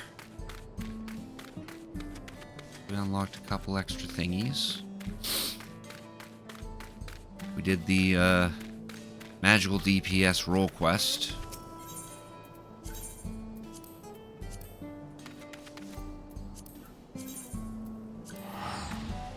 And we also unlocked the Hildibrand quest and also did the Heavensturn seasonal event. Quite a lot.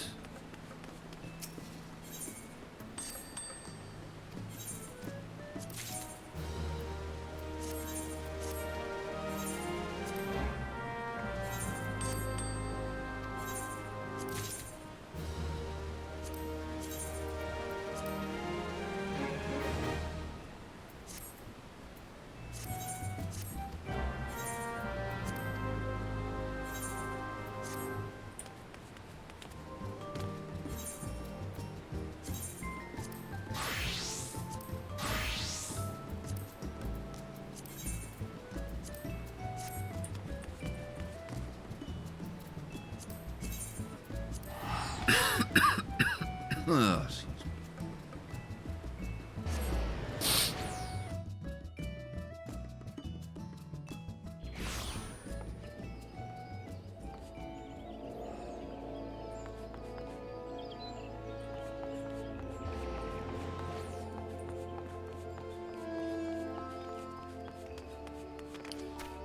Over here and get whatever extra equips we have. Exchange into seals.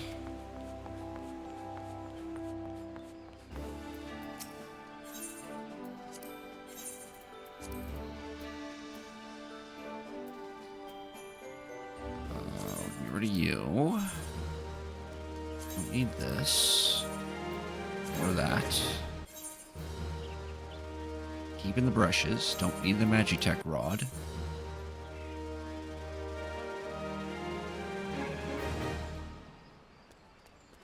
Don't think I need that.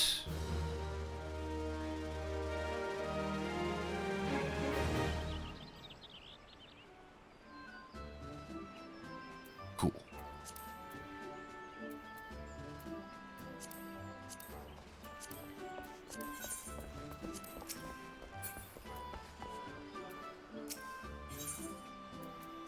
Well, I don't have to spend any of these seals yet.